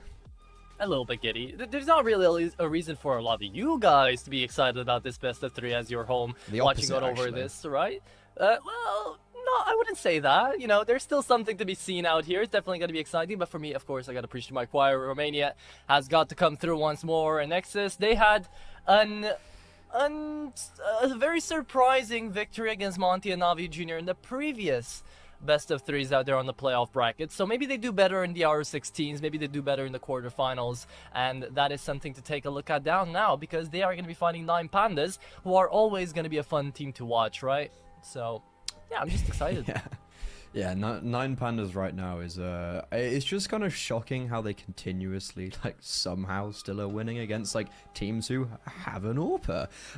But as we take a look at the playoff bracket, we've already had 1 quarterfinal be secured. It's gonna be Navi Jr. versus 500 in our bottom right there, and maintaining this right side of the bracket. And they struggled against Ecstatic. They didn't look too clean, but finally they did get a win. They have been not only struggling against the Danes today, but in general that squad has been looking very all over the place, and at times I think consistently hasn't been getting out of the round of 16, so at least that is a start for them. They will be now facing up against the winner of our best of 3, Nexus versus 9 Pandas. That is our final game of the day. Cole, do you have any thoughts just on the preface of this matchup? Yeah, I mean, for the most part, again, you know, it's 9 Pandas really looking to bounce back here. They started out 0-2 in that Swiss stage, so obviously kind of a surprise in that department, but then they locked themselves in a playoff position, you know, and Nexus is definitely a team that has a lot of potential here, but is looking to, you know, show it and in this opening matchup. So I have high expectations for this head-to-head. The one thing, you know, that you do mention here is a slight inconsistency in like decision making around the AWP. I do think that's going to lead to a lot of fun for Zella to be had there and getting away with what he can make work here with this team. Yeah, let's take a look at 9 Pandas first, because this is a rather confusing roster. I actually caught them twice in 2 days. Both of them were against Paravision. One was in Series 20, where I think they lost. It was like their second game. And that would have meant they went down to the 0-2 bracket. So they actually came from the main Swiss, 0-2, to beat Gun5, Iberian Soul, Monty. So they had a real like underdog performance coming through, which honestly is honestly very impressive. They had made the playoffs of Series 19. I got to watch them against Paravision when they knocked them out, and they did also make a decent enough run as they beat BetBoom, took a map of Fnatic, which were the eventual grand finalist. But the most exciting part of this roster is that when I last saw them, every single player at one time used the AWP. Atro, talk me through that madness. Yeah, that is definitely something to look forward to, because I was looking at this lineup initially, and you were mentioning the no opping designated player out here, and I was really thinking like, yeah, that is true. They're still searching for that 5th to be on the opper, but I somehow at the back of my head always remember like, wait, didn't Result have a couple of highlights with the AWP? I surely remember Shafi and D1. I surely remember Shafi and D1 be on an op before. Krat has picked it up as well, I think one time, They right? will have, So bro. yeah, I was going down the line and I was thinking, wait, no, this isn't right. This is right. This isn't. Yeah, it's a really fun concept, especially up against Nexus, because Zello is going to have a really fun time trying to figure out where that op is going to be, because if 9 Pandas don't know, how could he, you know? So that's a little fun inkling to kind of think about as well. But yeah, overall for the 9 Pandas roster, I feel like they are very good individually when it comes down to that firepower. So having Chiron in the mix still, wasn't Alf supposed to be playing with them, but Chiron is still here because of VRS stuff? I don't think it's anything to do. I honestly have no idea what's happening. Because Like, Alva I think is... I tried to figure it out, but Chiron's played the last few games with this Yeah. team, but Alv is still technically on the roster, but he hasn't played with them since. Well, he played with them in Series 16. He played with them in ESL Challenger. If it was a worry about VRS core, certainly Nine Pandas have played 5 games. They've played already 6 games with Alv because it went down from 10 to 5 to qualify for VRS rank. So I don't think it has anything to do with a VRS like core being needed to be formed. So there's turmoil in that camp, but Nexus, you know what? It'd be unfair to let Atro cope this roster up. Let's get the level-headed take from you, Cole. This is a roster that has actually finally got a result in the last CCT series. Do you think it's possible again now? Yeah, I mean, that's exactly what they're looking to ride that wave here. And as you highlighted in the opening stage, I mean, there's a lot of opportunities to capitalize on their opening matchup as well here. You know, there is a Nine Panda side on the other thing that is building up momentum, but that deep run here from Nexus is going to mean a lot to their chances at thriving here in this this next playoff event that they find themselves in. And again, you know, if you're talking about a really key piece of the puzzle here being Zello, the fact that there is inconsistencies in the op counterpart is just going to allow him to have a lot more, you know, fun working the map here and working those head-to-heads. So there's definitely a lot of opportunities for this this squad to get the job done.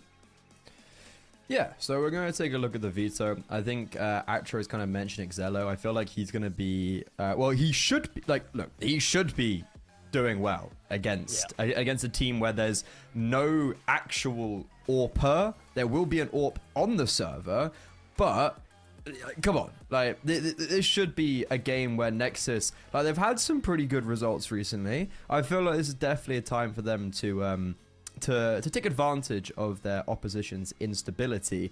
Take a look at the veto. Inferno. That's that Atro, to me that feels like a little bit of a surprise of a pick. Do you wanna talk me through that? I'm surprised. I'm trying to figure it out. Wait, we go Inferno?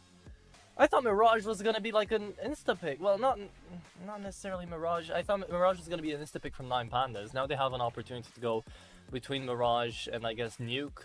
Inferno is a great map for them. Yeah, they're gonna go Nuke here. Ooh, that's tough. That's rough. Nexus. It's interesting because we were just highlighting the op and we were talking Zello up because we have to. Like, he pulled through 36 frags in like 2 maps up against Navi Jr. And crazy stuff like that. But like, still, we go from a map where we could have gone to D2 first. We could have gone, we couldn't have gone Train, but we could have gone Ancient. We could have gone Anubis. We could have gone Mirage. We could have gone anything besides Inferno because Inferno doesn't.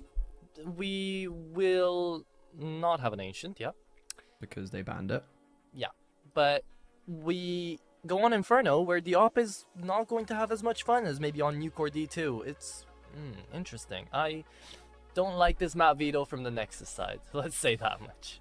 Okay, so we're looking at this veto favorably in favor of Nine Pandas. Is this the same outcome that you've reached, Cole, or do you have a differing opinion?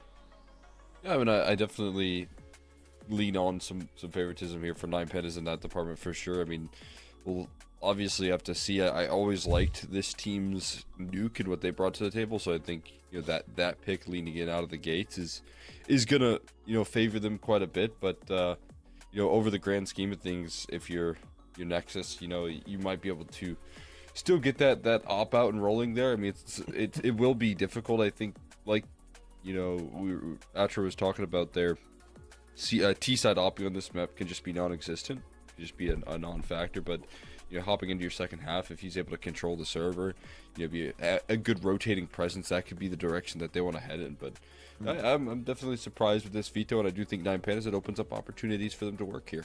Well, let's see if Nexus have a trick up their sleeve or if Nine Pandas can take advantage of this wonky veto. Inferno will be our first map. It's our final best of 3 of the day in the round of 16 here in the final CCT European series of Season 2. Nexus versus Nine Pandas. Map 1 commences.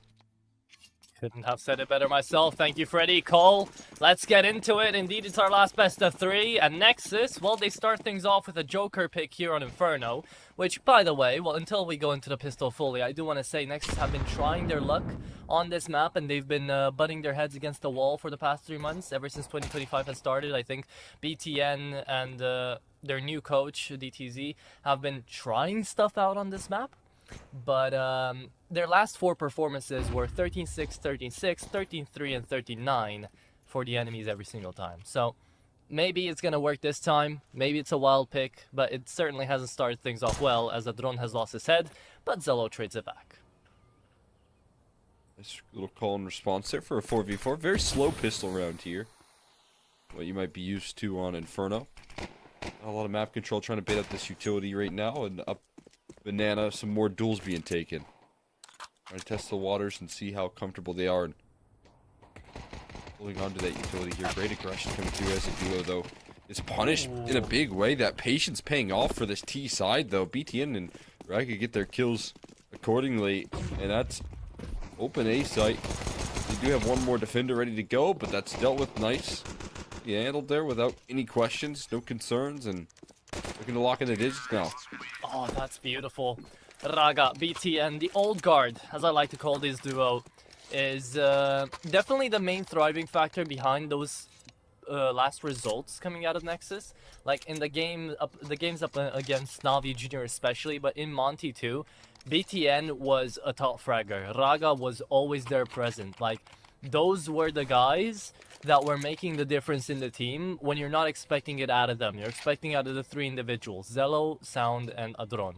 Adron has been having a slow pace. No one's going to deny that, right? But he is supposed to be that anchor player. He is supposed to be that kind of pillar that stays on the other side of the map and is going to be played a lot on the retakes, a lot on the entries. He's to be traded. But Sound and Zello are always expected to be like your big firepower players, to be the guys that pop in your eyes and always pull off like those highlight clip moments, those big plays to get your game back on, and it's always up to the performance of BTN and Raga. And, you know, this is always going to be a talking point. This has always been a talking point when you're casting Nexus, when you're watching Nexus. BTN's been around the team for 8 years, 8.5. He's going to make his anniversary this year of 9 years. He's going to be reaching a decade with the team probably, still while playing as a player and not as a coach or anything else. So, you know, his performance is always going to be relied upon. Can he perform to his full potential? Can he be a difference maker in the server? Because usually a lot of the time when Nexus are losing, he's not. And they need that 5th man on the server. And maybe sometimes they need that 4th man as well. Because Raga has his days. Raga has days where he's Fraga, where he is the man that finds everything. And other days when he's not.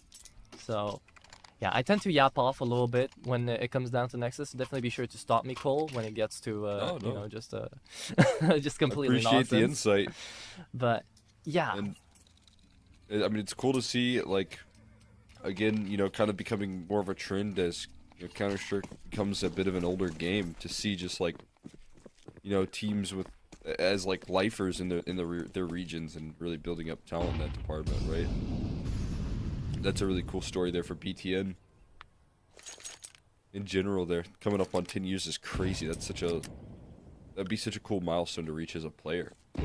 He'd be the only one. You I'm pretty imagine, sure. you know, again, if after he is done playing, I'm sure he would be willing to continue his efforts later down the line in a different role. Yeah, 100%.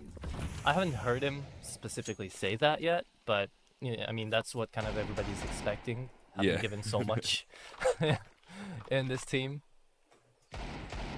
But I mean, I want to talk a little bit about 9 Pandas too, because this is a roster full of individuals that have got their own storylines. You know, Kyron right now, not supposed to be technically on the server today, has always been on the server with 9 Pandas ever since the roster changes.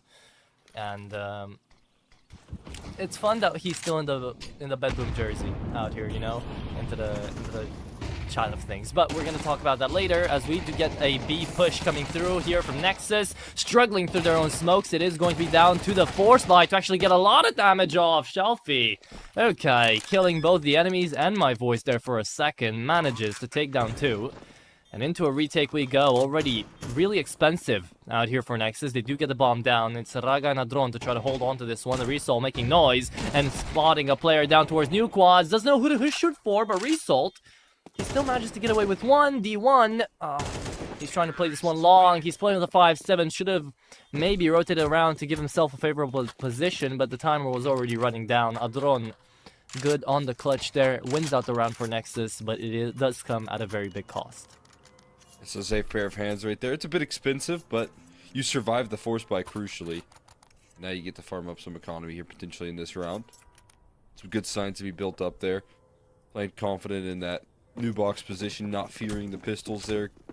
You're seeing some of the coordination on the executes as well for Nexus. They do keep the pressure on with a hero rifle buy though for Shalfie. That's very aggressive, but with how much damage was done just a round ago, kind of understandable. Want to continue to capitalize on that damage, keep the pressure applied. And you got a lot of money from farming up with the P9 last round. Yep. Gonna be interesting to see how this triple man hold on B so far is going to hold up. Nexus are eyeing up this B-bomb site. Surely they prepared an anti-strat against these guys. Because right now it's just pistols, it's just A1Ss. 9 Pandas are going to be going in for rounds like this where they're going to have more people than you'd expect on one part of the map. But afterwards it's going to be interesting to see how Shalfie is going to try to actually hold on to this bomb site. Pretty sure Result is also the second player here on B. So will be an interesting prospect. Speaking of multiple players though, Chiron, the man we highlighted before, is on a big flank right now. Will he manage to actually make it work anyway? Nope. Sound just pushes through the smokes. All kills made without the enemy even seeing them. And it's D1 just trying to get a little bit of chip damage off before he goes away. Nexus start things off on their own map pick 3-0. A solid fashion. Chance to really build up some economy here in BTN, ensuring that staying alive, no casualties. Some weapon upgrades picked up as well. Fantastic kickoff here. And again, you know, this T side, something that we highlighted, could be a little bit of a difficulty to open up this series on. Miss out on some maybe chances to capitalize on the opping presence. Kind of probably going to be just like a little bit non-existent in this first half. This T side of Inferno, as we so often will see. Opper just go for rifles. But, you're able to win a pistol, capitalize on these early gun rounds. You're able to avoid a lot of those worries. Zella himself is a pretty passive offer nowadays. Oh, D1! Okay. Speaking of being passive, yeah, Zello doesn't fully check in behind him, and somehow D1 with the Garambet out just double knifes him in the back. Not even a right click, 2 left clicks too, god. We get back into the round though. 3v4 post plant, and Adron caught off while jumping, doesn't manage to find a frag. A lot of off timings, and poor Shalfie. The shoulder does him in. That smoke doesn't allow him to actually find anything. 2 players up apartments, 1 coming in through shore. Look at the HP values there for Chiron and Resol, though. It could always get traded out, and that's the plan. Yeah, BTN sleeping at the wheel there, old man. It's gonna be up to Raga to try to do it, but he's left down without too many bullets, and the USP will take him down. No defuse kit, and they still manage to find a retake. Nexus. Oh, that's tough, as 9 Pandas managed to not only find a knife kill opener, but a retake to top it off. Yeah, wild start to that round right there. Even crazier finish, but it is a huge lift off for the opening. And yeah, I mean, can't believe your luck right there for D1. That's a moment you never see right there. Usually when you're caught with your knife out, you're not part of the execution with the T side. You're usually just scrambling for answers. At least managed to provide a kill out of an impossible situation, and the retake comes through successfully off the back of it. A little bit of a restart PC. Restart CS actually out here for Raga. A man I'd like to shift the attention and the narrative to as well, because he's always been something I've been looking at, is Crad. I feel like he's been giving so many opportunities, especially with like, it started off for me, Crad's way into truly like a a big possible playmaking role in the old Entropic, you know, with Forrester, with Nickelback. And then he got up to Forze, then to Amcal, all teams that made it quite far up ahead there. And now he's out here onto 9 Pandas, again getting his 4th chance, essentially, to break through Tier 2. Because I think 9 Pandas at some point definitely had the workings, had the ins and outs to try to break through Tier 2 here and try to make it to like Tier 1.5, to like top 30-ish, you know? Yeah, and maybe when they were, obviously succeeding in that department, it was like a situation where they qualify for the major and then obviously can't quite make the major either, despite the qualification. That disappointing sequence has been a roster that's been kind of plagued by that. And even when they were hitting the best of their strides, that was maybe even pre-VRS, so that offered up a lot of struggles. Yeah. But yeah, I mean, if you're Crad, you got to take into consideration career-wise, how much more opportunities. There's always a good landing spot, it feels like, but more so recently, seen players get a chance here. If they don't capitalize very quickly, you can quickly scale down the drain of like these like Russian organization and teams. And it can be hard to get out of that hole. Yeah. Yeah, it can be. Yeah, I feel like for Crad in particular, with the amount of opportunities he's had, he was never supposed to be that star player, was never supposed to be that guy that kind of just outfrags and takes your eyes away from the game and whatever. But you always feel like he could have given up just a tad bit more impact, and he's never really managed to pull it on across, I feel like. Maybe that's a wild take for me, maybe that's not the case, but that's just how I see it. And so now he gets a chance to redeem himself off from that. He finds the first, traded out by BTN, as Shalfie was right there to help him out. It's a great opening sequence here for 9 Pandas, but look, they're still taking up space in towards Banana. And Shalfie, oh, he's gonna get off with a free one. Raga. When would you expect ever a second player to push into logs? And now, Result just continues it. Clean round off of 9 Pandas. Off of just aggression down Banana.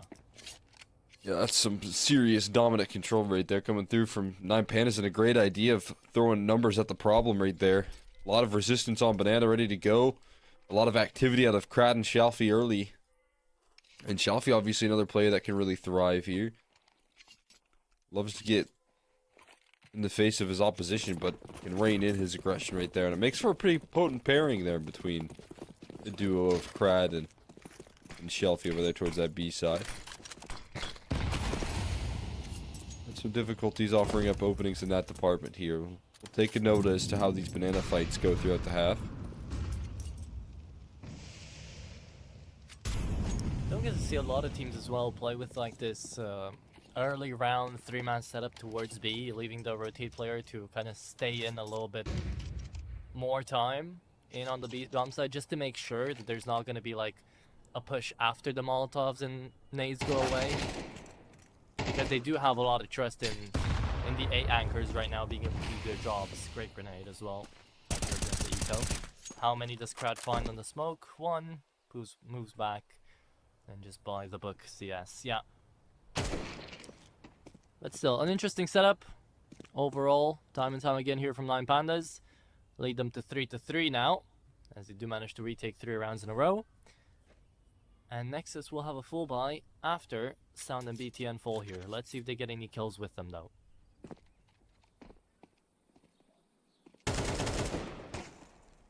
Shalfie gonna say absolutely not. Quick dismissal there.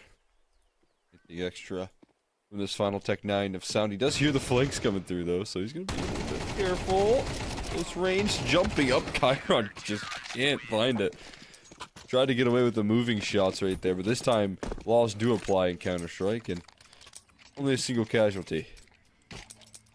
Yeah, sometimes you're allowed to just beat an SMG while running with an AK. Other times you're not allowed to shoot a single spray, a single bullet to be found when he's like a meter away from you. Happens. 3-3 though.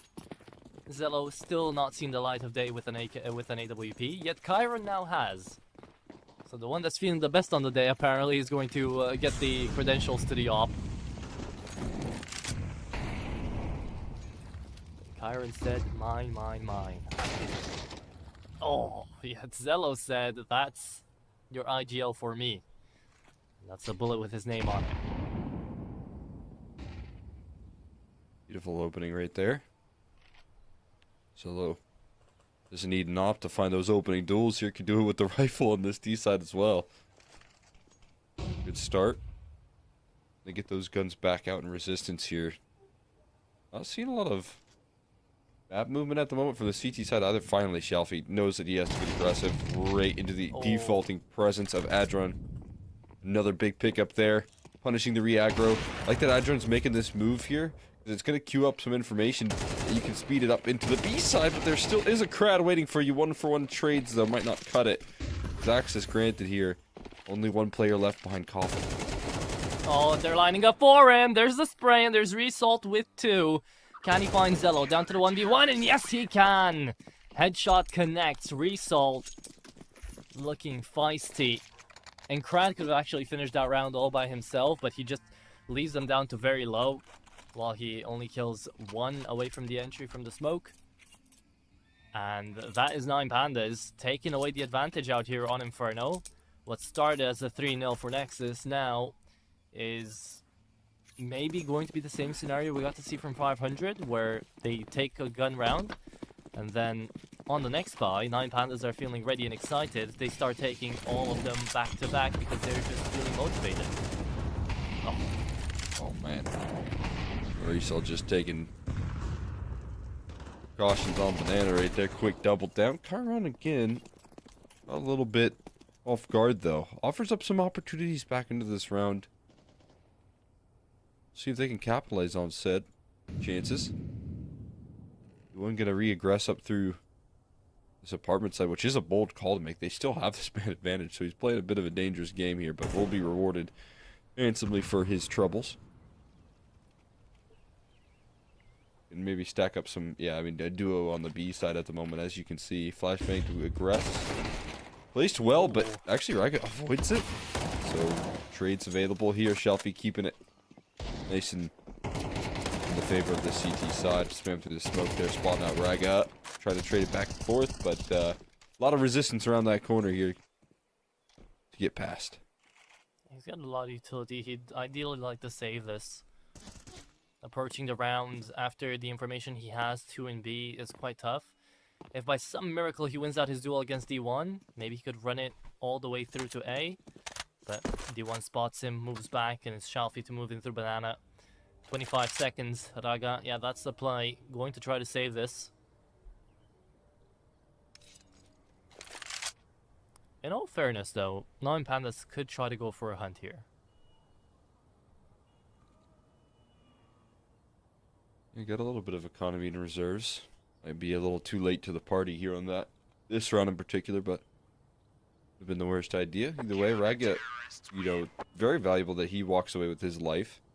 He's got a full belt of utility. He's got an AK. He's got armor to back it up. Might want to upgrade that into head Kevlar, but other than that, pretty valuable save here for him. 9 Pandas fighting their way through here, taking some really good map control again towards Banana. Willing to do so on both extremities on the map as well. They've been very aggressive up Banana, but they've also been willing to push through the apartment side of things as well. When they have, though, Zello was ready to try to deny them. So now they don't kind of fully invest in towards apartments. They just kind of peek in, see, and hold the line. Yeah, like this D1 by now would have already been pushed up in towards balcony. Now he's just going to stay upstairs and wait for someone to push. 4-man setup, though. Oh, and an easy frag onto Raga. Result, never to be expected there in the front cubby. Hadron. To be tested. TN spots out the IGL. And the Nexus. We don't have a clear grasp of the situation yet. The only one taking up space right now on the other side of the map is Sound.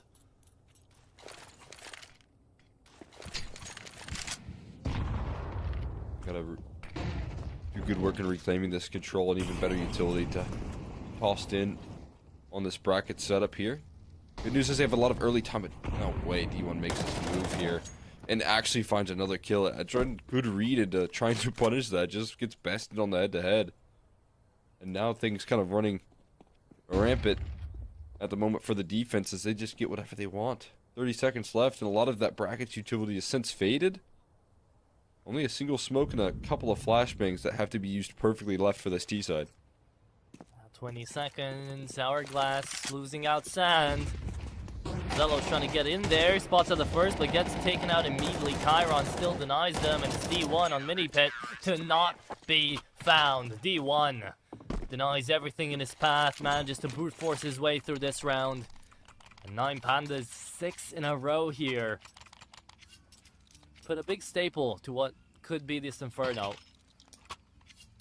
Already in 10 rounds. We'll see if Nexus can respond with anything, because this is going to be a forced investment into round number 10. They lose this one, they are going to be half buying into the next, and then preparing for a last round of the half buy thing. Oh, timing though. Zelo always faster on the spawn. Would offer up some relief here. The opening stages, he is really taking a lot of space off the back of that as well, putting pressure on his shoulders to make this round work for him, and he's doing just that. Chiron's surprised by the positioning. Zelo. He's a one-man army. Yeah, keep him on the AK, I guess. Sound trades it out as well on the angle. A side taken, round taken as well. Nexus force buy works out. Thankfully for them, it had to take, what did it have to take? A Zelo 3K? 3 Triple straight up entry. headshots? Yeah. But hey, they did it. I mean, So whatever keep it doing that, takes to Zelo. provide a little bit of relief. Yeah.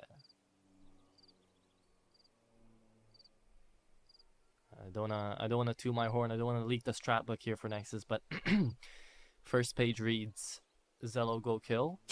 If Zelo doesn't go kill, Raga try kill. If Raga doesn't try kill, Sound try kill. Thank you. Thank There you. you go, get the Truly an analytical playbook. mastermind. I'll tell you, Was they've been making these deep playoff runs here. yep. The strategic depth of Definitely this not squad because of the shown. GR system. Yeah. Yep.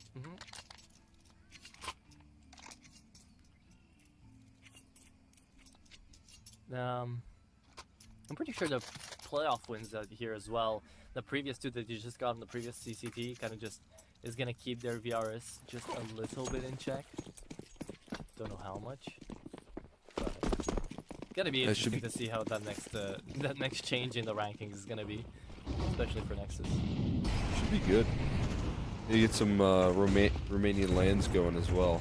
Those are always good for the VRS. Yeah. Those squads rolling. We'll see. They can Missed continue flash. winning ways here. This time it's Sound down early here. Crad able to offer up some quick eliminations, looking to play her on the smoke. And trades don't seem all that intriguing here at the moment. Chasing Crad down, not in the playbook of Nexus at the moment. We'll go ahead and call it quits and try and reroute this play.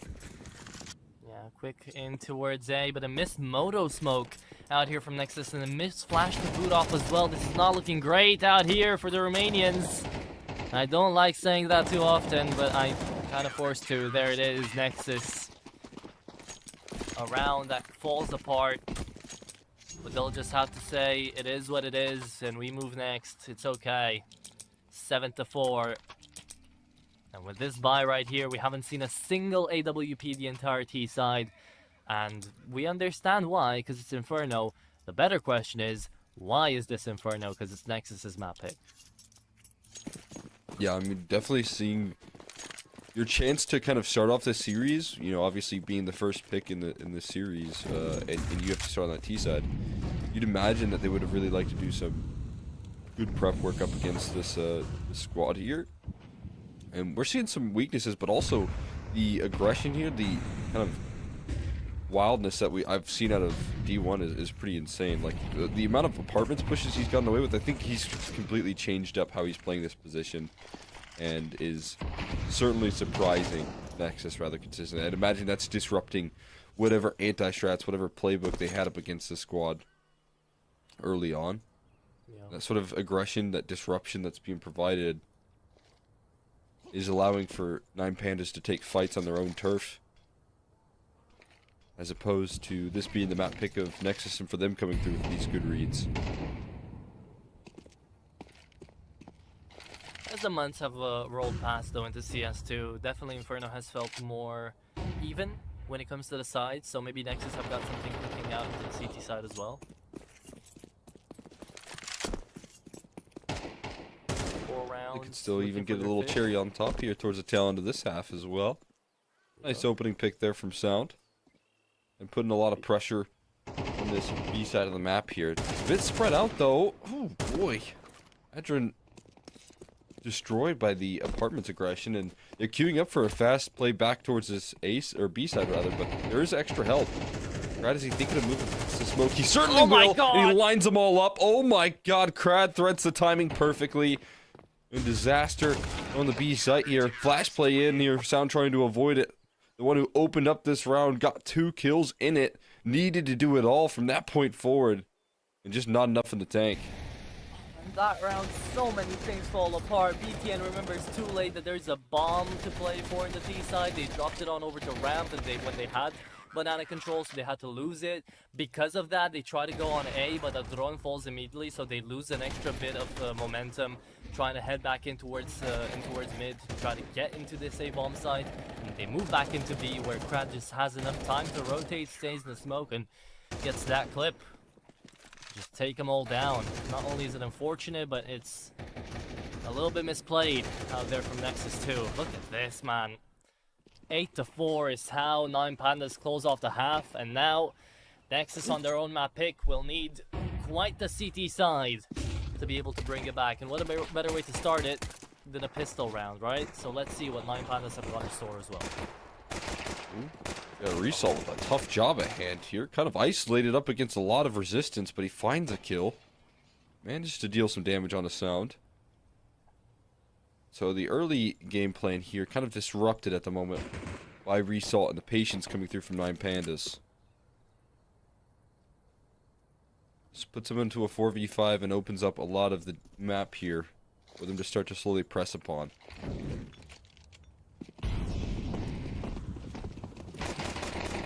Okay, oh wow. Full out execution, just full W across. 9Pandas connecting flashes too. Here's the difference in just a couple of extra flashes hitting their marks. 9Pandas take away a pistol round. And Nexus, if they don't have like a 1v4 like Sound had back a couple of best of 3s ago to get them completely back in the game, their own map pick might just be slipping away from them. And next up, Cole, gonna be Mute. Yeah, it does oftentimes feel like 9Pandas, at least even, you know, throughout their many iterations, has kind of been home turf for this squad. Yeah. But, I mean, you're talking in the pregame a little bit about the surprises for this pick. I mean, I'm right there with you in terms of the decision-making process. Maybe just a map that they feel really comfortable as on a team at the moment, but it is scary, the current standings that we find ourselves in for Nexus, that this pick isn't working, and you say that they do this on a consistent basis, and sometimes it struggles, so. Have you seen any, like, positive signs on the CT side that can get them lifted off? I mean, maybe it's plays like that from Zello? Something like that, Oh. yeah, definitely. Hits off 2, and is gonna be looking for the 3rd down mid. Doesn't even reload. 3 bullets might just be enough. Nade onto him, and he gets out alive. But remember, this is a solo Zello on the A-bomb side. His 2 kills go to waste as the side gets overwhelmed, and Nexus will have to just rush them down to try to find extra frags, because the round is already won by 9Pandas. Usually Zello is allowed to get up on the AWP and has his days on Inferno CT side, but more often than not, it comes down to rounds like this, where Zell is forced to play off on one side of the map and tries to clean it up a little bit while the other side of the map is crumbling for Nexus. So, I mean, usually it's about stacking the resources around your strongest pieces, your strongest players. Yeah.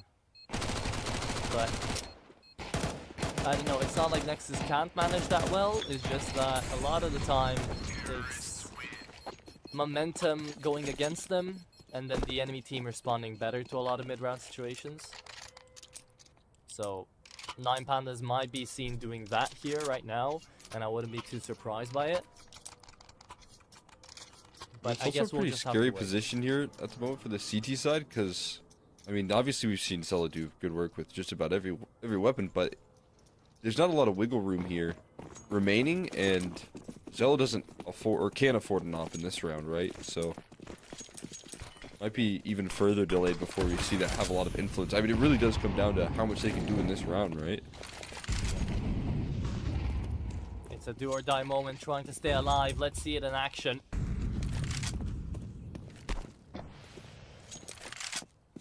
As right now, we've got 2 in towards middle, 3 in towards apartments. Just trying to keep this one up, keep it alive. Oh, and already one spotted. Can they deny this? Looking for the spam, nothing found just yet. And there's the first kill, there's the second. Raga lines them up.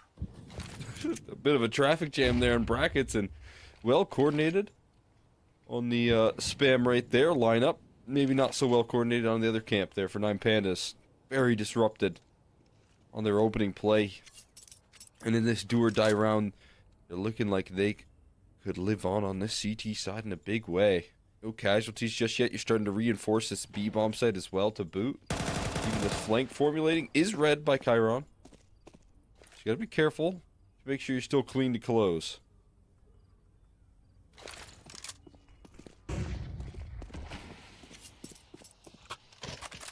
Sound is close to the problem here, and he is going to take down Crad.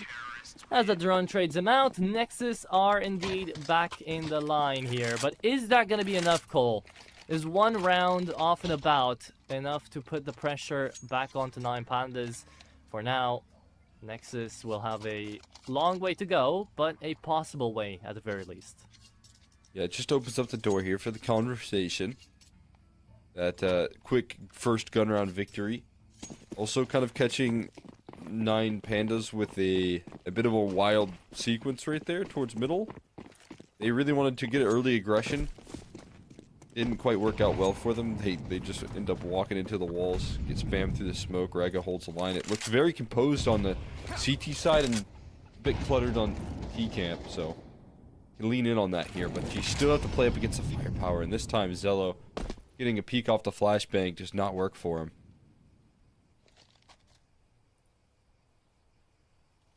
Okay. Well, it is a forced investment out of 9 Pandas, so every single little bit of space they can take is going to be gladly welcomed and capitalized upon. Yeah, that's what they want Nexus to think. No one extra into top brackets. This is going to be a B hit, with BTN and Sound having to defend this. How will they approach the defense, though? Flash re-aggression down B, nothing spotted. So they're going to silently walk behind it as the fadeaway comes through. Oh, they could have a pretty deadly contact approach on this B side. Smoke goes down, and they were caught off guard. I believe their sides were turned. Still one more defender ready to go. BTN bested. And on the other side of the map right now, we're not quite in a safe situation just yet, but I think we will be soon for this Nexus camp. Bested and tested. 11 on the board out here for 9 Pandas. And it makes you wonder, how is the next map gonna look if this continues on?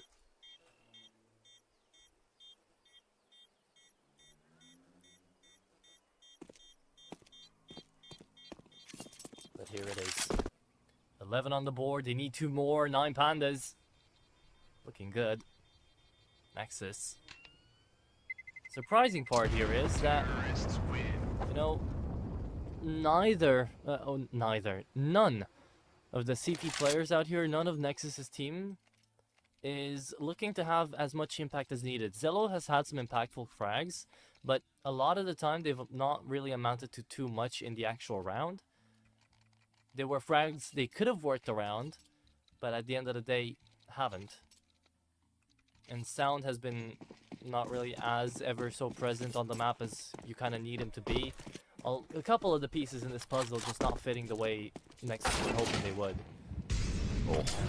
Yeah, and I think now we're trying to see a little bit of that hero ball coming through from Zello, trying to take these rounds into the palm of his hand, but does get leveled out by Chiron in rather Shelfie in another round. There's some success from Raga once again, and Adron playing off of the back of it here, so despite the opening success early, still a man advantage maintained here for the Nexus camp. Onto the site though, D1 offering up so much disruption out of apartments and offers up a route back into this round for 9 Pandas here.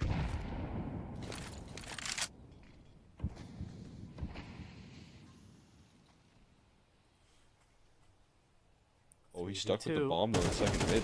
Yeah, There's but still no way to gets get away. out here. Result. Oh, coverage from D1, and they know the flank is coming through. Maybe it was Nexus that were stuck in middle with Result here, other than the other way around, and it will be 9 Pandas on the map point now because of it.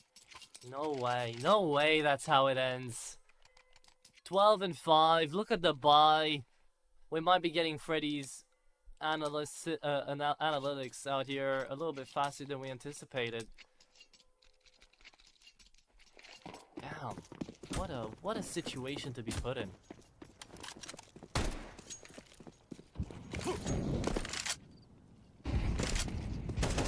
All the possibilities.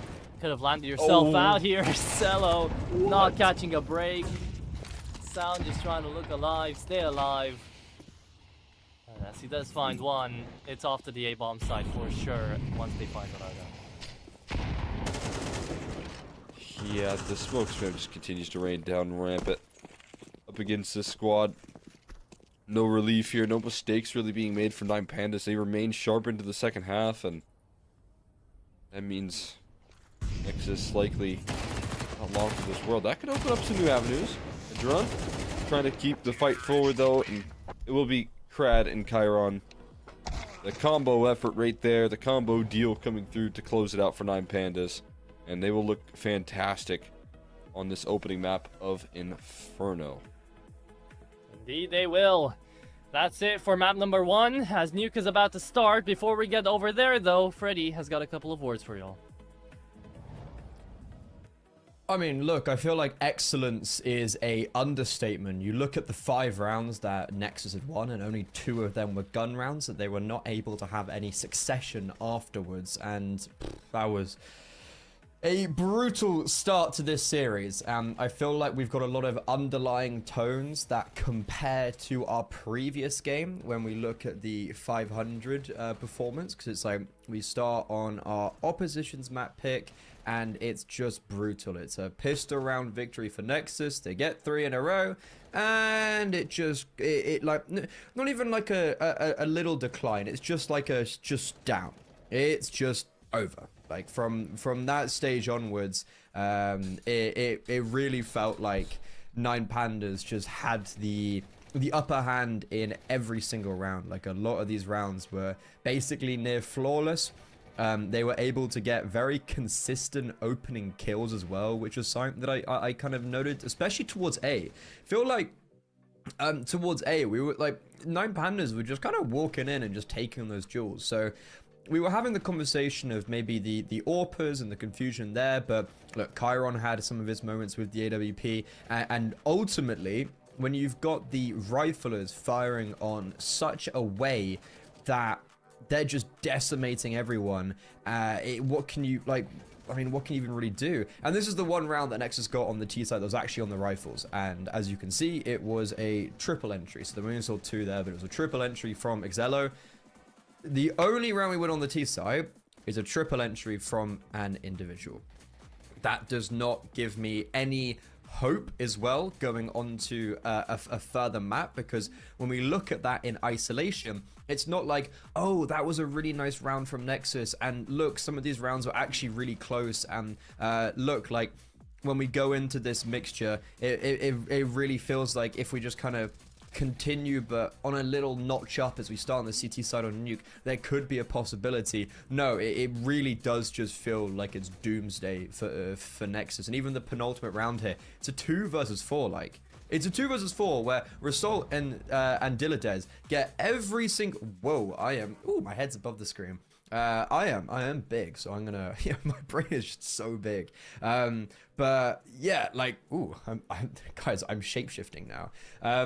But as I sat there and enjoyed my dinner, I was enjoying the 9 Pandas performance, because they were just winning everything, really. Like, gun duels, their aggression was basically unmatched. You even had Krad, who's, I would say, not necessarily the fragger of this team, getting these, like, heroic triple kills.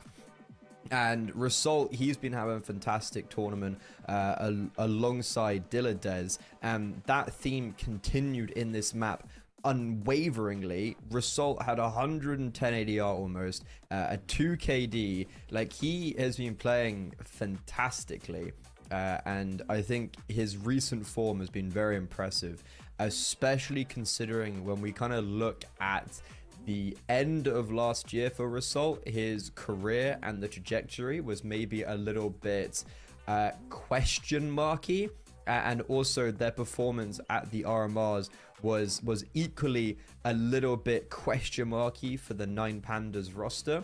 So I feel like when I look at Rasol, it's really good to see how he's continued his form post Aurora, post those difficulties. He's still in this really strong stage where I feel like I would almost consider him still like a youngster, even though he's played at a major, even though he's got some really good results.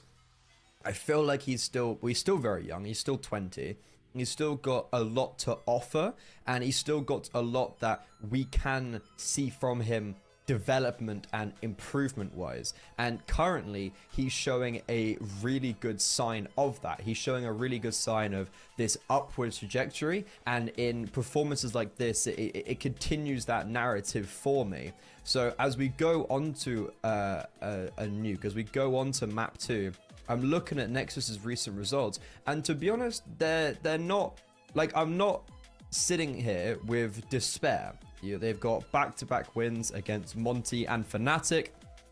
Before them, it was a 4-map losing streak coming into this year, which does mimic a lot of their other performances. This is not necessarily a problem specifically with Nuke, but it was more of a systemic problem of, realistically, they were just losing everything. And before the Series 19 run they made to the semi-finals, they had only won a singular best of 3 this year. Now they're on to 3, which, you know, we're not working with very big numbers right now, but if they are able to potentially acquire a 4th, this would be a very impressive way to do so, especially considering 9 Pandas are picking into one of their fortes, a map that they're 13th throwing Fnatic on. They're taking Heroic to full 24 rounds, Bet Boom, Eklot, Gun 5, Monty, Sinners, like these kind of maybe big names, Wildcard even, which I would consider a very impressive opponent, and a close loss to Liquid at the very start of the year, albeit with a very different roster because it was Alv, etc. But this is a 9 Pandas where I'm still trying to figure out how the madness is working so well, because every time I see them, it seems to work. This whole mentality of not having a set AWPer and it changing side dependent, it changing map dependent. But when you've got Rasol and Diladez specifically leading the charge, and you've got Chiron starting to come into a better form, which he mimics then now in this series already, and the firepower just kind of from everyone seemingly is unmatched, and we are in a meta of AWPers are not even really that prolific, and it's actually very difficult to AWP. It's like the extremity. Excello, he had some good rounds, None with an AWP. Did he even get an AWP kill, actually, this map? I think Chiron got more AWP kills than him then. Yeah, he didn't. I actually didn't hear what Atro said, but I think it was a no. But, like, we're in this meta, and it's a very easy cop-out to be like, oh, yeah, we're in a meta with no AWP. You still do need an AWP, but 9 Pandas are showing that they are able to use an AWP, the old classic Cloud9, and the Riflers are just picking up the majority of the dead weight, which is what is being mimicked in the majority of Counter-Strike right now. I think for Nexus, they had this somewhat heroic run in the previous CCT in Series 19 where they made the semi-finals, and you know what, there were actually some quite impressive results in there, like a Monty and Navi Jr. both 2-0. Sure, the Navi Jr. was their third best of 3 of the day, and they had just lost a very close 3 mapper to OG to get eliminated for PGL Bucharest close qualifier, so there is 100% that asterisk over that performance. But I will once again reiterate the narrative I had for Nexus when I last saw them is, as brutal as it is, they do not deserve to be here. The only reason they are being invited to tournaments like this anymore is because of their victory at the ISF World Championship and because of their victories regionally where there is little to no competition. The competition are teams on the bottom end of Advanced or ESEA main. Simply put, Nexus should not be here, and they're not playing like they deserve to be here. Series 19, sure, you got some nice wins, but apart from that, you have a year of only victories against Fireflux, and once again, you're coming into this matchup against a 9 Pandas who, sure, they got the firepower, sure, they're getting some good results, but it's a roster in turmoil, and yet they are being not just beaten, but decimated on their supposed map pick. So as we go on to Nuke, I have full faith in 9 Pandas to close this one 2-0, and with Nexus only winning 2 isolated gun rounds on Inferno, I don't realistically see how much Nexus is going to do. It might be a little bit more competitive because they start on the CT side, but realistically this is going to end out the same or similar way as Inferno, as 9 Pandas look to progress further in this playoff bracket, as they would be playing against ENCE in the quarterfinals, who had beaten Ecstatic and are also a very vulnerable equity right now, especially on Nuke, which would favor 9 Pandas veto wise. But we're not going to jump ahead of ourselves. We're staying in the present. It's map 2 next. It's Nuke. It's 9 Pandas map pick. A lot of things are pointing towards them winning. They've got Nexus right where they want them, but can they seal the deal? We'll be finding out after the break.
Well, apparently today, God is not Romanian.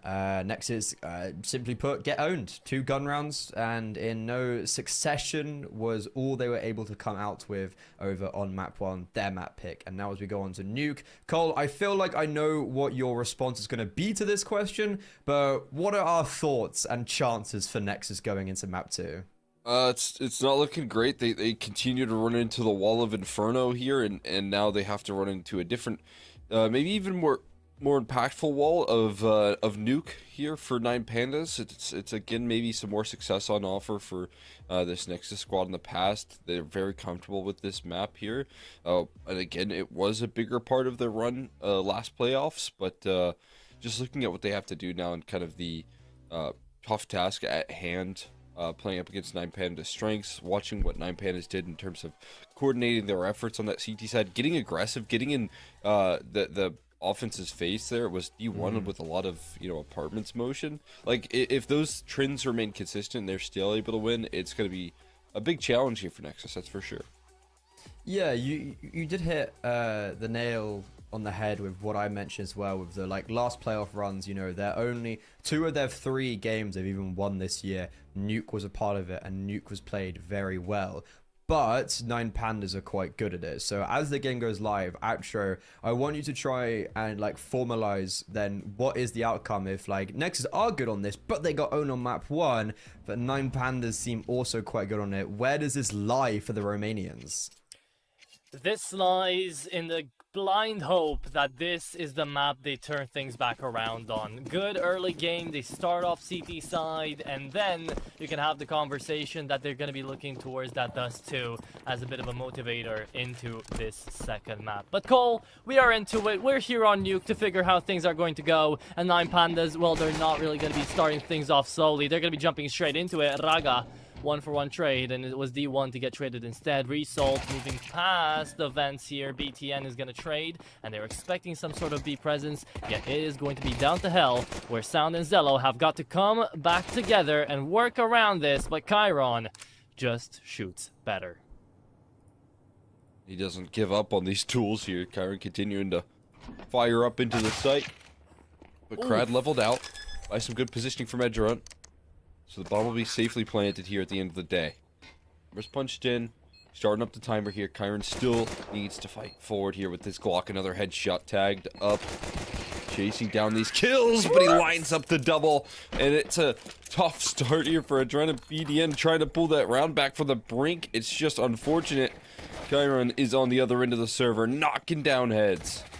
What was that last 2K out of Chiron? The first one, sure, I get, because he, takes his time managing to find his crosshair on one in the second, but he just spams the hell out of the last 2. God, they even try to peek in together, try to trade each other out. Look, but BTN and Drone, BTN kind of swings in right where Drone was, so Chiron doesn't even need to really change his crosshair, move his mouse. But still, goddamn, what a 4K out of Chiron on the pistol to get 9Pandas another pistol round. And now MP9s on Raga, Drone, and BTN. Sound on Zello. The Eagles on hand. This force buy, if it doesn't go through, Cole, 9Pandas start off with a 3-0. And then you start questioning again, okay, you need a strong start out here. You need a good CT side Nexus to be able to bring it back. A lot of pressure is going to be mounted on the next upcoming full buy rounds. If those fall apart as well, like Grimmy was saying, some full buy rounds, sure, they worked out on Inferno, but no follow-up with them, so they were all for nothing.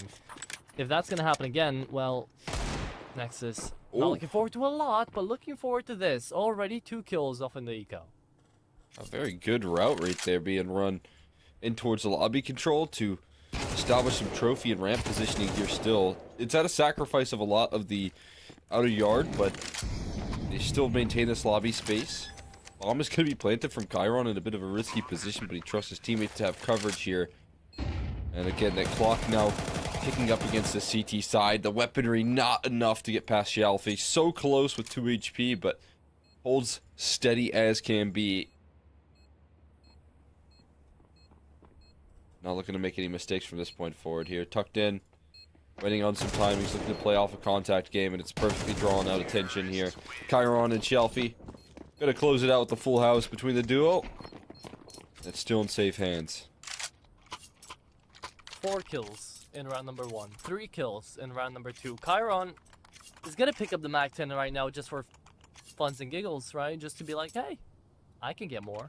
I can get more kill bonuses. Why not? I'll just farm up AWPs for you guys. It's okay. If none of us play the op, how about all of us might have an op? 5-op setup, T-side nuke. Is this forbidden tech? Is Chiron finding Unspoken. the economy to do this? He'll try it. He's gonna start it. There you go. Already finds Laga. More freedom frags out here for him. Yeah, we're just really focused on that heaven player. It doesn't even turn back around. But this round was never scary to begin with for 9 Pandas. So it's off to a start. Shelfie giving us a bit of a heads up on the camera, and it is a 3-0. And now Nexus finally buy into, and Zello, for the first time out here in this best of 3, is actually going to have an AWP that hopefully is going to give impact. Yeah, that's why I really like to see that second round force buy coming through. It does allow for that op to come out of the gates, and you know, map being such a heavy op positional map there, it really matters how you rotate with the AWP for the CT side. I mean, if he's... What I've seen out of him so far is that he's still having really good instincts here to try and open up rounds, even with the rifle. In certain occasions, we'll see if he can position himself effectively. Right now, it has to be towards that A side. Raga catching him on the inbound right there, and another big multi-kill coming through out of Raga. Just leaves Shelfie in the clutch here, getting flanked up by a duo. Boxing him in here is sound, and it will be claimed. Great defense coming through from Nexus overall. Despite a lot of resources towards ramp, they also had good positioning towards that A side. Yeah, and it felt like 9 Pandas were caught off guard there for a second, as it was quite a lackluster push coming through after they actually managed to get through Hut. 9 Pandas just get in there, and then we don't see a single flash, we don't see a single smoke out, just the one in front of Squeaky where Raga is also playing in. Yeah, he does manage to find those two, and then a good shutdown from Sound and a drone too from Heaven and Ramp respectively. Kind of crunch down on these players, so well played there for Nexus. Now we head into another round where this is the buy coming through here for 9 Pandas. Crad falls down to 25 as he slinks his way into Secret. If he can find Raga, this is some great movement and position he's found, but he might just play Ring Around the Rosie, and it's Result to fall first. Raga still has no idea about Crad. Still a moment of surprise. Does look like Raga playing pretty effectively to avoid this, though. Just Crad with the scale. Oh, he's still caught. Great awareness coming through from Raga. Bringing home another multi-kill for himself. His defense holding steady. No trades available just yet. D1 does make it into the site successfully. Bomb being planted here as well, so... Somehow they managed to punch in the digits. Will they be able to get anything here in the 1v5? Oh boy, Chiron. Last player you want to be up against here, but they should be able to overrun him, and they do. With ease. No big concerns right there. And a great rotation again from Raga to be on the scene. There you go.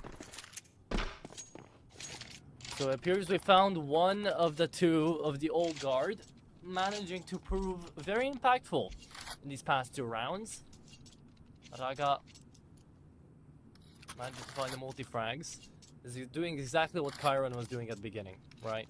Managing to be impactful in really A-heavy positions, but also really tangible positions out here for Nexus. If he falls, a lot of the round just becomes really open for 9 Pandas. And, well, that's 2 in a row for Nexus. Half investment, half 9 Pandas. This could be the way back in. And they'll try it, but it appears that 9 Pandas are dishing out damage. 2 kills already and an entry into B, maybe even a bomb plan. This is looking already like a great halftime investment for 9 Pandas. Wow. Good re-aggression though from Adron, catching the lurking presence there still. 2v3 with 2 pistols and no armor between this duo is a very challenging position to hold up against. The rifle presence that's closing in. You have to lean on this bomb and the clock here doing a lot of heavy lifting. That smoke might give him room to work with here, but still, Azrin reads into it. They're playing around the doors and shutting down the sneaky maneuvers. Result, gonna go hunt for a weapon to upgrade onto, which is probably the only way he walks away with any victories in this round. Well done. I mean, that's some good prioritization out there from Resol, being like, okay, what can I do here? It's a 1v3, doors closed on me, I'll just have the information that a gun was dropped in towards that side and just get their own credit. 3-3. And yeah, that round was very interesting. Did come down to 9 Pandas actually getting away with more in that round than I think Nexus did. But here we are, it's the real round 7 now. The full buy versus full buy, where the AKs are still present out here for Raga and Adron. We've seen crunches out here from Nexus. Now, a little bit of over-aggress from Zello as he gets stuck outside. Krad's traded by some artillery strikes. 9 Pandas aiming their visors in towards Sounds' position, in towards ramp, where they do shut him down. Yeah, they dealt with that very quickly, and now there is a player running it down, trying to cut off any sort of Vince access on this rotate. So positionally really strong right now for 9 Pandas at the moment. I think this might be an ideal round to call early. You can get away with a save here if you're the CT side. Yeah. Post plant's already a little too strong. Op will be recovered crucially from BTN. And a couple of access points there.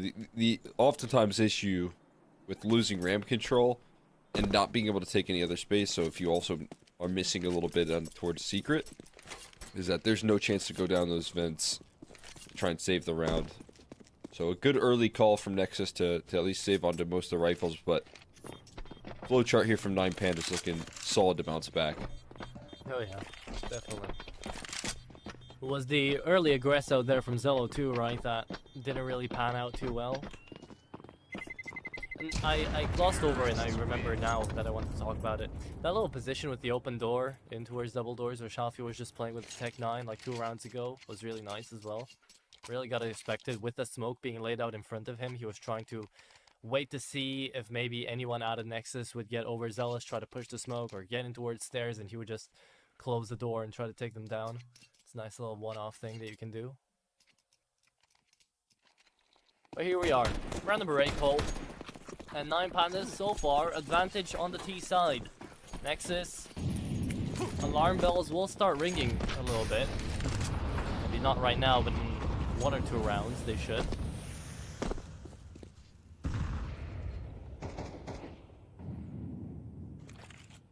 Yeah, I'm with you on that one, right?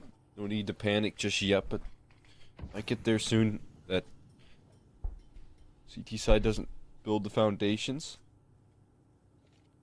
Zello again, last round after getting bested with the op, it was saved by BTN, so his high value weaponry still maintained for another shot. In the meantime, wow, look at that flash setup. That is beautiful from Krad and Shalfie, reading in that defense perfectly.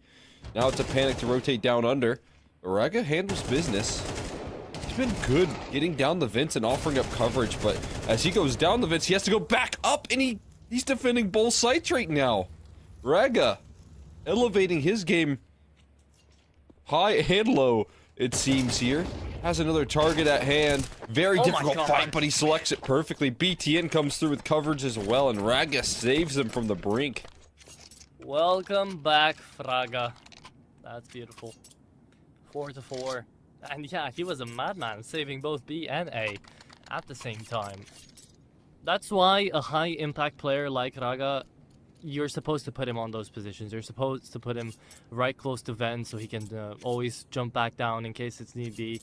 Deny entry in towards secret if you've lost outside. Try to fight in through that squeaky. Get ready for an outside for a hut push. You know, there's a lot riding on his shoulders in that position, and it's like the most contested part of the map most of the time. So having him be on good form and having him play that angle definitely is going to save Nexus out of peril one way or the other. Yet, it appears that today is one of those days where Zello is going to be feeling better on the rifle than the AWP. Which, you know, is gonna be raising a couple of flags here for Nexus, because you really needed that op to make its magic on the CT side here. Yeah, I mean, good news is, it looks like Raga can kind of fill the quick rotation heavy position at the moment, where you'd imagine that is where you'd like your op to be kind of floating around the map like we're seeing Raga. But Yeah. it seems like he can kind of fill those shoes at the moment. I'm with you though that you would like to see it still remain active here, still remain a pretty heavy influence, because his rifling has been pretty impressive today as well. Yep. It has. However, Nuke is passing us by. And not the fastest of paces, but it's still passing. And as we get into round number 9 here, Cole, you see a 4-4 scoreline. You realize there's going to be an investment out here from the T side in this round. You take a look on down to Nexus, and you're wondering, okay, what's the next game plan? You've got some time to think it through now. What are 9 Pandas going to call? Because they haven't called a lot of straight up like rushes. They've had a lot of outside presence where they've taken the fights, tried to see what's going on, and then fell back or went in towards secret. We didn't see a single vent rush out here from 9 Pandas. We saw a couple, from what I remember, ramp rushes actually coming through and denying sound from his position. So Nexus are kind of being poised to try to be the guys that are taking up this space, right? They're kind of being conditioned into trying to peek the sides really outside so far from what I'm seeing. Should they do that? Well, right now I'm seeing a lot of pressure on the ramp room actually work out for 9 Pandas. I feel like after a bit of delay, you're probably going to look to test sound again in that department, he's like just a little bit rocky in some occasions.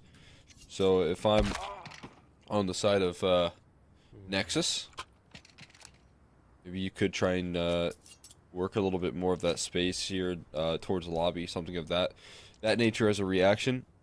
We saw a lot of effectives. That CT side proactivity was for 9 Pandas on that last map, but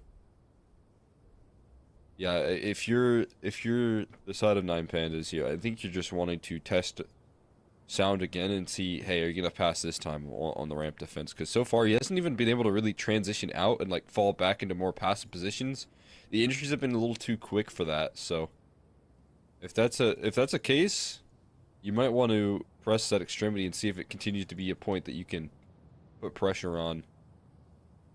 The good news is though for Nexus is last round at least it was the op presence from Zello that was there, I think trying to help out and support that position. And it didn't get spotted, so you might be able to just afford that opportunity again for yourself.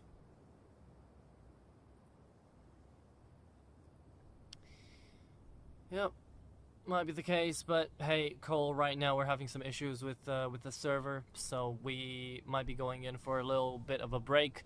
Hopefully it won't be too long, but you know how it is, you know how it gets. We're going to be right back when the server is ready to be played on.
Okay, ladies and gents, we are back. Apologize for the delay. We had some internet issues out there for some people. But we're back. Cole, we are back. We're here with the map. It's 4-4. Everyone traded in the early stages, but that is Zello taking a forward-facing duel here out of the gates. Okay. A drop down out here from the Ram player. Manages to leave Sound alive as he's going to be looking for someone to try to take him out.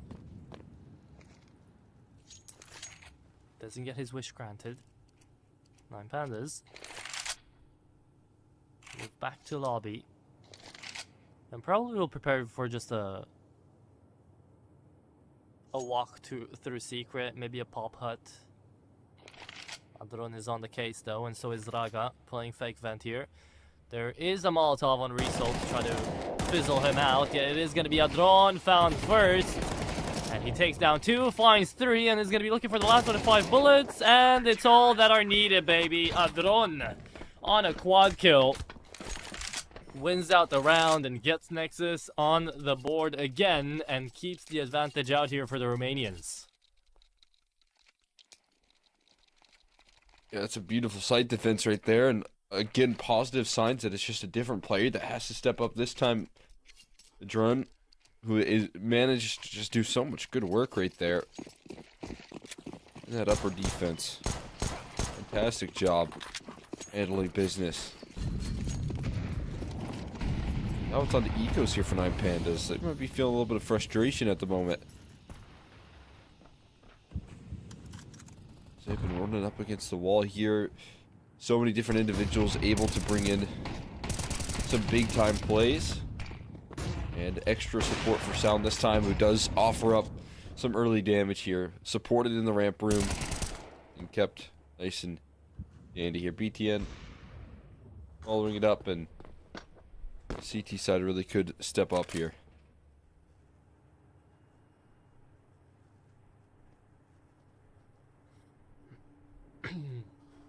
Cairo and Shalfie just looking to try to take someone out here, save a gun if possible. Sound is the prime candidate.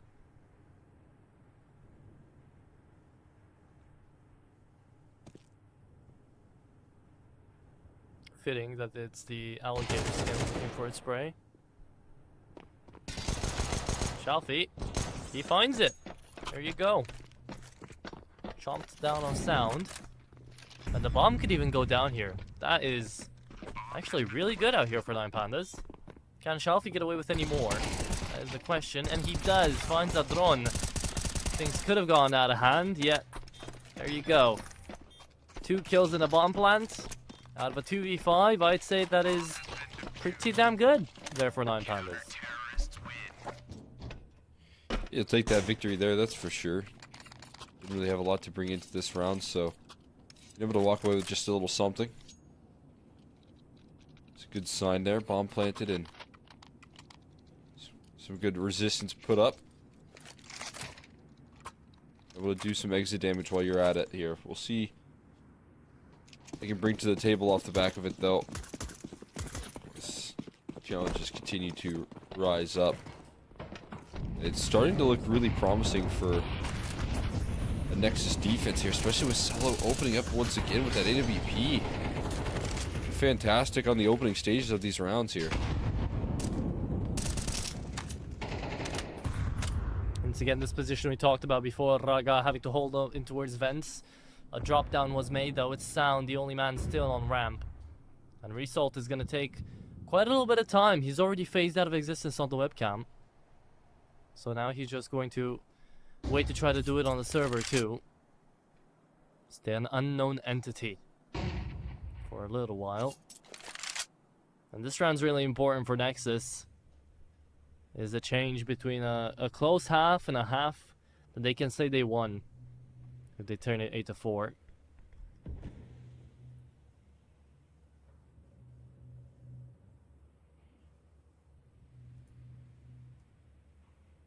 Sound still towards the back of the rafters here.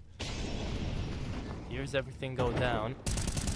Gets scared that that's a flash, yet still wins out the duel. And now gets traded immediately. Crad, he's been snapping today. Been hitting headshots. He now needs to find 3 more of those, and that's just not going to be the case. 7-4. Nexus take the advantage. They just close out so effectively. Full team effort there on the chase down. Don't allow for Crad to plant his feet. Shelfie now to provide some value on the outro here. Just a single kill, though, is all he gathers before getting eliminated. Nexus really trying to close this thing out with confidence here. Winning gun rounds consistently, finding opening picks, bringing those big multi-kills. Looking like now all of a sudden they can do it all as soon as they're off Inferno. Which, you know, maybe it was part of the luxury of playing up against 9 Pandas is that, you know, your nuke is good. Still questioning that Inferno pick, to be honest with you, and the consistency in which they pick an Inferno.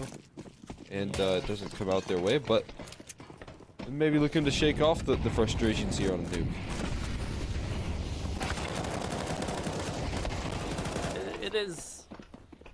it is still a little weird to see Nexus go for that, but at the end of the day, they'll be looking to try to redeem themselves, and that's the exact plan. Bomb goes down. Still a pretty good position out here for 9 Pandas overall. D1 is just the player in hut with low HP. BTN looking for an opener in this 3v4. Still not broken through yet. Zello gonna be hard pressed to find anything, and Sound only good for 1. That's the round, and that's the 1 tap to end it. There you go. 9 Pandas, 7-5. How do we feel after the previous performance of map number 1 and now a 7-5 split on CT side, next moving T side? What's the feel out here, Cole? We're gonna need to see some good opening picks like we just saw in that first half coming through from the likes of Nexus. You can bring that to the table, combine it with some decent calls here. You could be looking at a team that can bounce back in the series, but with 5 rounds there and a nice way to cap it off for the 9 Pandas, it does feel like they can work throughout the confines of this half now, heading into their defensive. So should be feeling good for the 9 Pandas camp here, feeling confident. See if they can show that on the pistol.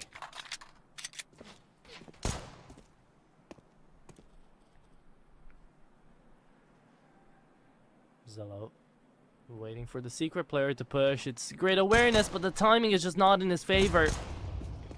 Still gets away alive though. That is a plus out of this instance, as Nexus have already made their way to the bomb side. D1 missing a couple of shots. Sound has the time to retake, but Sound gets taken out immediately by the HUD player.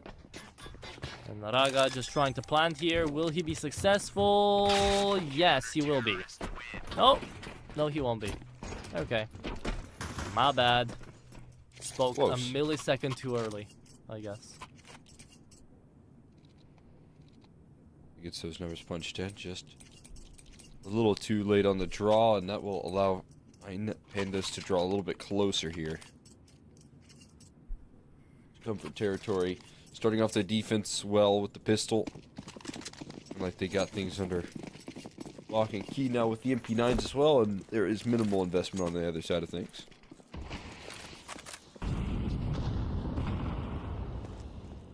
So all of their lead just gone like that, huh? But it's not just taken out, because they will be having, in the 7-7 round, an actual full buy coming through. Oh god. Shalfie. He's doing it again.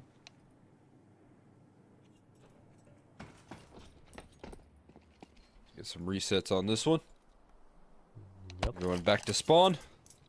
And we'll try and sort this out. 9 Pandas.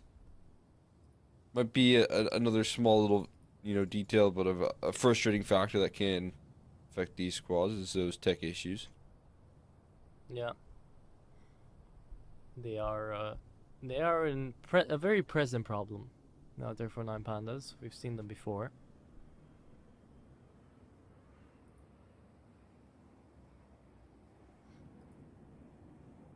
I guess until we get confirmation on whether or not we're gonna send you guys to another jamming session in the break.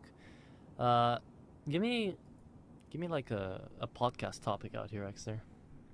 Let's try to yap around a little bit. Right now, barring any Romanian talent, who's your favorite player to watch? Favorite Tier player 1. to watch Romanian talent. Oh no, I'm sorry. Barring any Romanian talent. Barring any Romanian talent. Okay. Yeah. Okay. That's a little bit biased because, again, I watch a lot of CCT. Of course, I keep up with ESL when I have time and stuff. Sure. But out of the CCT so far, what I've been really enjoying to see has been, I guess, it's still always fun to see what Jame and the lads kind of do out there, that entire roster with Nota, kind of Belchanok still being able to really oppress a lot of the time out there on that roster. I feel like they should be higher up than they are. Right now, I'm surprised about Apogee, the fact that they somehow made it into the PGL on Bucharest. That was something. Yep.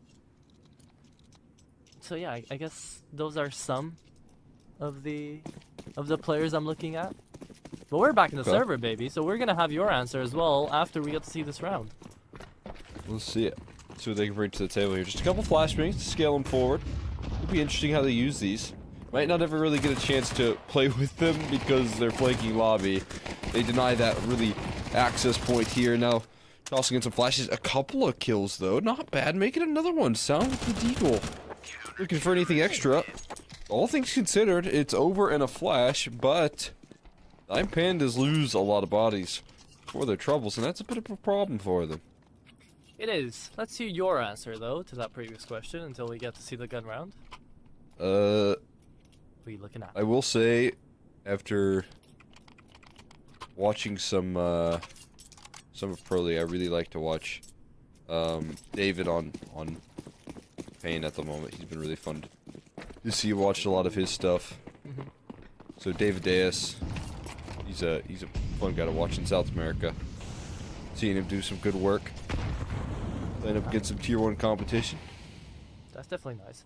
I have also been enjoying, because Freddy is here, and I'd like to say this too. I have been really enjoying seeing Azul and Sia now on Saw. Oh yeah. I think that's been really fun. So Azul representing us. Remember that Navi Saw victory right there. That was a big time win, but a big time play from Kyron and Krat again. Already set up, and Raga almost lets him slide out. Still has his teammates back there. It's that old guard duo between Raga and BTN that find the access up ramp.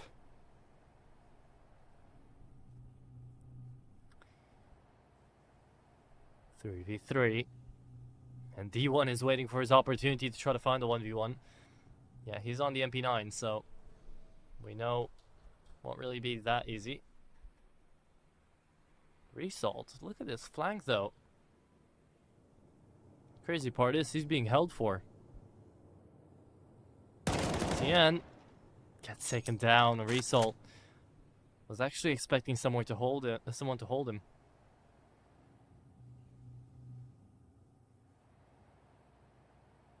I'm surprised that by now Sound hasn't actually pushed away from Secret. He just stayed there for a solid like 30 seconds.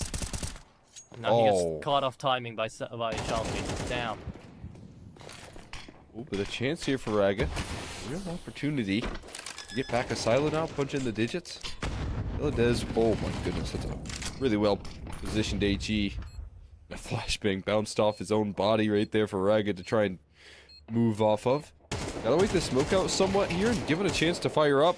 Try to go for smoke spams, running low on ammunition and now health as well. Not a bad clawback attempt from Raga. He's not going to be given the chance to move any further forward. Okay. That's Nine Pandas now taking the advantage away, and it's so far a pretty big back and forth, right? I mean, the half ends off at 7-5. Nexus were on a full buy, just lost it. Now we'll continuously force until they actually do decide to win out a round here and break the momentum of Nine Pandas. But that's me entertaining the idea of if they do, because Nine Pandas CT side on their own map pick here on Nuke, it's gonna be a pretty tall order. What it's seeming like at the moment here, holding the line, incredibly effective at the moment. And Shelby looking to jump up, elevates on top of the box, surely to be traded. Yeah, there's no chance you're making it out of that one for too long. He had so many targets, he did not quite get visual on. So a nice trade opportunity towards that out yard. The issue is they do take a lot of damage for their early troubles. Not a lot of rotates down in towards the slower side of the map here either. That could be a good sign for the side of Nexus. It's just that Crad not allowing for any other avenues of approach here at the moment.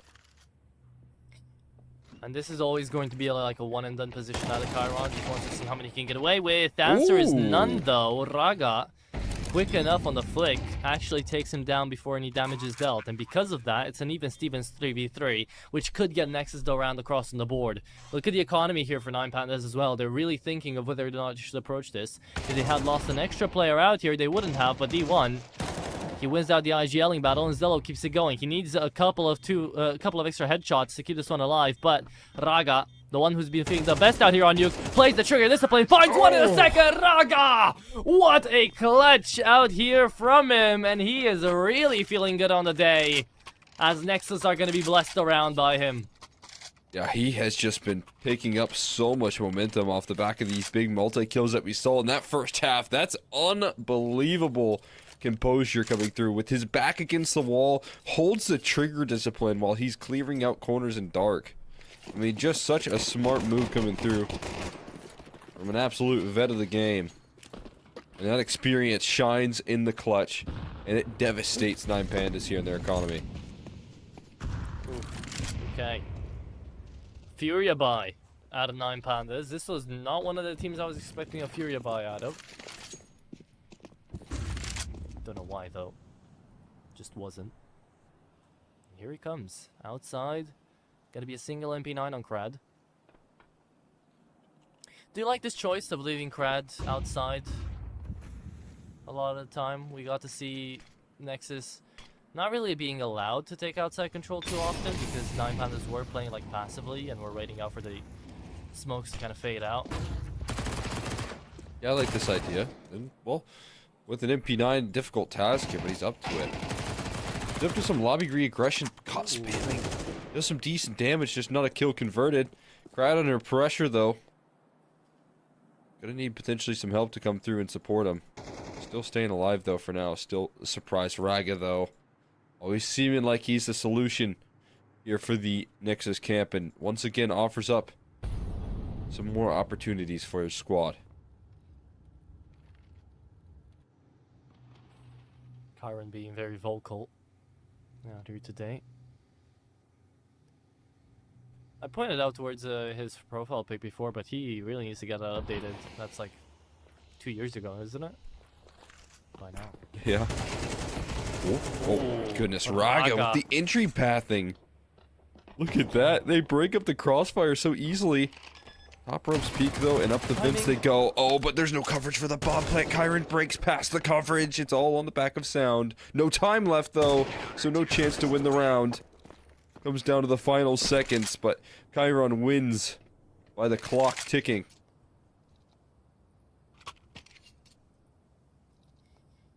Ay, ay, ay, ay, ay, ay. How did they lose that one? Furia buy. Raga even finds the entry pathing, as you mentioned, to actually get them on the bomb side, and then Kyron, another multi-frag out of him.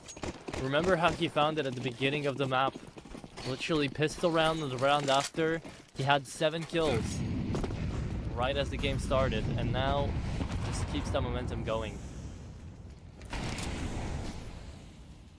9 Pandas take the advantage back again. And as I said, back and forth, this game momentum still swaying on the side of 9 Pandas. It is their own map pick, and you can clearly tell that. Kyron feeling really comfortable right now, picking off heads like they're cherries. Nexus are left to the 2v4. And it's Sound and Zello. Should be some of the best fraggers out here on the server. Currently, not displaying that. Yeah, right there with you. You're not a bad duo to have left standing up against this resistance, but you would love to see what Rag could do when he continues to tear up the situation like he has been. And they are pretty much kept it contained in towards the ramp side of things. There's a player a bit isolated in the back of Silo, but there's a little extra coverage as well. Crad has a bit of a late contact play here, slides out for the duel, and D1 able to swing accordingly as well. So nice coverage from 9 Pandas to not complicate things. And that's going to be not putting an end to the idea of them continuing to force up here. Can still get a decent little half buy, but not going to be able to get too much crazy investment here for the Nexus camp. Okay. Well, double digits have been reached here for 9 Pandas, and we're about to see 11 as well. Nexus, they have to go for a really aggressive play with those techs to actually make it work. And right now we're not really seeing that. They're trying to set something up in towards ramp, and I don't believe really Kyron is going to be taken by too much surprise. If he even dies here, he's going to takes him out with him. That's not even the case, yet it is Krat to save him. And Adron pressing the issue there when perhaps he shouldn't have. Could have gone the bomb down towards the B-bomb site. Yeah, BTN. He's the last man standing. And let me tell you what, in the previous best of threes, he was the guy to clutch up for Nexus. Now, not gonna be the case. Yeah, not gonna be allowed to make much more of that one. For 9 Pandas put on 11. Yeah. And suiting up. Trying to enter into the quarters here for them. Again, and this is a team that started out rough in the opening Swiss stage as well, right? They've been building up momentum since then here for 9 Pandas. Slowly ramping up here with this roster. Will offer up more success, and Shelfie is not a T. He has an AK, but he's not part of the team here. Still working around the smokes like magic is sound. There is a duo!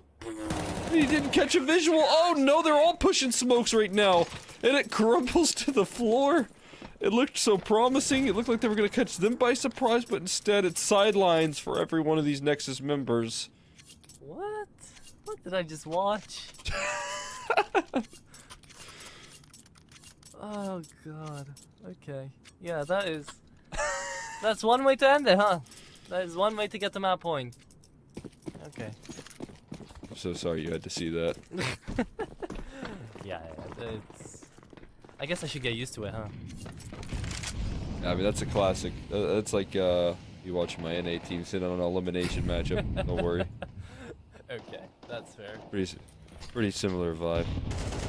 Romania, just the be new, kind of... the new NA squad, I guess. Well, certainly looking like it, because they're getting absolutely crushed and through smokes as well. They don't even know what hit them. There you go. That is 30-8. And Nexus, I still don't know why you picked into Inferno. But you know what? It's not like Nuke changed anything. So, hats off to 9 Pandas. They were in form. They felt great. Freddy, get in here. Rub it in my face. Better. I'm not going to rub it in your face. I have nothing to stand on. Our only UK event is unranked, so like I don't have anything to stand on when it comes to rubbing anything in anyone's face. If anything, I'll somehow catch flack.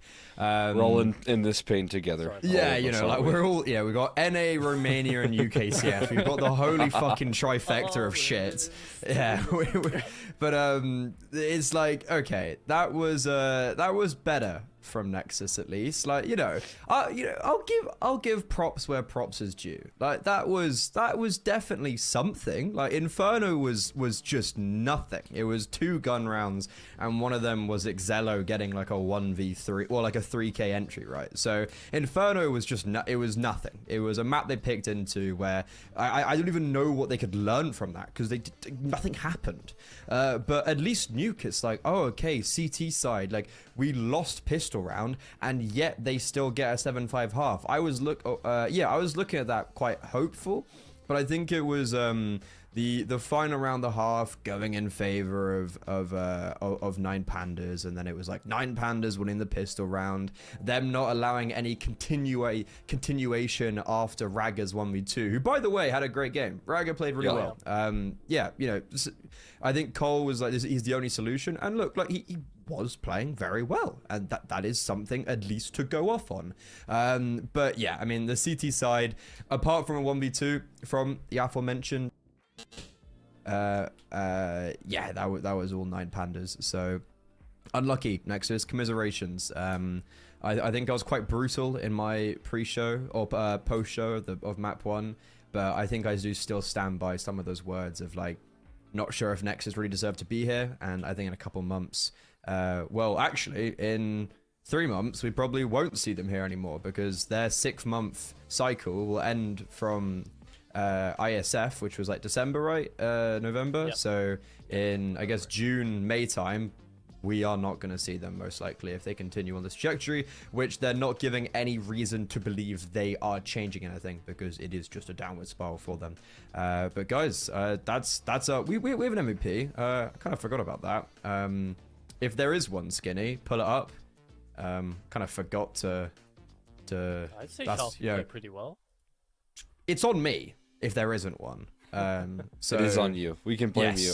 Yeah. I'd say yeah, between Shelfie and Chiron for me, maybe. I mean, both of those guys having a lot of impact, but you know, Nine Pandas again. When you see wins that hard, it's like all over the place. There, you can also take into consideration like that lockdown first half of CT Side Inferno's D1 aggression in apartments. So there's just so many different solutions. It felt like. Yeah, you had Kaiwan on ramp, who was getting pretty good multi-kills. I think like every time he got 2 right on the city side, give or take. Xiaofi on the penultimate round, it was mimicking that apps aggression on Inferno you were just talking about, Cole. It was the outside aggression that almost did go wrong, but then there was that Chiron saving with the MP9. Like there was a lot of, you know, there's a lot of different pieces, and I completely agree. When we look at a game like this, you look at the board and you're like, everyone's a winner, like everyone's kind of an MVP. Like, no one's really done and badly. That's happened twice today. You know, yeah, 3 times technically if you count the Navi Junior as well. True. But yeah. But honestly, like I'll be honest, I don't really know what much more there is to talk about this Here's game. the MVP screen, all of them. This is the MVP screen. You've got Xiaofi, Diladez, Rassault, Kyra, and Krad. They've all kind of got like a finger on the trophy. But I guess we can pull up the playoff bracket because we've already got one half of the quarterfinals secured. Nine Pandas, Ents, Navi Junior 500. Atro, any thoughts on those matchups and who potentially you might see go from there to the finals? Yeah, we usually don't get to see like the entire right side being done in a day and then the entire left side. Usually it's diagonal, so I'm excited for that big Vision game. I've been saying that I'm looking forward to see Jim and the boys continuing through like these tier 2 events and trying to break out finally, and Big is a perfect stepping stone for that. I'm looking forward to Apogee because I want them to kind of cement their runs out here into CCT before they get to a LAN event, so that they have that confidence running into them. And Matisse-Port is going to be a great way to start that off because they were up into the semifinals in the previous CCT, so those are some fighters as well. OG and Amiga, I feel like that's going to be pretty 50-50 in my eyes. Depends on how Amiga's feeling on the day, because OG have been left as a second place team for such a long time in my eyes. Like they keep getting there, but they're so close yet so far away. They lost against the Apogee actually to make it for the PGL, so that's gonna be a fun rematch if it happens to the quarters. And then Passion UA Zero Tenacity is like our it's like our CCT specials, right? So yeah. CCT El Clasico. Yeah, 100%. I think the Apogee OG matchup would be really cool, like the rematch. I was talking to a friend yesterday and we were talking about Apogee, and I was like, look, it is obviously a surprise them doing so well, but for anyone who has their finger on the pulse a little bit, it's one of those underdogs where I don't necessarily know if it's hugely shocking. Like, it obviously is a surprise to some element, but I was definitely expecting Apogee to be a good team this year. I didn't think it would come so soon. I saw Jakob for the first time at the end of last year and I was blown away. So it kind of tracks, that record's tracked through and continued to this year, which is good to see. But yeah, a lot of exciting Counter-Strike tomorrow. We've got the continuation of the round of 16, so it'll be all those games we were just talking about. We've got Paravision, who didn't make playoffs last time but have won a CCT. There's so many storylines on there and to go. But for me, Atro and Cole, it's our time done on the broadcast, and not only necessarily on this specific broadcast, but it's actually Atro and mine's final time on CCT Season 2. Cole has the luxury and the luck of partaking in another broadcast. I think he's going to be guiding you guys through one more day until freedom. He'll be guiding you through the last 2 games, I assume, tomorrow. So same element. Make sure to go check him out on that. And again, the other round of 16 games will have the semifinals and the finals up on, I would assume, Saturday. So that will mark the end of CCT Season 2. It's been a very exciting season. I want to say a big thank you to everyone that's tuned in, and make sure to continue for tomorrow. But for night, that's us wrapped up. Thank you very much. Good night. Thank you. God bless.